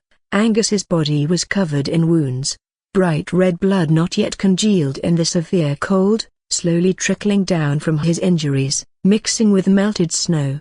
It was clear he had just been through a fierce battle. Kevlar looked bewildered as she slowly raised her head to look at the expressionless Victor. "Is this what you meant by having a good talk?" At this point, she could hardly imagine what Victor and her father had been through, or why they had come to blows. And what was even harder for her to accept was Victor had actually emerged unscathed. Had he become so powerful that he could now face off against one of the Empire's great knights? At this moment, Kevlar's emotions were incredibly complex. No matter how dissatisfied she was with Angus's actions, he was still her father after all. Jigsaw, seeing his father kneeling on the ground in a daze, didn't seem particularly surprised. He simply raised his head again, looking coldly at Victor. "Victor Cravina is suspected of assaulting the head of the Dillon family, Earl Angus. In the name of Jigsaw Dillon, son of Earl Angus, I demand the mobilization of all Northern Knights to apprehend Victor Cravina. This matter is to be reported to the royal capital immediately." Hearing this, Kevlar looked at Jigsaw in disbelief. "Jigsaw, what do you do? The facts are before your eyes." Regardless of father's current state, Victor attacked him. Kevlar knew very well that there were countless knights present who could testify. Jigsaw's gaze never left Victor as he coldly stated, "I know you're very powerful. You could kill any of us. The strongest among us has already been defeated by you. Now, no one can stop you. But even if you kill all of us, you can't prevent this news from reaching the royal capital." As Jigsaw's words reached Kevlar's ears, a bone-chilling coldness suddenly swept through her body. At this moment, Kevlar felt her relatives were utter strangers. From the very beginning of the invitation to Victor, they had been scheming. Angus would certainly make a move against Victor, and at that time, regardless of the outcome, the battle between Victor and Angus would definitely be reported back to the royal capital, to the Emperor's ears. But most importantly, it would reach Gwen. Hadn't Gwen lost her sense of justice? Well then, when Victor, who had allegedly killed her family members, stood before her, what would Gwen choose? The answer was already obvious. In her stubbornness, she would only see Victor as a criminal. Even if Victor hadn't actually done it, it would be impossible to defend against 100 accusations unless Gwen's sense of justice was restored, and her ability to discern good from evil, truth from falsehood, returned. But if that happened, Gwen would once again become that stubborn and righteous knight. This, in turn, would align perfectly with Angus's plan. In an instant, Kevlar understood it all. Jigsaw wasn't giving Victor a choice at all. He was only making Gwen choose. Either Victor would be found guilty, or Gwen's abilities would be restored. Only one of the two could be true. Kevlar's voice trembled. "Jigsaw, you've become a stranger to me." Hearing Kevlar's confusion, Jigsaw paid her no mind, continuing to stare at Victor. He didn't even have any defenses up, just standing there. Even if Victor were to raise his hand in the next second, he could easily kill him. He showed no fear of death. Perhaps he believed his sacrifice would make this plan even more perfect. And so, Victor made a move. Not a bad bit of cleverness. He looked straight at Jigsaw, his eyes filled with his own unique arrogance. "Perhaps I have to admit, your threat is indeed something I hadn't considered. But aren't you underestimating me a bit too much?" A ball of flame suddenly ignited in front of Jigsaw, and in the next moment, Victor had transformed into an elemental flame, with only his head visible in the air as he looked at the frail young man. The terrifying temperature made Jigsaw feel short of breath, but he didn't panic at all, even though he was now facing death directly. Young Master Jigsaw. Seeing this scene, the knights immediately brought out their silver shields and drew their long swords, shielding Jigsaw. But they could only protect Jigsaw from the front, as the intense fear prevented them from taking a step forward. The horrifying temperature continued to spread even under the heavy snowfall. Snow frantically poured into the house, turning into dissipating white smoke the moment it touched the ground. Even though they were quite far away, the heat felt like facing a volcano, rushing towards them. Kevlar was equally shocked. Standing next to Victor, she looked at him with an almost pleading expression. "Victor, don't." But Victor paid no attention to Kevlar's plea. He just coldly looked at Jigsaw in his current form. "What exactly gave you the illusion that you could manipulate me? Do you really think you're qualified to threaten me?" Behind Victor's flame body, a giant hand that seemed to burn the sky instantly formed, gripping Jigsaw's frail body. The intense burning sensation invaded Jigsaw, and the air around him was completely burned away. The extremely low oxygen content made his lungs crave desperately, but he was powerless to do anything. The fear of death gradually spread to every part of his body. In Victor's eyes, Jigsaw's health was almost at its limit. Just a few more seconds. He would become the experience points contributing to Victor. Swoosh, swoosh. Two silver daggers, as if cutting through magic, inserted themselves between the two, causing the magic to become slightly unstable. Kevlar's lightning-fast figure flashed by, snatching Jigsaw away. Victor, who had transformed into a body of flame, didn't stop Kevlar. He just coldly watched everything, his icy gaze not even sparing a glance for Kevlar. Kevlar had saved Jigsaw, but under the scorching heat, Jigsaw had already fallen unconscious, consumed by the flames. She placed Jigsaw on the ground, then turned to face her brother-in-law, who seemed to be engulfed in rage, and lowered her head. "Victor, I'm sorry." "Why are you apologizing to me?" The colder Victor's voice became, the more intense the flames he emitted seemed to grow. "Do you think their actions have angered me?" Kevlar remained silent, her head lowered, not knowing what expression to wear when facing Victor. Perhaps he had come to her home full of expectations, accepting the invitation. But instead, he had been subjected to such scheming. She dared not say what Victor's emotions were now, but he would certainly be displeased. The flames before her gradually extinguished, and the wind and snow lashed at Kevlar's body like whips. The cold once again took over her entire body. Victor stood steadily in the snow, wearing that familiar coat. The fierce wind and snow continued to roar, drowning out the sound of his fluttering coat. The coat, flickering with red light, gradually dissipated into the deep snow, and a faint light slowly brightened. "Tell Gwen to find me in the far north." Kevlar watched Victor's figure gradually disappear into the heavy snow. Without realizing it, she seemed to notice the crow perched on his shoulder. Its eyes seemed to be filled with a calculating light. Finally, Victor completely vanished in the wind and snow, leaving only a sentence floating, carried by the wind and snow. "My feud with your Dillon family, from now on, has just begun." Whishaw. The huge and indifferent cold wind completely engulfed everything, burying it in the far north. Kevlar let the cold wind rush into her clothes, kneeling powerlessly on the ground. The dazed Angus and the unconscious Jigsaw were on either side of her, but she could only watch helplessly as this tragedy unfolded. Powerless. Royal Capital, Dillon Mansion. Gwen suddenly woke up with a start. She felt the soft bed beneath her, clutching her head with a furrowed brow. That strange dream again. In her dream, Gwen always saw a golden scale suspended in the air, while she stood at a distance, watching the peculiar balance. A faint voice gradually reached her ears, always seeming to attract her to touch it. What Gwen found strange was that whenever she couldn't resist the temptation and reached out to touch it, Victor would always appear in her dream, taking her outstretched hand into his embrace. Every time this happened, Gwen would wake up. Her face reddened, feeling very confused. Why did she keep dreaming about Victor? Perhaps it was because Victor had been training with her in the mornings recently, or maybe it was because people often mentioned Victor in front of her lately, along with comments about how well suited they were for each other.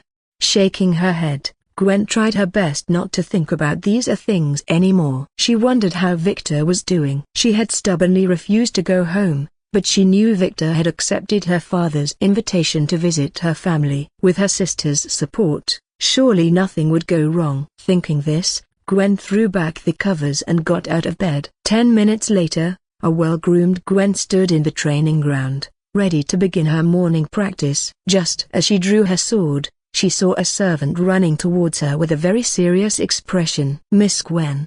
Gwen was a bit surprised. What could be so urgent this early in the morning? The servant stammered as he delivered the message. "Miss Kevlar has sent a reply. She says your father and brother were beaten by your fiancé. Copyright Gwen."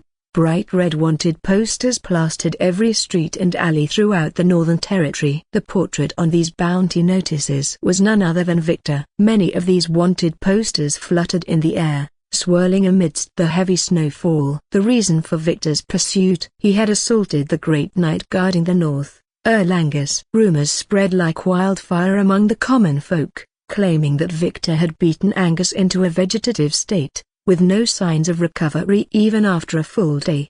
The news that the Dillon family heir had been severely injured and remained comatose had caused an uproar throughout the entire northern frontier. From the northern gentry down to the commoners, everyone was abuzz with this information. Spies swiftly carried the news to the royal capital, and within half a day, it had spread throughout the entire city. The ministers, naturally, paid extra attention to this matter, for it was indeed an extraordinary situation. Victor fighting Earl Angus wasn't the main issue. The problem lay in the aftermath of the battle. Victor had actually defeated Earl Angus. Of course, winning wasn't the real problem either. The issue was that he had beaten Angus to the point of losing his senses. Even that could be considered a minor matter. But Angus was Victor's father-in-law.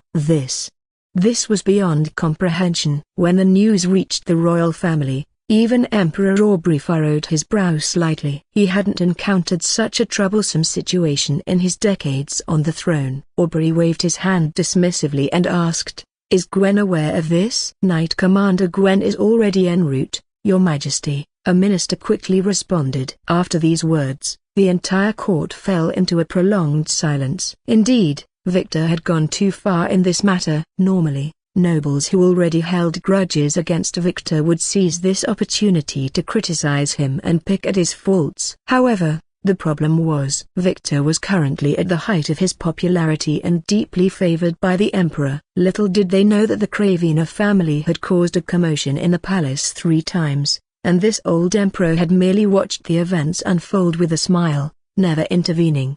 He didn't even protect his own son and nephew. Moreover, Victor had recently proposed a concept called instances, which had garnered the emperor's full support and expectations. So in this matter, even if Victor was truly in the wrong, no one dared to speak out against him. Emperor Aubrey's fingers, adorned with a heavy ruby ring, tapped on the throne as he let out a deep sigh. "Angus leads the Northern Knights and is responsible for guarding the north. If he truly is in a state of confusion, then his title can only be inherited by his successor." At this point, the others fell silent once again. Successor? Angus's heir was about to become disabled. Could he still inherit Angus's position? So who could ultimately inherit the Dillon family? Angus had 3 children, among whom Kevlar was well known to many. As a politician, she wasn't a knight and certainly couldn't lead those Northern Knights, who was the only person qualified to inherit the Dillon family. Everyone unanimously thought of one name: Gwendolyn. For a moment, the ministers' faces darkened, and they fell into an even deeper silence, seemingly even slowing their breathing. They were even considering whether Victor's attack on Angus was intentionally orchestrated by the emperor. Gwen was Victor's fiancée. Copyright he. If Gwen were to inherit the Dillon family, and then marry Victor, 2 Earl families would become one. Victor's power would become even more formidable, and if either of the 2 princes were to gain this foundation, it could directly secure the future throne. But the problem was, Victor was the princess's teacher, and there was an even more important issue. If Victor obtained the knightly foundation of the Dillon family and his power grew immense, could future monarchs truly keep him in check? They dared not continue this line of thought, as it would be disrespectful to future monarchs. They couldn't ponder further, couldn't fathom what exactly this aged and weakening emperor was thinking. "Your Majesty, Knight Commander Gwen has arrived." A eunuch hurriedly ran to the emperor's side and reported in a low voice. As soon as he finished speaking, Gwen entered the great hall, clad in silver armor that gleamed coldly. She held her knight's helmet in her left arm, standing tall with her chest out and head high. "Your Majesty." All the ministers present focused their gaze on Gwen, feeling a cold aura of authority and intimidation emanating from her. Her face was extremely gloomy, and her brows seemed to carry the extreme frost of the northern frontier. She stood before the Emperor and gave a slight bow. The Emperor waved his hand dismissively and said calmly, "Gwen, you must be aware of the situation in the north by now." Victor's wanted posters had spread throughout the north overnight, with countless knights searching for his whereabouts. She had already learned of this from Kevlar's reply letter. Gwen didn't respond, but obviously, everyone knew that this knight was already aware of everything. The Emperor looked at her and continued to ask, "You are Victor's fiancée tilde copyrightee. By rights, this should be handled as a family matter, and I shouldn't interfere." Then, Aubrey chuckled a couple of times. However, after this incident, can you and Victor really maintain this engagement? With these words, many people couldn't help but ponder the Emperor's intentions. He was making Gwen choose. "Right now, you are Victor's fiancée tilde copyrightee. Your fiancée tilde copyright has assaulted your father, and this is your family matter, not yet escalating to a more serious level. But if your engagement is broken off, then it becomes Victor maliciously collaborating with northern barbarians to attack the Great Knight of the North, Angus. The Empire would naturally mobilize troops to capture Victor and bring him back. At that time, it would be handled officially, and the royal family would investigate this matter thoroughly. And afterwards, the engagement between the two naturally couldn't be maintained. If Angus doesn't wake up, and his heir is severely injured and disabled, Gwen would return to the north to become the Countess, replacing her father in guarding the northern border. As for Victor, as long as the charges aren't established, he would still be that Earl, the princess's teacher. It seemed the Emperor was still rational. Although he could indeed keep Victor in check while alive, future monarchs might not necessarily be able to control two earls with military power and strength. Many people contemplated the Emperor's deep intentions. So now, it all depended on Gwen's choice. Gwen responded without even a moment's hesitation, her expression unchanging, as if describing an insignificant matter. "Your Majesty, I have come to request that you relieve me of my duties as the Royal Knight Commander." As soon as these words were spoken, a wave of shock swept through the entire hall, stirring up a tide of astonishment. Gwen herself possessed extremely powerful strength and solid capabilities, and the position of Knight Commander was even personally appointed by the Emperor.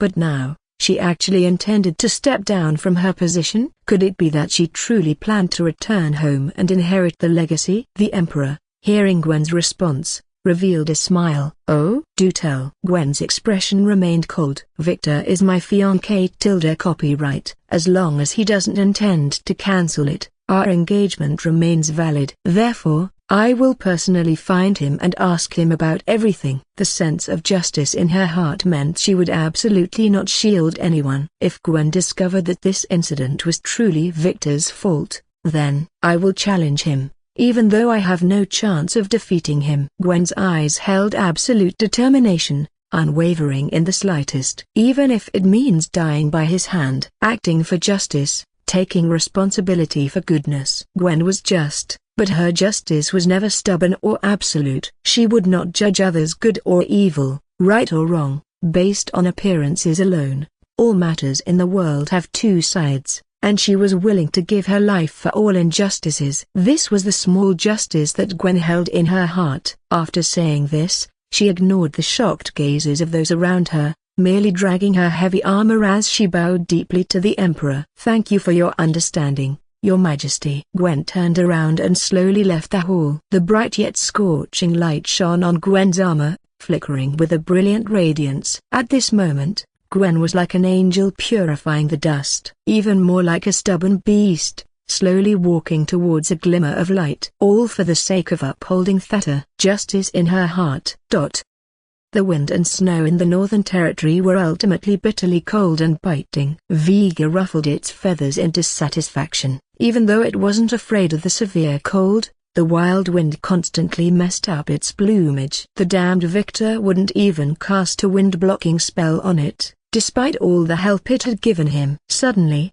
Victor stopped in his tracks amidst the blizzard. "Hey, why did you stop?" Vega called out in displeasure, but Victor ignored its tearing cries, simply gazing silently ahead. In the distance, shrouded in darkness, amidst the all-encompassing snowstorm, there seemed to be a tribe with burning fires. In this howling, windswept remote area, there was actually an encampment with lit fires. A bright red flag fluttered in the wind and snow, embroidered with a giant sword engulfed in flames. Vega also noticed the distant camp and was somewhat curious. "Look at the flag above, that's the territory of the Blazing Sword," Victor said calmly. Blazing Sword was one of the two largest barbarian tribes in the far north. These people were distributed in remote frontier regions, followers of the fire giant, that terrifying giant with demigod-like powers. They always believed in endless strife and the ever-burning power of flames.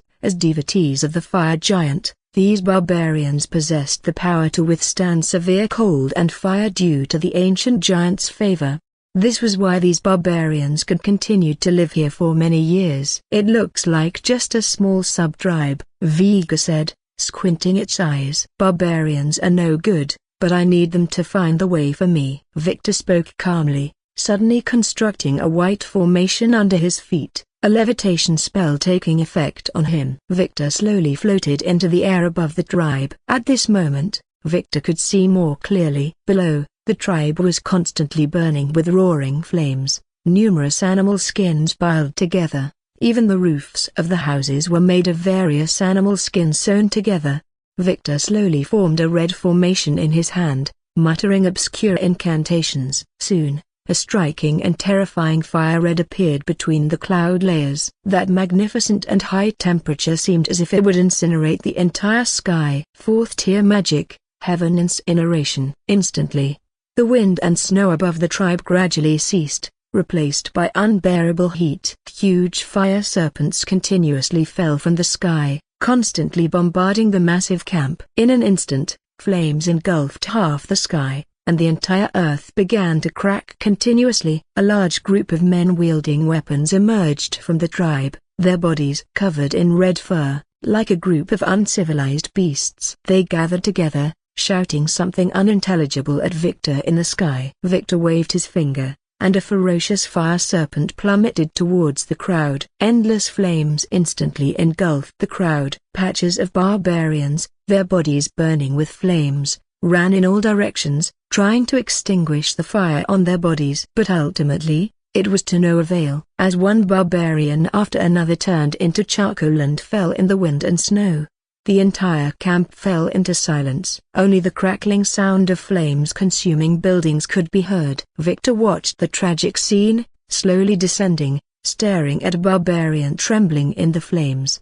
He was curled up in the fire, staring at Victor, his eyes filled with endless fear. And those flames seemed not to burn him at all. Victor looked at him coldly and said slowly, "Lucky you, I found you in the very first tribe." Temple qualifier. The Inheritance Temple was a place of extraordinary significance. It would seek out qualified inheritors in the vicinity and bestow divine power upon them in advance. This bestowed divine power often manifested in the form of special physical attributes in the qualified individuals. In the far north, only these barbarians could gain recognition from the Inheritance Temple as qualified inheritors. Only the qualified could awaken the temple. Victor had anticipated needing to search through several tribes to find such a qualified individual, but fortune smiled upon him. The sole survivor was a barbarian youth who appeared to be barely in his teens. The red fur on his body had only just begun to grow, and his limbs were exceptionally muscular from years of enduring extreme environments. He wore a large white spotted animal skin. The animal skin garment had been scorched black under the terrifying flames. Yet,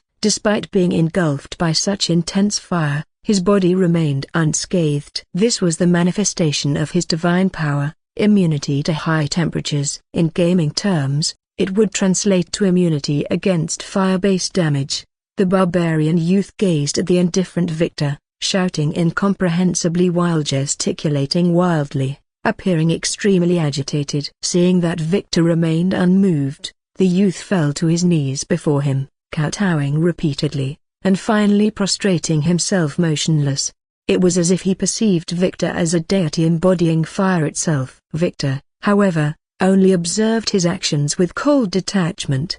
Uncivilized savages, wreaking havoc on the borders of a vast empire with just a modicum of power obtained from external sources. He turned his gaze towards the nearby poles, where various pieces of flesh were hanging. Through the haze, Victor seemed to discern some indescribable flesh. Above, there appeared to be some garments that had already been frozen stiff. The sight filled Victor with utter revulsion. He wished he could resurrect these dead barbarians and grind their bones to dust 1,000 times over. "You know, Vega," he said. "This is precisely why, with the exception of Gwen, I despise all the knights of the North, including Angus." Self-proclaimed righteous, his mind was consumed solely by thoughts of inheriting the legacy of the goddess of justice. Until this inheritance finally fell to Gwen, even the goddess of justice herself deemed Angus's actions to have become so obsessive as to be evil.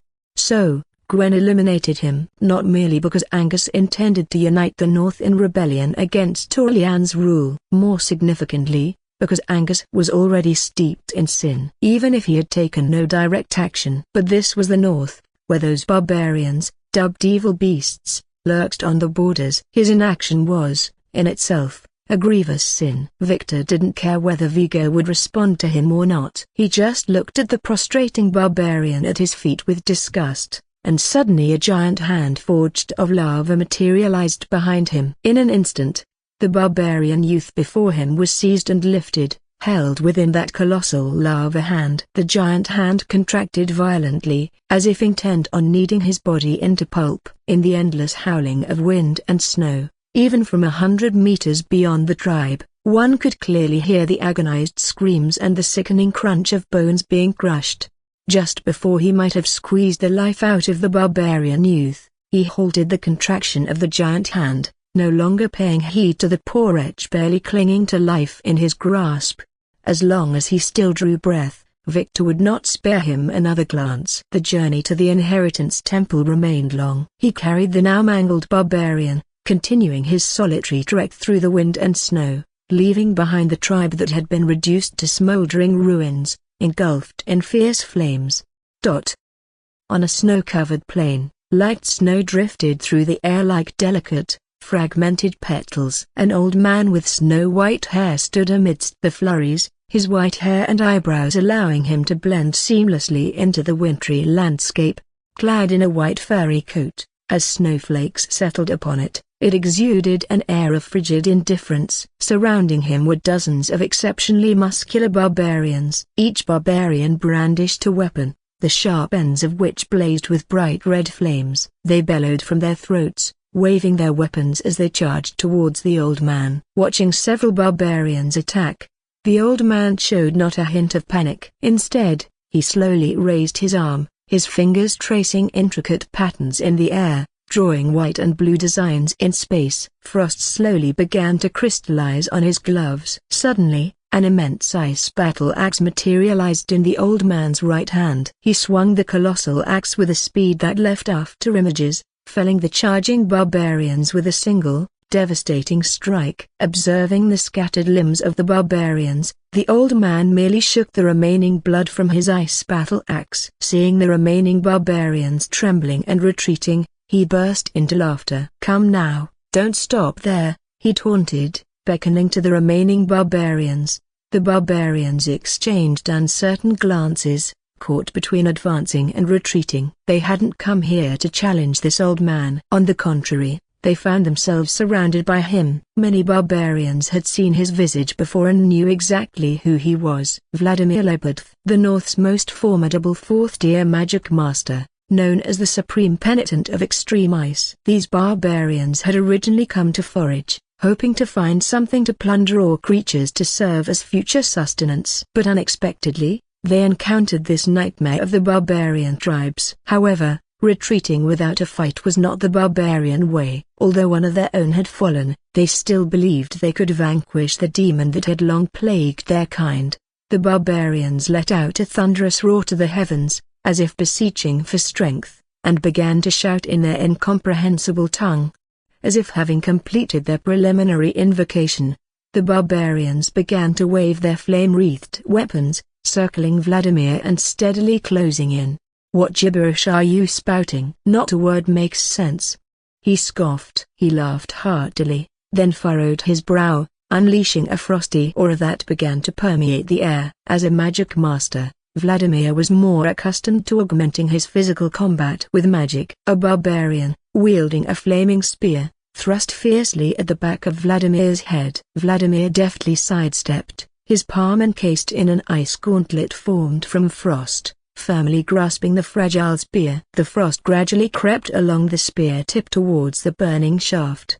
The barbarian suddenly jerked back, only to find that the spear seemed to be stuck fast. He abandoned the weapon and charged at Vladimir with his muscular frame. In a flash, the old man swung the icy spear, hurling it violently behind him. The high-velocity icy projectile pierced through the skull of a dual-wielding barbarian who was preparing to attack from afar. Glancing back, Vladimir saw the charging barbarian had already closed to within 10 meters. His right leg lashed out with terrifying force, his icy foot shattering the barbarian's head into fragments. The blue glove on Vladimir's right hand emitted a soft glow, and an ice dagger materialized in his palm. He plunged it into the body of the headless barbarian, then hurled the corpse towards a red-haired barbarian brandishing a battle axe not far away. The corpse collided with the living body, and the tremendous impact instantly reverberated through the entire snow-covered plain, violently tearing open a deep, gaping chasm. The barbarian plummeted into the valley along with the corpse. Vladimir leisurely placed a cigar between his lips as he caressed his gloves. Mages typically possess a single magical attribute. However, for mages with formidable physical strength, even a solitary magical ability can serve as an incredibly potent asset. With an unlit cigar dangling from his mouth, he sauntered towards a retreating barbarian. Perhaps it was the sheer terror induced by Vladimir's imposing presence.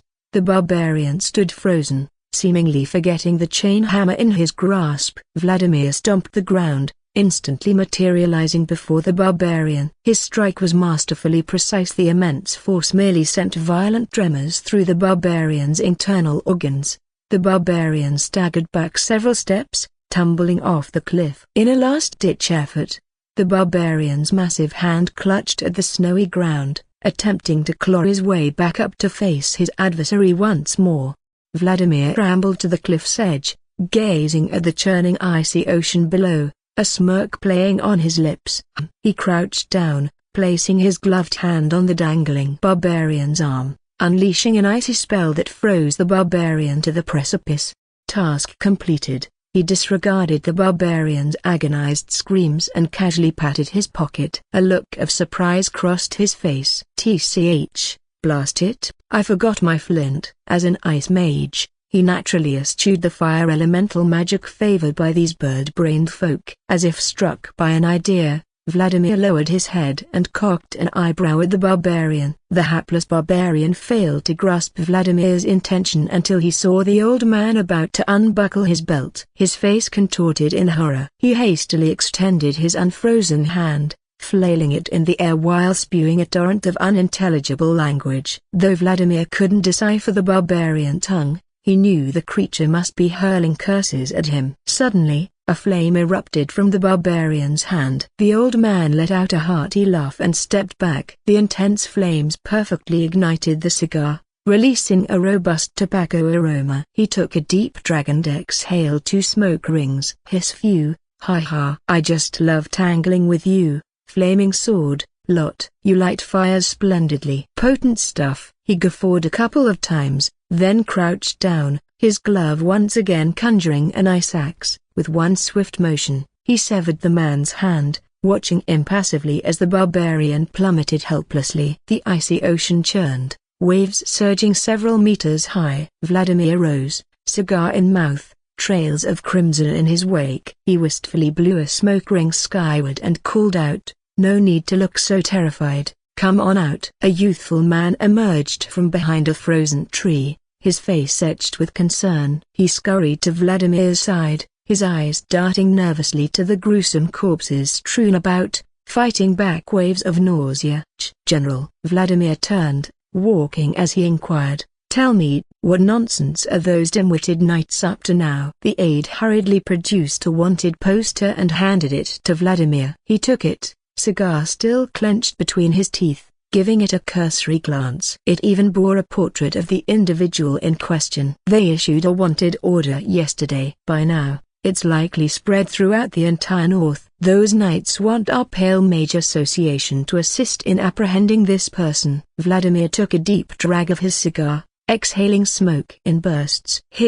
This lad looks somewhat familiar." "What's his name?" "Victor." "His reputation is known to all in the capital, and his fame has even reached the North, but..." The old man spent his days either puffing on cigars and dancing or brawling with barbarians. How would he pay heed to such matters? But there was one thing Dick knew with certainty: the old man definitely wouldn't aid those knights, because he's a mage. "Tell those knights, mages have free passage in my territory." He let out 3 hearty laughs, then turned his head as if struck by a thought and looked at Dick again. What did this fellow do to warrant a kingdom-wide manhunt? Dick hesitated, somewhat embarrassed, but still replied, "Victor, he beat Angus and his son into paralysis." "So, they're hell-bent on finding Victor to settle the score." Vladimir fell silent for a moment, then instructed, "Tell the boys below to locate this person. Try to find him. And then, I must share a drink with this fellow." "Ha ha ha." He vigorously clapped Dick's shoulder, with such force that Dick couldn't stop coughing. General. Stop patting, cough, there's one more thing." "Oh?" Vladimir snapped to attention, his curiosity piqued. "Your Duke friend from the capital, his daughter has arrived." In the windswept snowy land, Vladimir donned a thick fur coat. Cigar clenched between his teeth, he trudged through the deep snow, arriving at the entrance of the Pale Mage Association. Erica pulled down her hood, her golden tresses billowing in the wind and snow. The arduous journey had taken its toll on Erica as well. Her face had grown gaunt, her frame seemed to have shrunk, and her eyes appeared somewhat sunken. Yet, a spark still gleamed in her gaze. Each day, they had covered hundreds of kilometers. To save time, the team hadn't even allowed for extra rest periods. Setting out from the capital, Erica had spent 5 consecutive days on horseback, enduring the relentless assault of wind and rain. This baptism by nature seemed to have fortified her spirit considerably. Seeing the old man emerge to greet her, Erica swung her leg over and dismounted from her white steed, bowing respectfully. "Uncle Vladimir." She recognized the man before her. Vladimir Lebedev, president of the Pale Mage Association, and a close confidant of her father. By rights, Erica should address this man as uncle. Vladimir's status as a friend of the Duke was far from ordinary. He was a general stationed on the northern frontier of the empire. The old man appeared quite at ease, taking a deep drag from his cigar and blowing smoke rings into the air. He appraised Erica, sizing her up, and chuckled. "Levi's little girl, not bad. You actually made it here solely on horseback." Seeing Vladimir's nod of approval, Erica knew she had passed the Mage Association's initial test. "Dick, escort them back first. Let them all have a good rest. Tonight, we'll throw them a welcoming feast." The aide nodded, leading Erica's white horse and the mages who had escorted her away. Vladimir patted Erica's shoulder, pocketed his cigar, turned his head to exhale a puff of smoke into the air, then turned back to Erica and said, "Care for a tour?" Although Erica was somewhat fatigued, she couldn't refuse an elder's invitation and nodded. Moreover, she was curious to see what the domain under one of the 2 major forces in the north looked like. Soon, Erica found herself trailing behind Vladimir, her eyes darting about inquisitively. This was a sight that could never be witnessed in the capital. Many structures were crafted from natural materials, a blend of white marble and ice shavings, incredibly resilient yet gleaming brilliantly under the sunlight.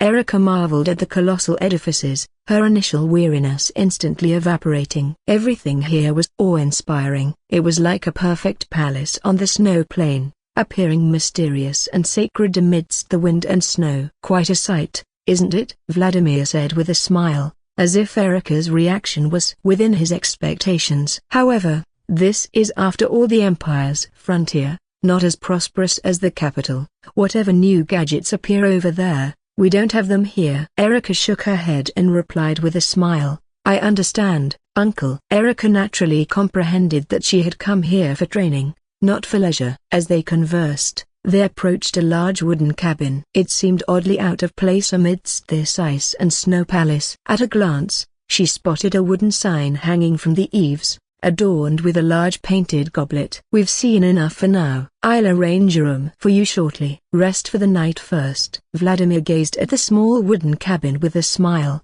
either due to his fondness for the tavern or because Erica had just addressed him as uncle.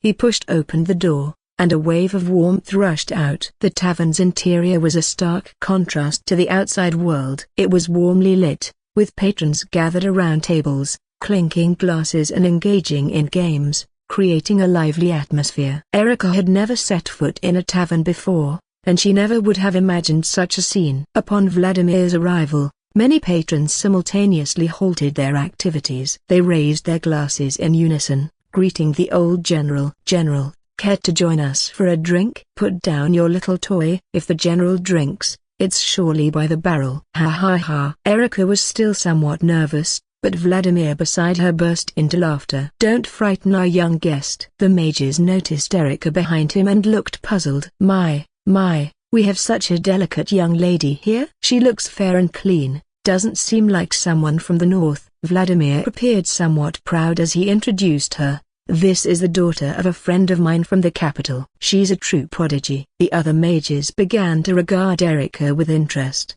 somewhat skeptically. In the eyes of these robust mages, how talented could a mere delicate young girl be? But they heard Vladimir continue to boast. 17 years old, second-rank mage. Instantly, an incredibly loud cheer erupted in the tavern, even causing the bottles on the shelves to rattle. Holy shit! Second-rank mage? Many of those present were a mix of various mages and wizards. Most were in their 30s or 40s and had been stuck at the second-rank level for a considerable time. Some mages hadn't even broken through to the second rank after many years. As a result, the young girl they couldn't quite respect was already on par with them in rank. Damn, she really is a prodigy. I feel inferior now. As expected of the general's friend, his daughter's talent is truly outstanding. Hearing the exclamations and praises of these passionate and bold mages one after another, Erica couldn't help but lower her head, her cheeks flushing slightly, seeming a bit embarrassed. Seeing this, Vladimir waved his hand at the group. All right. Get lost, go drink your stuff. The young lady is here for training, not to listen to you old fellows boasting. Those middle-aged men laughed heartily and resumed their games. Amelia, Vladimir suddenly shouted into the tavern, and Erica quietly covered her ears. A woman slowly emerged from behind the tavern counter. Her skin was snow-white, typical of a northerner, with one eye covered by a black eye patch, and something that seemed to be clenched between her teeth. It wasn't a cigarette, Erica was certain of that. On her exposed midriff below her clothes, Erica could see several deep scars, shocking to behold. What are you yelling about? Don't you know how loud your voice is? Vladimir didn't mind and laughed boldly a couple of times. Go arrange a good place for this young lady, and don't forget to prepare a hot bath for her. Amelia sighed and gave Erica a glance. Follow me. Erica looked at Vladimir. The old man returned her a reassuring look. Only then did Erica follow behind the woman, walking through a door behind the tavern. After the two left, the group of men gathered around Vladimir, asking this and that. General, who exactly is that young lady? A second-rank mage at 17 is truly remarkable. I wouldn't even dare to imagine it. Damn, if my son had her abilities, I'd go burn incense for my ancestors right away. Vladimir just chuckled and gave each of these men a few playful slaps on the neck. Don't pry too much, her identity is quite extraordinary. The old man found a wooden stool, pulled it over to sit down. A mage, seeing the president sit down, immediately brought over a huge wooden barrel filled to the brim with wheat beer and placed it in front of the old man. Vladimir picked up the barrel and poured a few mouthfuls directly into his mouth. After a couple of drinks, his expression remained unchanged as he continued to ask, "That Victor on the wanted poster, you will that know him?" "It's just you who doesn't know, General. One man got excited and started talking enthusiastically. The young lady you brought is quite impressive, already a second-rank mage at 17, but compared to him, she's far behind. A fourth-rank mage at 29. In the entire empire, even looking back through history, you can't find a fourth-rank mage younger than him. As he spoke, he seemed even more proud. As if he was talking about himself. Vladimir listened, his eyes growing brighter. This kid sounds like he's got some skills. He became more and more interested in this Victor whom he had never met. And most importantly, he had beaten that old Angus into paralysis. Even if he personally took action, he might not be able to beat Angus into such a state. Good lad, I admire him. As for the level of admiration for Victor, it reached the point where Vladimir was even considering whether to introduce him to a wife. If only he had a daughter himself. But he had a friend who did. That child from the Levi family. He thought she was quite good. She was polite,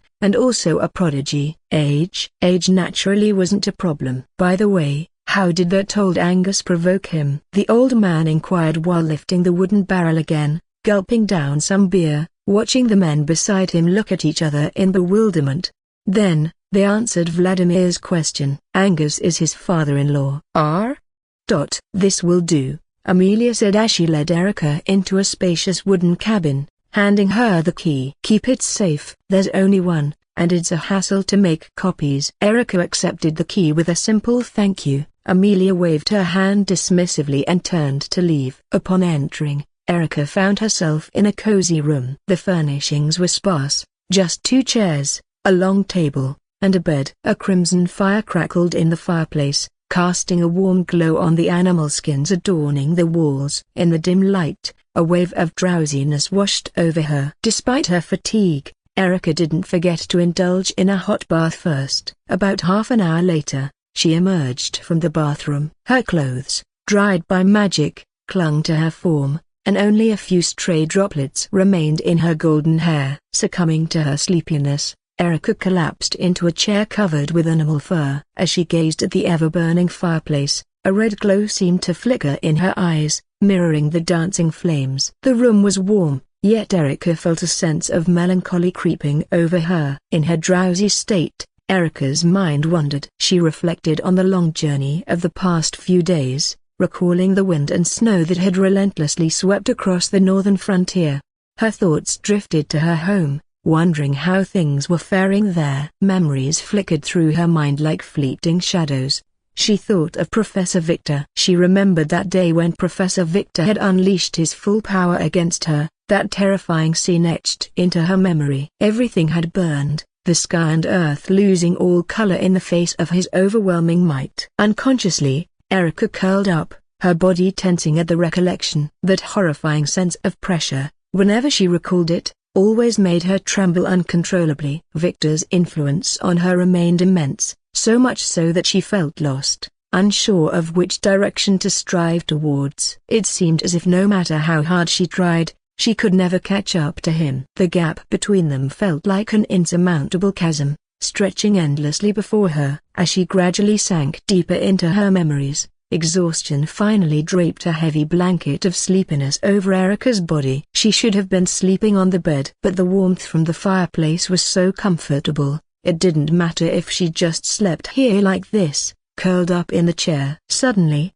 the wind outside grew stronger, its howl piercing through the cabin's walls. Something seemed to stick to the window, making a sound as if it had adhered to the glass. Erica found it strange. The sound brought her back to her senses, and she unconsciously looked towards the window. It was a piece of paper, but in the dim firelight, she couldn't make out its contents. The northern frontier didn't have widespread use of magical light bulbs, so she could only stand up and walk over to investigate. She conjured a flame spell in her hand, which flickered to life, illuminating the window and the mysterious paper stuck to it. This time, she saw it clearly. It was a wanted poster. The portrait on the wanted poster looked eerily familiar to her. She could hardly believe it was the person she thought it was. Perhaps it was just someone who bore a striking resemblance. How could Professor Victor appear in the northern frontier? Even if he did appear here, why would he be wanted for a crime? It didn't make sense. But the more Erica thought about it,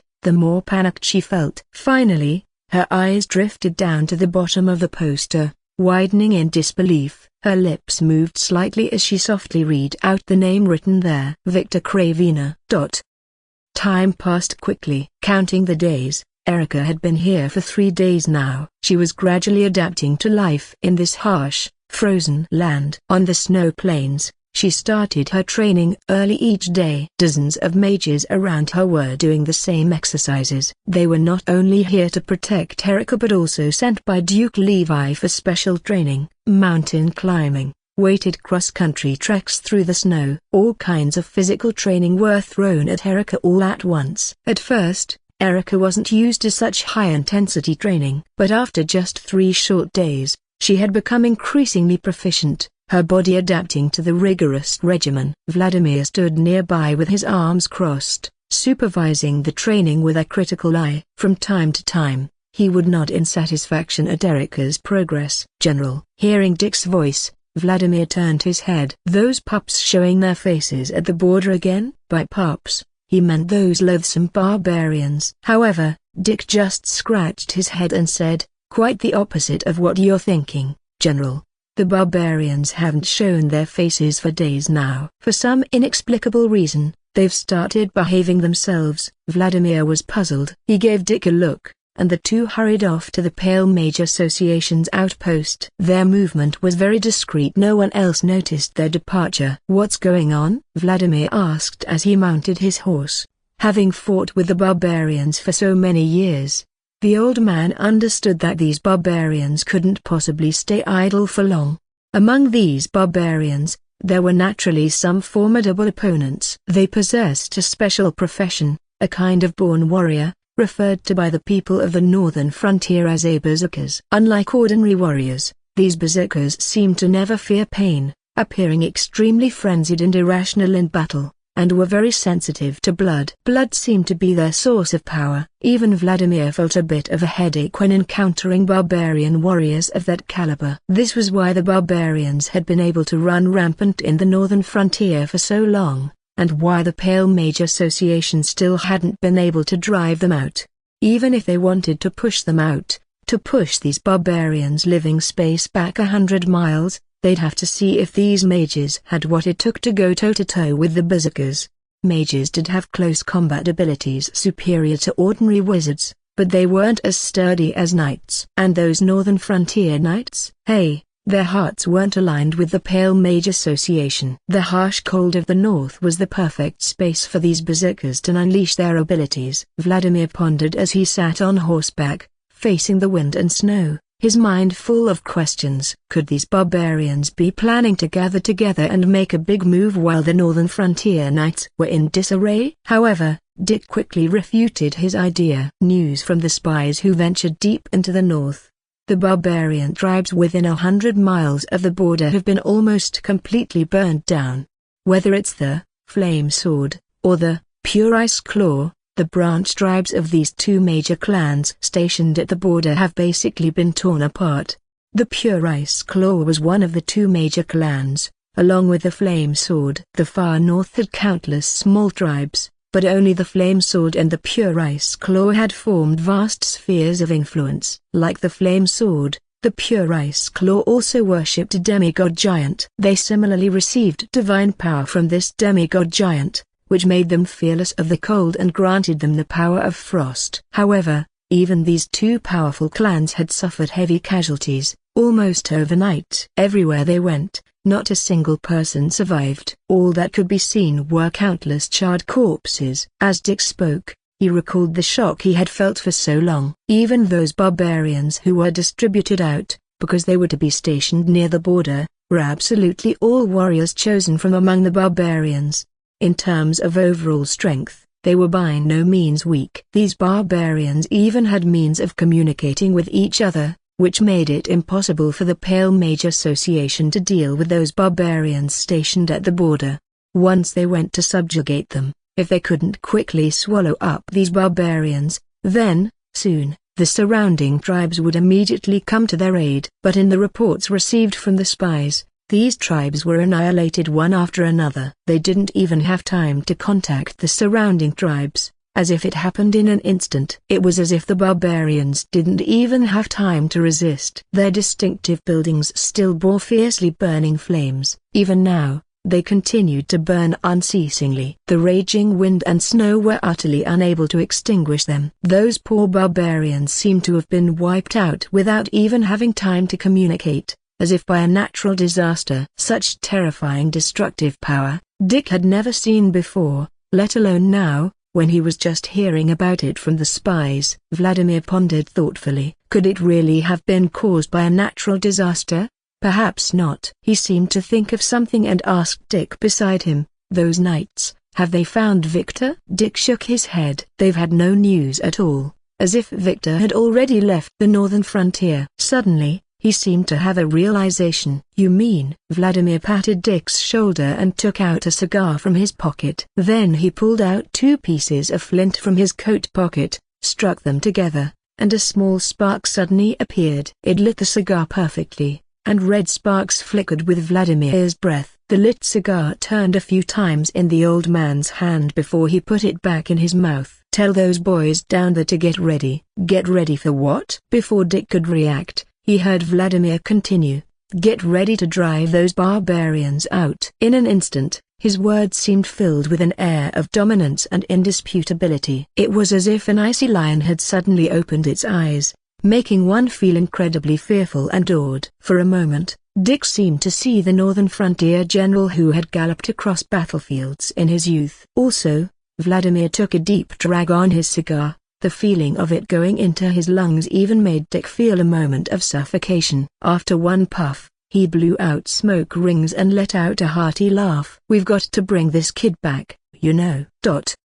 Victor coldly walked out of a beastskin camp. He held a ball of flame in his hand, and as Victor left, the flame seemed to gain consciousness and leapt onto the camp. Boom! With a thunderous sound, the camp behind him was engulfed in a sea of fire reaching to the sky. The flames burned incessantly, seeming to want to completely devour the entire camp. And in the lava giant hand behind Victor, there was a basket woven from wood and vines. Inside seemed to be 7 or 8 barbarians, red-haired and blue-haired, male and female, all sorts. But without exception, their clothes had been burned to ashes, yet their bodies showed not a trace of burn marks. Their limbs were as if broken, thrown into the basket in extremely uncoordinated postures, their skin as if scrubbed over and over with sharp tools, a bloody mess. Even if barbarians saw this scene, they might vomit quite a bit. Victor's face was cold as he continued to carry the basket towards the depths of the northern frontier. Vega yawned on Victor's shoulder. "How much longer until we get there?" "Soon." Dropping these words, Victor continued to walk northward. At first, Vega was curious. Although teleportation magic couldn't be used, why didn't Victor use magic to fly or accelerate, to quickly reach their destination? But based on the experiences of the past few days, Vega finally understood what he was doing. He walked slowly like this across the snow plains, like an ascetic experiencing a long walking practice. However, whenever he entered any barbarian tribe, he would only take one action. That is, extermination. Everywhere he went, the angry screams of the barbarians echoed across the snow plains. From desperate pleas to unceasing anger, they died with pent-up emotions. But Victor didn't care at all about the emotions of these barbarians. No matter how many of them he killed, Victor wouldn't even blink an eye. Victor's notoriety seemed to have spread throughout the snow plains. A god of death was on a killing spree in the far north, to the extent that when Victor passed by many camps, those tribes were completely empty. Some tribes had even migrated to other places without taking the food they relied on for survival. The barbarian camp Victor had just left was the first tribe he had encountered today that still had barbarians present. Perhaps because they hadn't received the news yet, they were intercepted by Victor in advance. In any case, the barbarians had consciously begun to guard against the human rumored to exist. They even had to hold weapons while devouring raw meat. Victor silently continued forward amidst the heavy snow. This fierce wind and snow seemed about to swallow up Victor's lone figure. He continued to advance, the snow gradually beginning to dance more wildly, making it hard to discern directions. Who knows how long it had been, how many mountain tops he had walked past. Victor's pace slowed a bit. A ray of daylight suddenly pierced through the wind and snow, appearing before his eyes. The snow ahead became sparse, as if divided into two worlds. Victor walked to the edge of a cliff. "We're here." He stood in place, gazing at the incredibly vast expanse before him, and said softly. Ahead was an endless, surging icy ocean, utterly ethereal. The azure sea and ice-blue mountains blended together, giving a sense of silence and tranquility. The snow plains were dotted with fine ice crystals, appearing incredibly mysterious under the eerie green glow of the aurora borealis. The light reflected off the crystals, merging together to form a breathtakingly beautiful panorama. "This," Victor said, his voice barely above a whisper, "is the far northern ice plains." Vega gazed at the beautiful scene before it, feeling somewhat emotional. "I'm starting to look forward to what might appear here." In the next moment, the lava giant hand behind Victor grabbed the group of barbarians who had qualified for the temple from the basket, roughly throwing them onto the ground in front. A white formation appeared on the ground, from which a few white feathers flew out, piercing into the bodies of those barbarians. Under the spell, they were forcibly awakened. Slowly opening their eyes, they looked around at the unfamiliar scene. Although they had been through quite an ordeal, these barbarians were not dead. Upon waking, they once again saw the terrifying figure before them and began babbling incoherently, their voices strained. They lined up in a row, and even with broken limbs, their bodies continued to repeat the act of begging for mercy. Their heads pounded the icy plain, creating large craters, with streaks of blood flowing from their foreheads. Victor remained silent, as he couldn't communicate with these barbarians. The lava giant hand behind him transformed into the shape of a single finger, and he simply pointed at the area behind the barbarians. They understood Victor's meaning and painfully turned their heads to look behind them. As if responding to some kind of summons, they suddenly froze in place. All at once, the surging waves of the sea seemed to reverse direction. Like an earthquake, a series of violent tremors spread across the icy plain. The ground shook intensely, as if it were about to shatter. Between the cracks in the ice, a structure gradually rose from beneath the sea, slowly emerging in the icy ocean. It appeared to be a hall, with an enormously imposing presence, like a divine miracle. Finally, it revealed its full form, seeming to almost completely obscure the sky. It was a temple. Enveloped in cloud white, it exuded an ethereal feeling, incredibly wondrous. In the next second, fierce winds suddenly gathered, blowing violently at the edge of the cliff, instantly whipping up ice crystals and snow from the snow plain to a height of 100 meters. The ocean was instantly overturned, surging towards the temple with a thunderous roar. The barbarians, as if witnessing a divine miracle, pressed their heads to the ground, no longer daring to lift them. Victor calmly observed the temple that had appeared out of thin air before him. The Wind Temple, located at the northernmost point of the far north, on the extreme northern ice plain, where the storms were most intense. Here, years of unceasing wind and snow had created an environment rich in wind elemental energy. However, the divine power bestowed by the Wind Temple upon those qualified manifested as immunity to fire-based damage. Similarly, the Earth Temple would grant those qualified immunity to wood-based attacks. Wind feeds fire, earth nourishes wood. The temple, as if sensing the arrival of those qualified, slowly opened its doors to welcome them. A powerful storm suddenly swept through, carving a terrifyingly deep crevice in the ice plain below. But the qualified individuals were no longer able to move their bodies. Victor leisurely walked towards the temple, soon standing at its entrance. A thick whirlwind instantly enveloped Victor, preventing his advance. Victor merely gave the great doors a cold glance, his coat suddenly flashing. The patterns on his coat gradually brightened, two different colors appearing behind him, seemingly materializing into two giant beasts, their energy pouring out to completely surround the temple.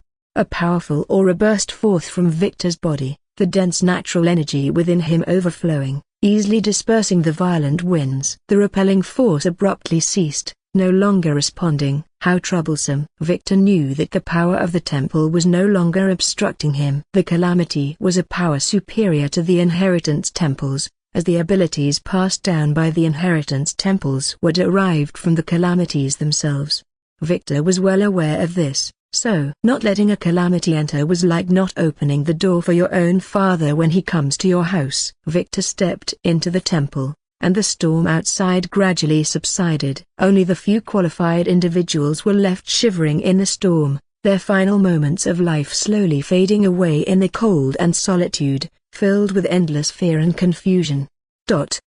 All members of the Pale Mage Association assemble. Within 5 minutes, all 4,382 people must gather on the snow plain. The mages began to spread the message, and those on the snow plain sprang into action. Their chaotic footsteps kicked up the thick snow several meters high. The thunderous sound of footsteps instantly echoed across the vast snow plain. Animals hiding beneath the snow fled towards the depths of the plain, startled by the massive vibrations. Those rugged men shed their animal skins and donned their pristine white battle robes once more. Gripping their magic weapons, they stood in formation on the snow plain, standing at rigid attention, awaiting instructions from their general. In less than 5 minutes, all mages and sorcerers had assembled. Amelia stood beside Vladimir, also dressed in a thick white robe that concealed the wound on her abdomen. Her previously irritated demeanor had completely vanished, replaced by an utterly cold expression. Vladimir stood on the icy platform of the Mage Corps, his gaze sweeping over everyone present, his expression extremely serious, his eyes filled with intense expectation. Warriors of the Pale Mage Association, a great battle is imminent. We have been stationed here for over 20 years. And today we will finally be able to put an end to those cruel demons, those barbarian dogs. The time for resistance has come. We must seize this opportunity to drive those dogs out completely, to push them farther than even the far north. The thousands of mages and sorcerers instantly became fired up, their fists clenched tighter, their bodies perhaps trembling uncontrollably with excitement, every face flushed red. But there were still quite a few who remained rational, looking somewhat confused. Why, without any warning, was the Mage Association suddenly going to war? Why are we suddenly going to war? Are those knights planning to cooperate with us? The Pale Mage Association itself was a group composed of various mages and sorcerers mixed together. In the face of the physically formidable barbarians, the mages who combined physical prowess with magic had some ability to resist. But the sorcerers couldn't. If the Northern Knights were present, they could use their superior equipment and physical abilities to confront the enemy head-on. The Knights could hold off the barbarians at the front, with the mages following closely behind, while the sorcerers, surrounded and protected, could focus entirely on casting spells, continuously inflicting terrifying magical attacks on the barbarians. But now, those Northern Knights had never intended to be of one heart and mind with the Mage Association. Vladimir narrowed his eyes and asked in return, "Are you going to fight or not?" Hearing this, the thousands of members of the Pale Mage Corps instantly straightened up, instinctively giving their answer. "Damn right, we'll fight. We must fight. Our hatred for the barbarians is stained with the blood of countless martyrs, a grudge spanning 20 years, we can't hold back anymore." That's right, we can't hold back anymore. As long as the president gave the order, even if they had doubts in their hearts, they would have to devote all their strength to the battle without hesitation. With 20 years of camaraderie and blood-soaked trials, they didn't hesitate for a moment. Vladimir looked at them and laughed heartily. Ha ha ha. Good. This time, we only need to penetrate deep into the far north, drive away those barbarians, and at the same time, go to receive a hero back. Of course, the surrounding tribes have already been swept clean, so we don't have to worry about those dogs hindering our actions. These words further ignited everyone's morale. Vladimir looked at his excited subordinates, his face full of proud smiles. He lowered his head to look at Erica beside him, saying, "Erica, it looks like your training will have to be put on hold for a few days. However, as the saying goes, actual combat is the best training." Erica understood Vladimir's meaning. He was asking her if she wanted to participate in this battle. If she was afraid here, fearing the coming danger, she could completely refuse. But that would go against Erica's original intention. She always remembered her goal,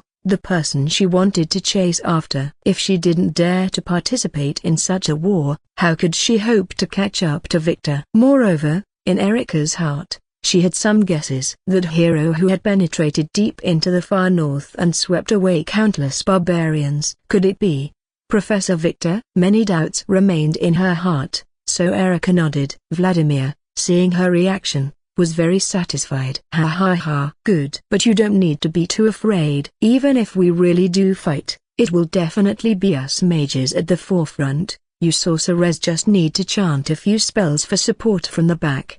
Amelia, he casually called out, and the cold and beautiful sorceress beside him quickly responded. Let this young lady follow under your sorcerer team. I believe she won't need your care. HMPH, sorcerers aren't as fragile as you say, she snorted coldly, agreeing to it. Having done all this, Vladimir turned back to face the members of the Mage Corps. His eyes seemed to be filled with intense fighting spirit. Pale Mage Association, advance in full force. Target, the far north. In an instant, under Vladimir's announcement, all the mages' cheers rose in waves, one higher than the next. Even the snow-capped mountains 100 meters away seemed to shake and tremble. Amidst the cheers, Dick hurriedly came to the front of the formation. General, there's a knight outside looking for you. Oh? At this critical moment, a knight had come to find him? Vladimir raised an eyebrow with interest, but before he could say anything, a female knight in white silver heavy armor had already walked over from the side. The armor on her body clashed together, making a clanging sound. Erika looked at her, her eyes widening slightly. But this female knight seemed to have not noticed her at all, only looking at Vladimir, her tone flat. General Lebedv, you want to go to the far north, right? Vladimir was very puzzled, and the mages of the Mage Association, seeing the arrival of a knight, had already become somewhat impolite in their tone.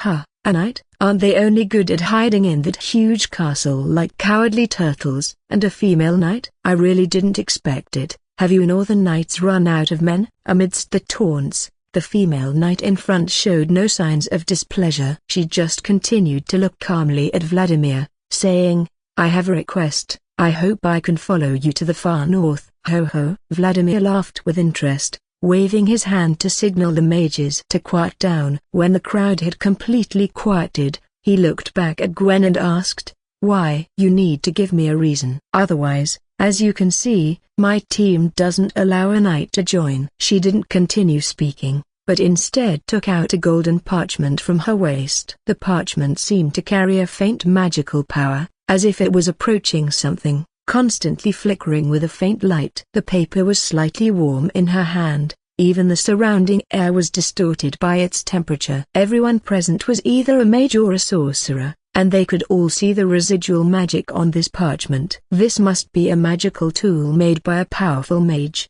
Before Vladimir could open his mouth to inquire, the female knight said with an unchanged expression, with this parchment, I can accurately find Victor's location. Find Victor's location? Hearing this, Vladimir immediately became interested. Obviously, her relationship with Victor must be extraordinary. So, Vladimir asked, who are you? Gwen put away the parchment and took a deep breath, as if making some kind of decision. Finally, she slowly spoke. Her tone was filled with an undeniable certainty. I am Gwendolyn. I am Victor Craven's fiancée tilde copyrightee. Gwendolyn. As the knight's name fell upon their ears, everyone present drew a sharp breath. They exchanged glances and began to murmur amongst themselves. Hey, did she say her surname is Dillon? Whoa. Angus's daughter? I didn't know that old fox had such a looker for a daughter. You're missing the point. She's Victor's fiancée tilde copyrightee. You know, the guy on the wanted poster. Damn, that ruthless bastard. Vladimir also seemed somewhat taken aback. He eyed Gwen quizzically and asked, so you're Victor's fiancée tilde copyrightee? Interesting. You're not here to drag him back for punishment, are you? Unlike Victor, Gwen's name wasn't particularly renowned. Within the northern frontier, only the northern knights were familiar with her title. Vladimir, naturally, had no recollection of her. Gwen's face remained impassive, as if she were simply reciting facts. I've been informed about the situation. Before coming here, Gwen had returned home. Her second brother was still in the coma, paralyzed. Her father, though appearing physically unharmed, had vacant eyes and hadn't regained his senses. Upon seeing their condition, Gwen was somewhat surprised. She found herself calmer than she had expected. Even though the two before her were her family, her emotions were neither sad nor happy. Perhaps she was just too cold-blooded. But she also knew that she hadn't come back for these family members who were family in name only. Kevlar had told her that their father had struck first, and Jigsaw had been crippled for threatening Victor. Now, with Victor's whereabouts unknown, Kevlar's words alone weren't enough to convince the Northern Knights. Naturally, they couldn't prove Victor's innocence either. The wanted notice was still circulating in the northern frontier, so Gwen needed to find him. If Victor had indeed intentionally harmed Angus, then Gwen would engage him in a fair and just duel. Of course, Gwen was more inclined to believe Victor was innocent. She wanted to trust her sister, and she wanted to try to trust Victor. "I just want to find Victor, but I can't traverse the far north alone." "So, you've come to us, the Pale Mage Association?" At some point, Vladimir had stuck an unlit cigar in his mouth. Whenever he needed to ponder something, he would always light one up. But he hadn't lit it yet. He just looked at Gwen, his tone serious as he spoke. "I think I get it, but..." He glanced back at Erica behind him, then turned to face Gwen again. "How can you prove you're Victor's fiancé tilde copyrightee? Or rather, after everything that's happened between your families, do you really think your engagement is still valid?" Gwen opened her mouth to speak, but before she could, Erica pushed back her hood and stepped forward. "She is indeed Victor's fiancé tilde copyrightee, Uncle Vladimir." Vladimir shot Erica a slightly displeased look, but when she casually conjured a flame spell to light the cigar in his mouth, his expression softened into a smile. "It's been a while, Knight Captain Gwen." Erica curtsied gracefully to the silver-armored Gwen, offering her a smile. Gwen couldn't help but look at the petite Erica, surprise appearing on her face for the first time. "Lady Erica?" Seeing this, Vladimir scratched his head in frustration. "TCH, I didn't expect you two to know each other." "Well, my question still stands. Victor has killed too many barbarians for us, and your identity isn't exactly favorable. To be honest, it's only out of respect for Victor that my boys here are holding back their emotions. As for those Northern Knights of yours, HMPH, a bunch of good-for-nothings." Gwen's expression remained unchanged, but her tone became even more resolute. "If Victor is proven innocent, I will personally arrest my father and Jixudilin, and inherit my father's position as head of the family. I swear on my honor as a knight to stand by my words." As her words faded, the disdain on the faces of the Pale Mage Association members diminished, replaced by a sense of respect. The Pale Mage Association had dealt with these Northern Knights for over a decade and knew all too well what kind of people these self-righteous fellows were. Though they didn't do much, these self-proclaimed righteous knights valued their reputation above all else. Knights never swore oaths lightly. Once an oath was made, if they failed to keep their word, the power that sustained them would gradually diminish. Even if they called themselves knights, they would no longer possess a knight's strength. Vladimir nodded. The girl before him indeed had a very firm resolve. As long as she inherited the position of family head, her engagement to Victor would naturally continue. There was no talk of breaking off the engagement. So, until Victor explicitly stated that their engagement was null and void, she would remain his fiancée tilde copyrightee. Sigh. Vladimir let out a helpless sigh. He had wanted to pave the way for his friend's daughter, but it seemed she wasn't helping herself. Vladimir reassessed Gwen with a new perspective, exhaling a cloud that was unclear whether it was tobacco smoke or frost from the cold temperature. "I agree to let you come with us. As it happens, I need you to guide us. But, there's one thing I want to make clear up front. As a knight, don't expect the mages to protect you." Gwen nodded silently, taking her place at the very front of the formation, her expression cold and focused. The other team members, including Vladimir, had no further objections. Because everyone knew that Gwen was their guide, with her in the lead, they could avoid many unnecessary detours. The interior of the temple was covered with green, protruding rocks that seemed to have no discernible pattern. Before Victor, Several large doors trembled with a white phosphorescence. Mysterious constellations seemed to be carved on those stone doors, emanating a powerful aura from behind them. There were 10 doors in total, arranged in a circle within the temple. Victor looked at the Wind Temple, calmly pondering. In the game, there were 6 great temples, and this was one of them. And within each temple, there were 10 entrances just like the ones before him. Behind each entrance, a powerful guardian watched over the temple's inner power. The guardian's energy levels were arranged from low to high, with the lowest at level 15 and the highest at level 50. Although the final powerful boss was high level, their very existence limited their upper threshold, falling far short of the calamities. Coming back to his senses, Victor watched as the stone giant doors slowly opened. Accompanied by falling dust and a rumbling sound, a deep, dark passage appeared before Victor. A faint current of air slowly flowed outward from the passage. Victor calmly entered the first door. He stepped inside, and the door slowly closed behind him. But before the door could fully shut, Victor had already walked back out of the passage. His body was enveloped by a white aura, like an elf. With each stage cleared, Victor could clearly feel a cool energy being injected into his body. Victor looked at his status bar. Wind attribute power 10%. He calmly watched as the stone door slowly opened, and strode out. As the second door opened, Victor quickly entered. However, the result wasn't much different from before. In just a short while, he walked out. Another white aura was added around his body. That was the power of wind. Then, the third door, the fourth door. He calmly traversed door after door, each time emerging with another white mist surrounding him. Now, Victor looked at his newly acquired buffs without a word. Wind attribute power 50%. Finally, with the breakthrough of the first 5 doors, a violent gust of wind suddenly came rushing towards him. The powerful storm made his coat flutter and rustle loudly. The opening of the 6th door seemed to carry a different force. He slowly walked in against the wind force, and the deeper he went into the passage, the wind force strangely decreased. By the time the gale completely disappeared, Victor found himself in surroundings vastly different from before. This trial ground was much larger than the previous 5 stone doors, and the giant rock above was carved with part of a beast-like body. White light illuminated the entire vast trial ground. As expected, in the game, the first 5 doors were relatively simple and easy.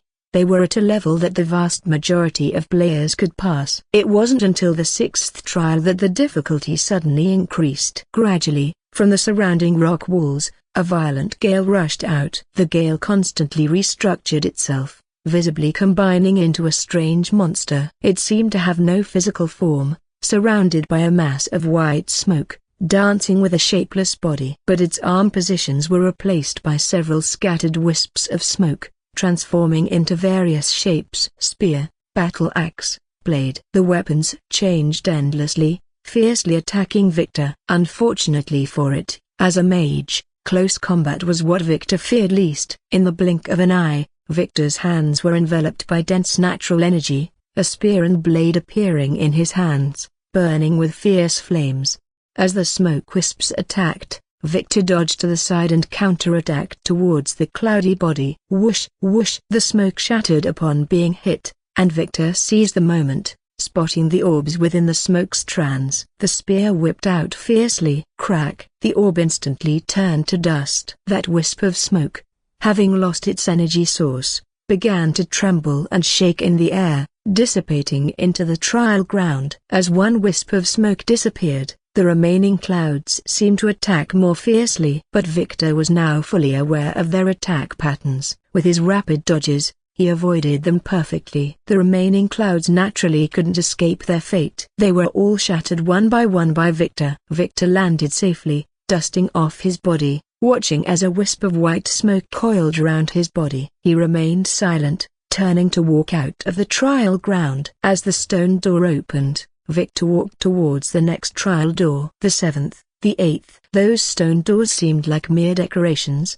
gradually broken through under Victor's easy handling. Viga's heart was full of confusion, until he walked out of the 9th door. This crow finally asked its question. Victor, tell me honestly, how many times have you been here? Why are you so proficient at this? Victor didn't answer immediately, just looking towards the last stone door, calmly responding to Vega. I've lost count. Standing in the temple, Victor watched as this final trial slowly opened to him. Let's go. He passed through the calm passage, arriving at the final trial ground. This place was immensely vast, like an alternate dimension.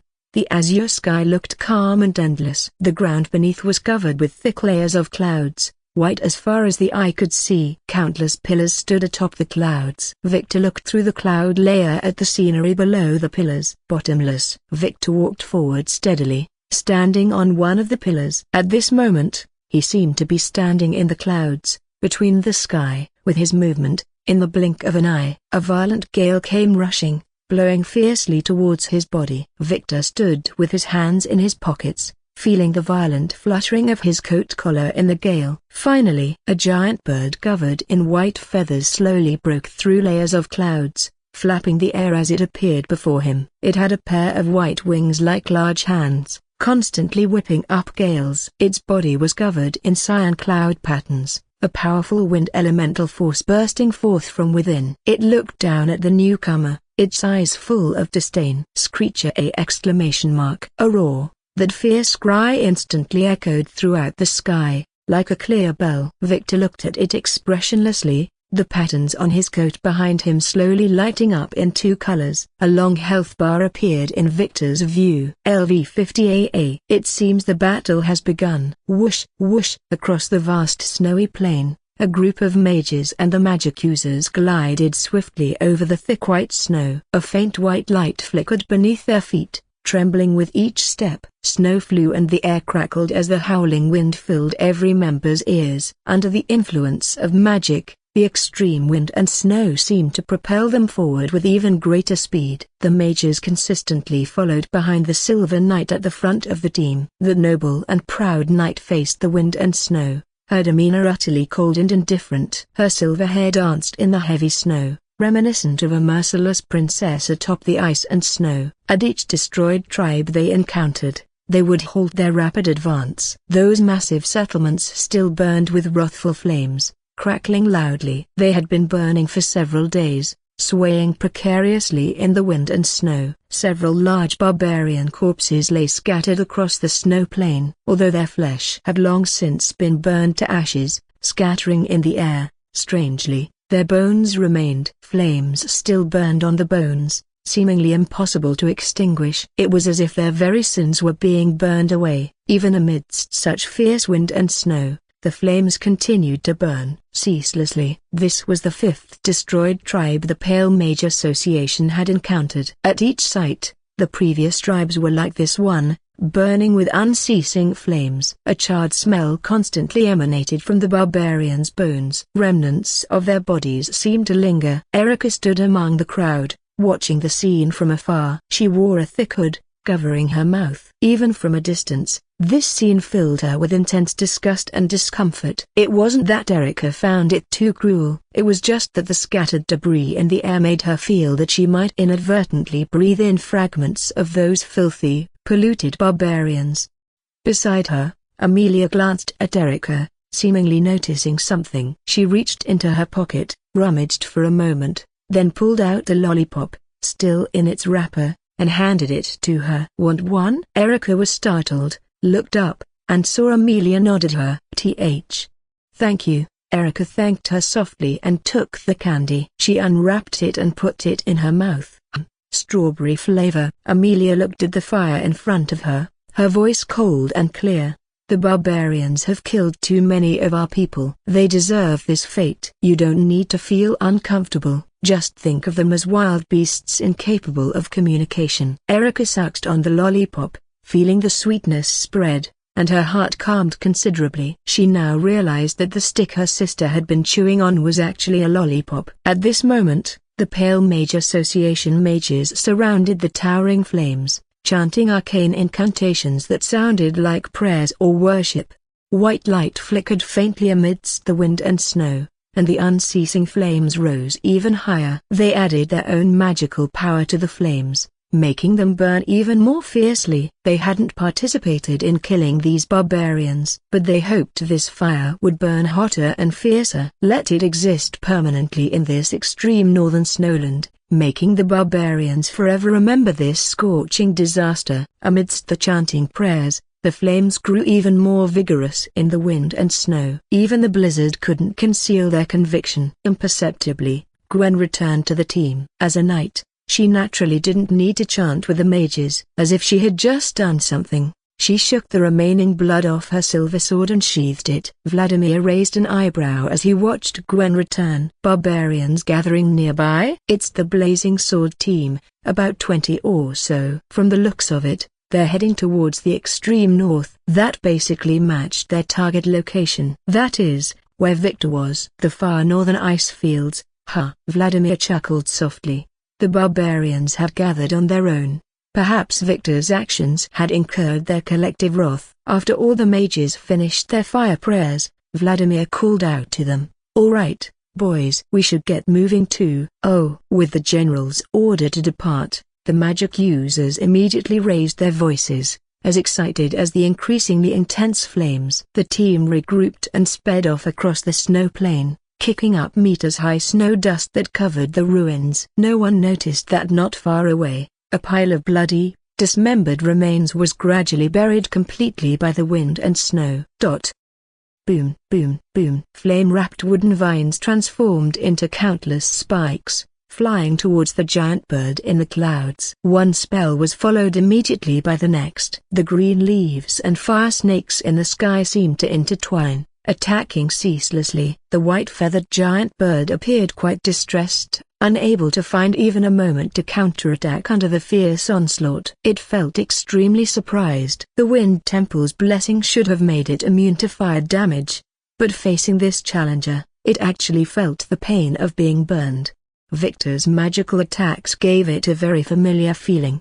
In all these long years, over thousands of years, no successful challenger who had made it this far had ever put such pressure on it. The giant bird twirled its body in the air, dodging Victor's dense attacks. It spun in the air, suddenly flapping its wings vigorously. A gale fanned out, seemingly transforming into blades, instantly slicing through the air towards Victor. The speed was extremely fast, leaving no time to react. But Victor remained calm, continuing to cast his unceasing spells. As the air blades approached, the iron badge at his waist spontaneously burst forth, forming a storm around him. The powerful whirlwind blocked all the air blades. That impenetrable defense filled it with despair. From beginning to end, Victor had stood on a single pillar. He just stood there, not even thinking about dodging, completely motionless. The giant bird kept roaring, its powerful ripples shaking the endless clouds, constantly raising white waves. But Victor seemed completely unaffected,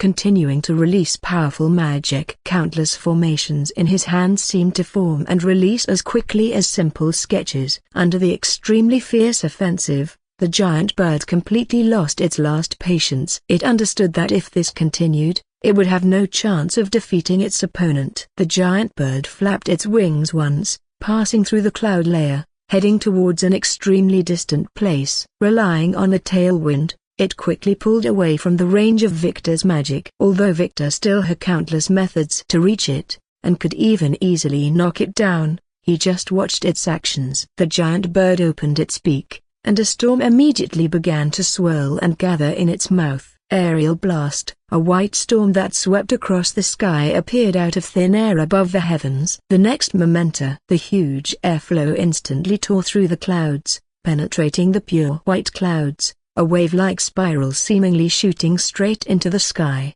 It was as if even sound had paused for a moment. The surging airflow seemed to carry raging waves, tearing the air into a series of cracks. The pillars beneath the clouds became shaky because of this. The giant projectile suddenly attacked towards Victor. But he just stood there, hands in his pockets, keeping his coat steady on his body. On the coat, a shocking green light lit up. In an instant, behind him, countless glowing green formations burst forth, roughly appearing to number nearly 1,000. Exquisite green patterns covered his entire body, flashing with streaks of light. Then, Countless green arrows made of energy continuously erupted from within the magic formations. Thousand arrow barrage. The vast natural energy converged together, pouring out all at once. The two magical forces violently collided. But the giant projectile only resisted for a second before being engulfed by the overwhelming magical power, which quickly attacked towards the giant bird.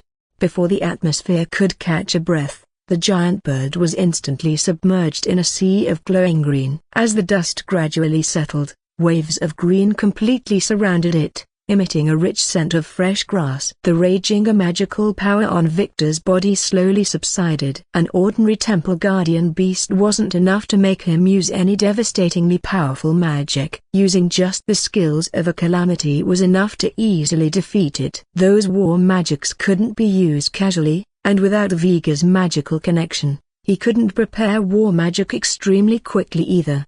As the glowing green magical power gradually dissipated, the giant bird lay dying on a distant pillar. Vega looked at Victor, slowly asking, "Is it over already?" It hadn't even warmed up yet. It had thought this guardian beast would be formidable, but it turned out to be not even as strong as a calamity. As the fierce wind gradually subsided, Victor, with his hands in his pockets, leisurely walked towards the giant bird. "I didn't come for its divine power in the first place." The divine power of the Inheritance Temple was a manifestation divided from the abilities of the calamities. Obtaining the final inheritance in the Inheritance Temple would give players a 150% increase in damage for the corresponding attribute. That's right, from 1 to 9 would only increase by 10%, but if the final level was successfully challenged, it would directly increase to 150%, and one would obtain part of the corresponding attribute's abilities. This was perhaps a form of recognition for players who successfully completed the challenge. But Victor didn't need this. The divine power of the Inheritance Temple was just an extra for him. What he wanted was this divine power's perception of the calamities. The wind calamity was different from other calamities. It wouldn't appear in a fixed place. Just like the wind, it was elusive and unpredictable. Today it might appear in the skies above the Imperial continent, and the next day it might appear in another corner of the world. It fell upon the clouds, a truly free calamity. Coincidentally, the power of wind could help Victor sense it. Finally, Victor walked up to the dying giant bird. The giant bird flapped its wings, straightening its body, seemingly wanting to maintain its dignity as a temple guardian beast. It succeeded. Even in defeat, it still held its head high, incredibly proud. A white radiance separated from its body, slowly infusing into Victor's body. Accompanied by a flash of cyan on his body, Victor felt his body become much lighter. The power of wind. After completing all this, the giant bird looked at Victor with satisfaction. Then, it flapped its wings, heading towards the sky 10,000 meters high. But suddenly, countless red chains appeared above the clouds. Like venomous snakes, they rapidly approached the giant bird. The chains instantly enveloped the giant bird, entangling its wings and its enormous body. With the restraint of the giant bird, the temple seemed to tremble as well, the sky 10,000 meters high appearing to sway precariously.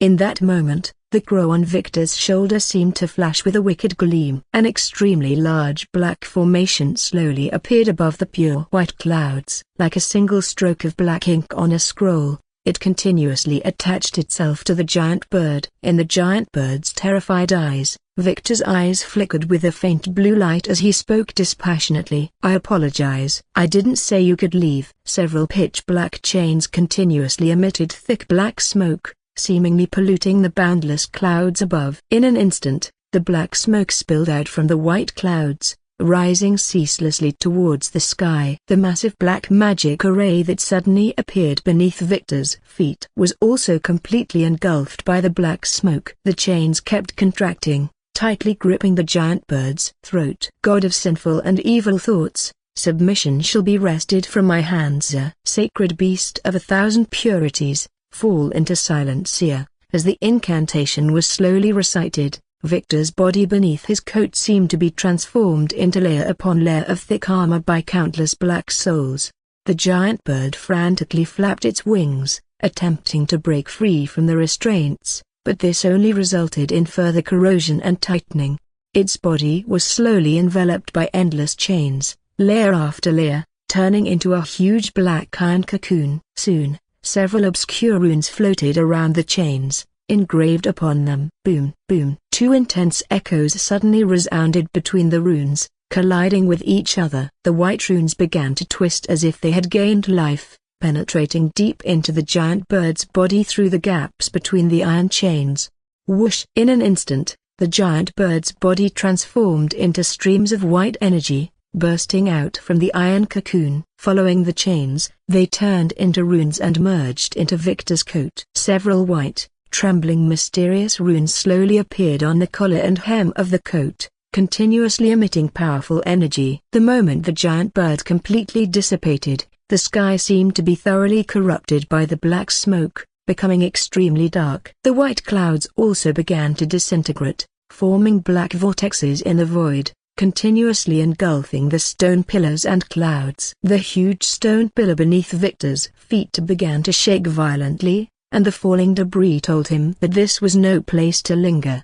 The guardian of the temple itself served as an energy source to support the existence of the temple. If the guardian were killed within the temple, after a long period of sedimentation, the dense magical power could still reshape the guardian's body. However, once the guardian beast was forcibly removed from the temple, it meant that the divine power of the entire temple would be stripped away. At this moment, the entire temple was on the verge of collapse, seemingly about to crumble. Vega stood on Victor's shoulder, appearing unsurprised. Victor, with his hands in his pockets, remained unfazed amidst the tremors. He turned and leisurely walked towards the open door of the trial. As he left, the trial ground completely disintegrated, the stone pillars turning to dust. Only the endless black hole gradually expanded, swallowing even the sky along with it. On the extreme northern ice plains, a group of barbarians had gathered at some unknown time. Red-haired barbarians clustered together, shouting in strange tones. Opposite them was a group of blue-bearded barbarians with bulging muscles. They held an extremely large blue banner in their hands. Two battle axes were depicted on the banner, as if embedded in ice. It was the symbol of the ice claw. The red barbarians and blue barbarians faced off, and at their feet lay the corpses of those barbarians who had the qualifications. Their bodies were already stiff, mutilated, with limbs seemingly broken, presenting an extremely tragic sight. It was because of the existence of these qualified individuals that these barbarian groups could come to this northernmost part of the extreme ice plains. The barbarians from the two tribes, wielding weapons, kept shouting at the top of their lungs against the wind and snow. Not far away, on an isolated snow island, several mages with transparent outlines lay on the snow plain, watching the scene before them. The sight of the two barbarian factions made them feel a rush of excitement. So many barbarians gathered in one place. TSK. Wouldn't they all be caught in one fell swoop if a disaster struck? They don't seem to have any defenses. Should we notify the general now and prepare war magic in advance? They whispered to each other, but they hadn't noticed Victor's presence. The female knight had said the location was here. The only place left unchecked was that mysterious white palace on the distant cold sea surface. Could Victor be there? While still pondering, the temple suddenly experienced violent tremors. Suddenly, a powerful seismic sensation spread across 100 miles in all directions along with the surging sea. The entire snow plain fell into violent earthquakes. Several cracks appeared on the snow plain, and seawater poured into them all at once. The barbarians facing off on the snow plain all immediately lay down on the snow plain, maintaining their posture. A few slower reacting barbarians couldn't keep their balance and fell into the icy ocean, plunging into the deep valley with the water flow.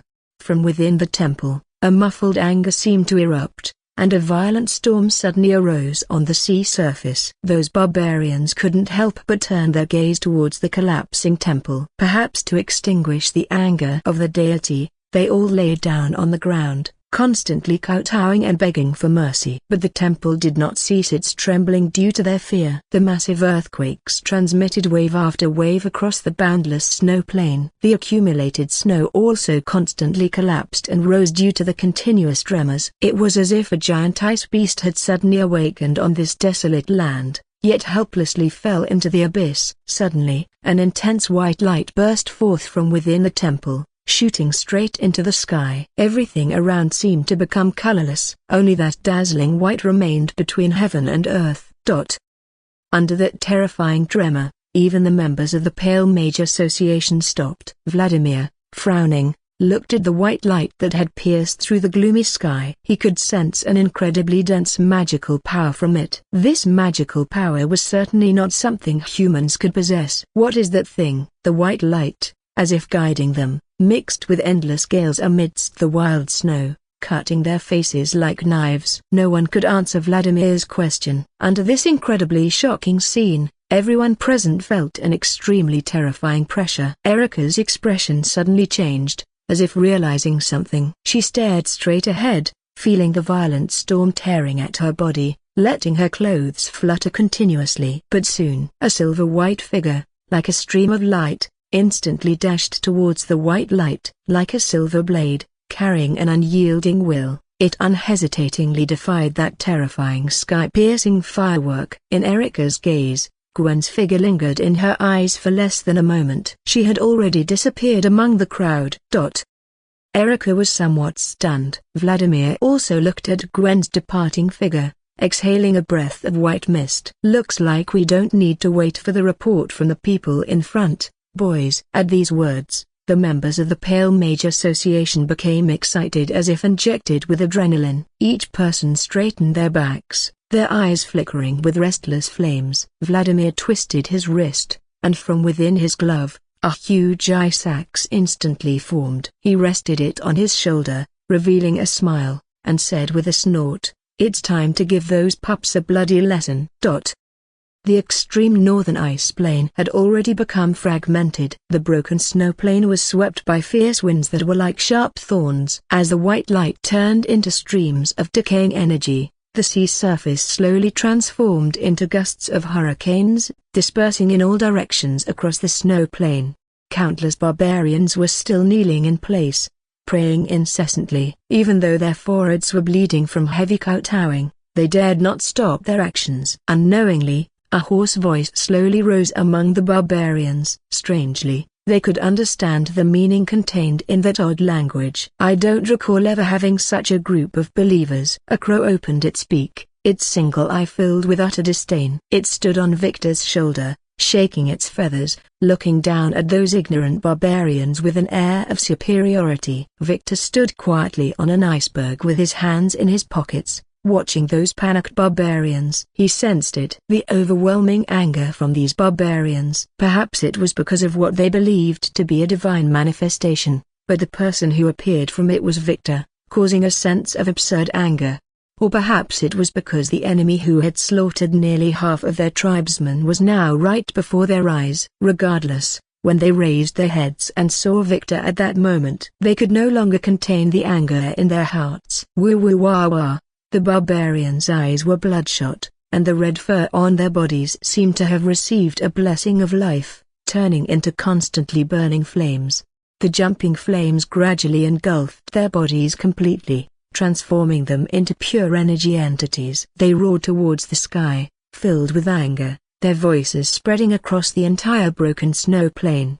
"Berserkers!" Victor uttered these words calmly as he watched the angry barbarians. When anger reaches its peak, barbarians would gain the ultimate terrifying power, a desperation hidden deep within their wildness. They had completely lost their sanity, and even the drool from their bared teeth instantly evaporated due to the flames engulfing their bodies. Wielding weapons wrapped in flames, they seemed to have become one with their fiery bodies. Victor's expression remained unchanged as a red magic array suddenly appeared in his palm. The patterns gradually intertwined, and a ball of fire continuously condensed in his hand. He had intended to incinerate the enemies before him in one fell swoop. But suddenly, a silver-white figure entered his field of vision. Victor raised an eyebrow slightly. Although the White Knight was wearing heavy armor, her movements were swift and graceful. She passed over those agitated barbarians and came before Victor. Her long sword was instantly drawn, piercing through the heart of the berserker who had suddenly charged towards Victor. An instant kill attack. As the blade was withdrawn, blood spurted from the sword edge, and the berserker suddenly lost consciousness. The flames burning on its body had barely had a chance to burn before its lifeless body fell into the cold icy ocean. Gwen's appearance made all the barbarians stop in their tracks. The other berserkers,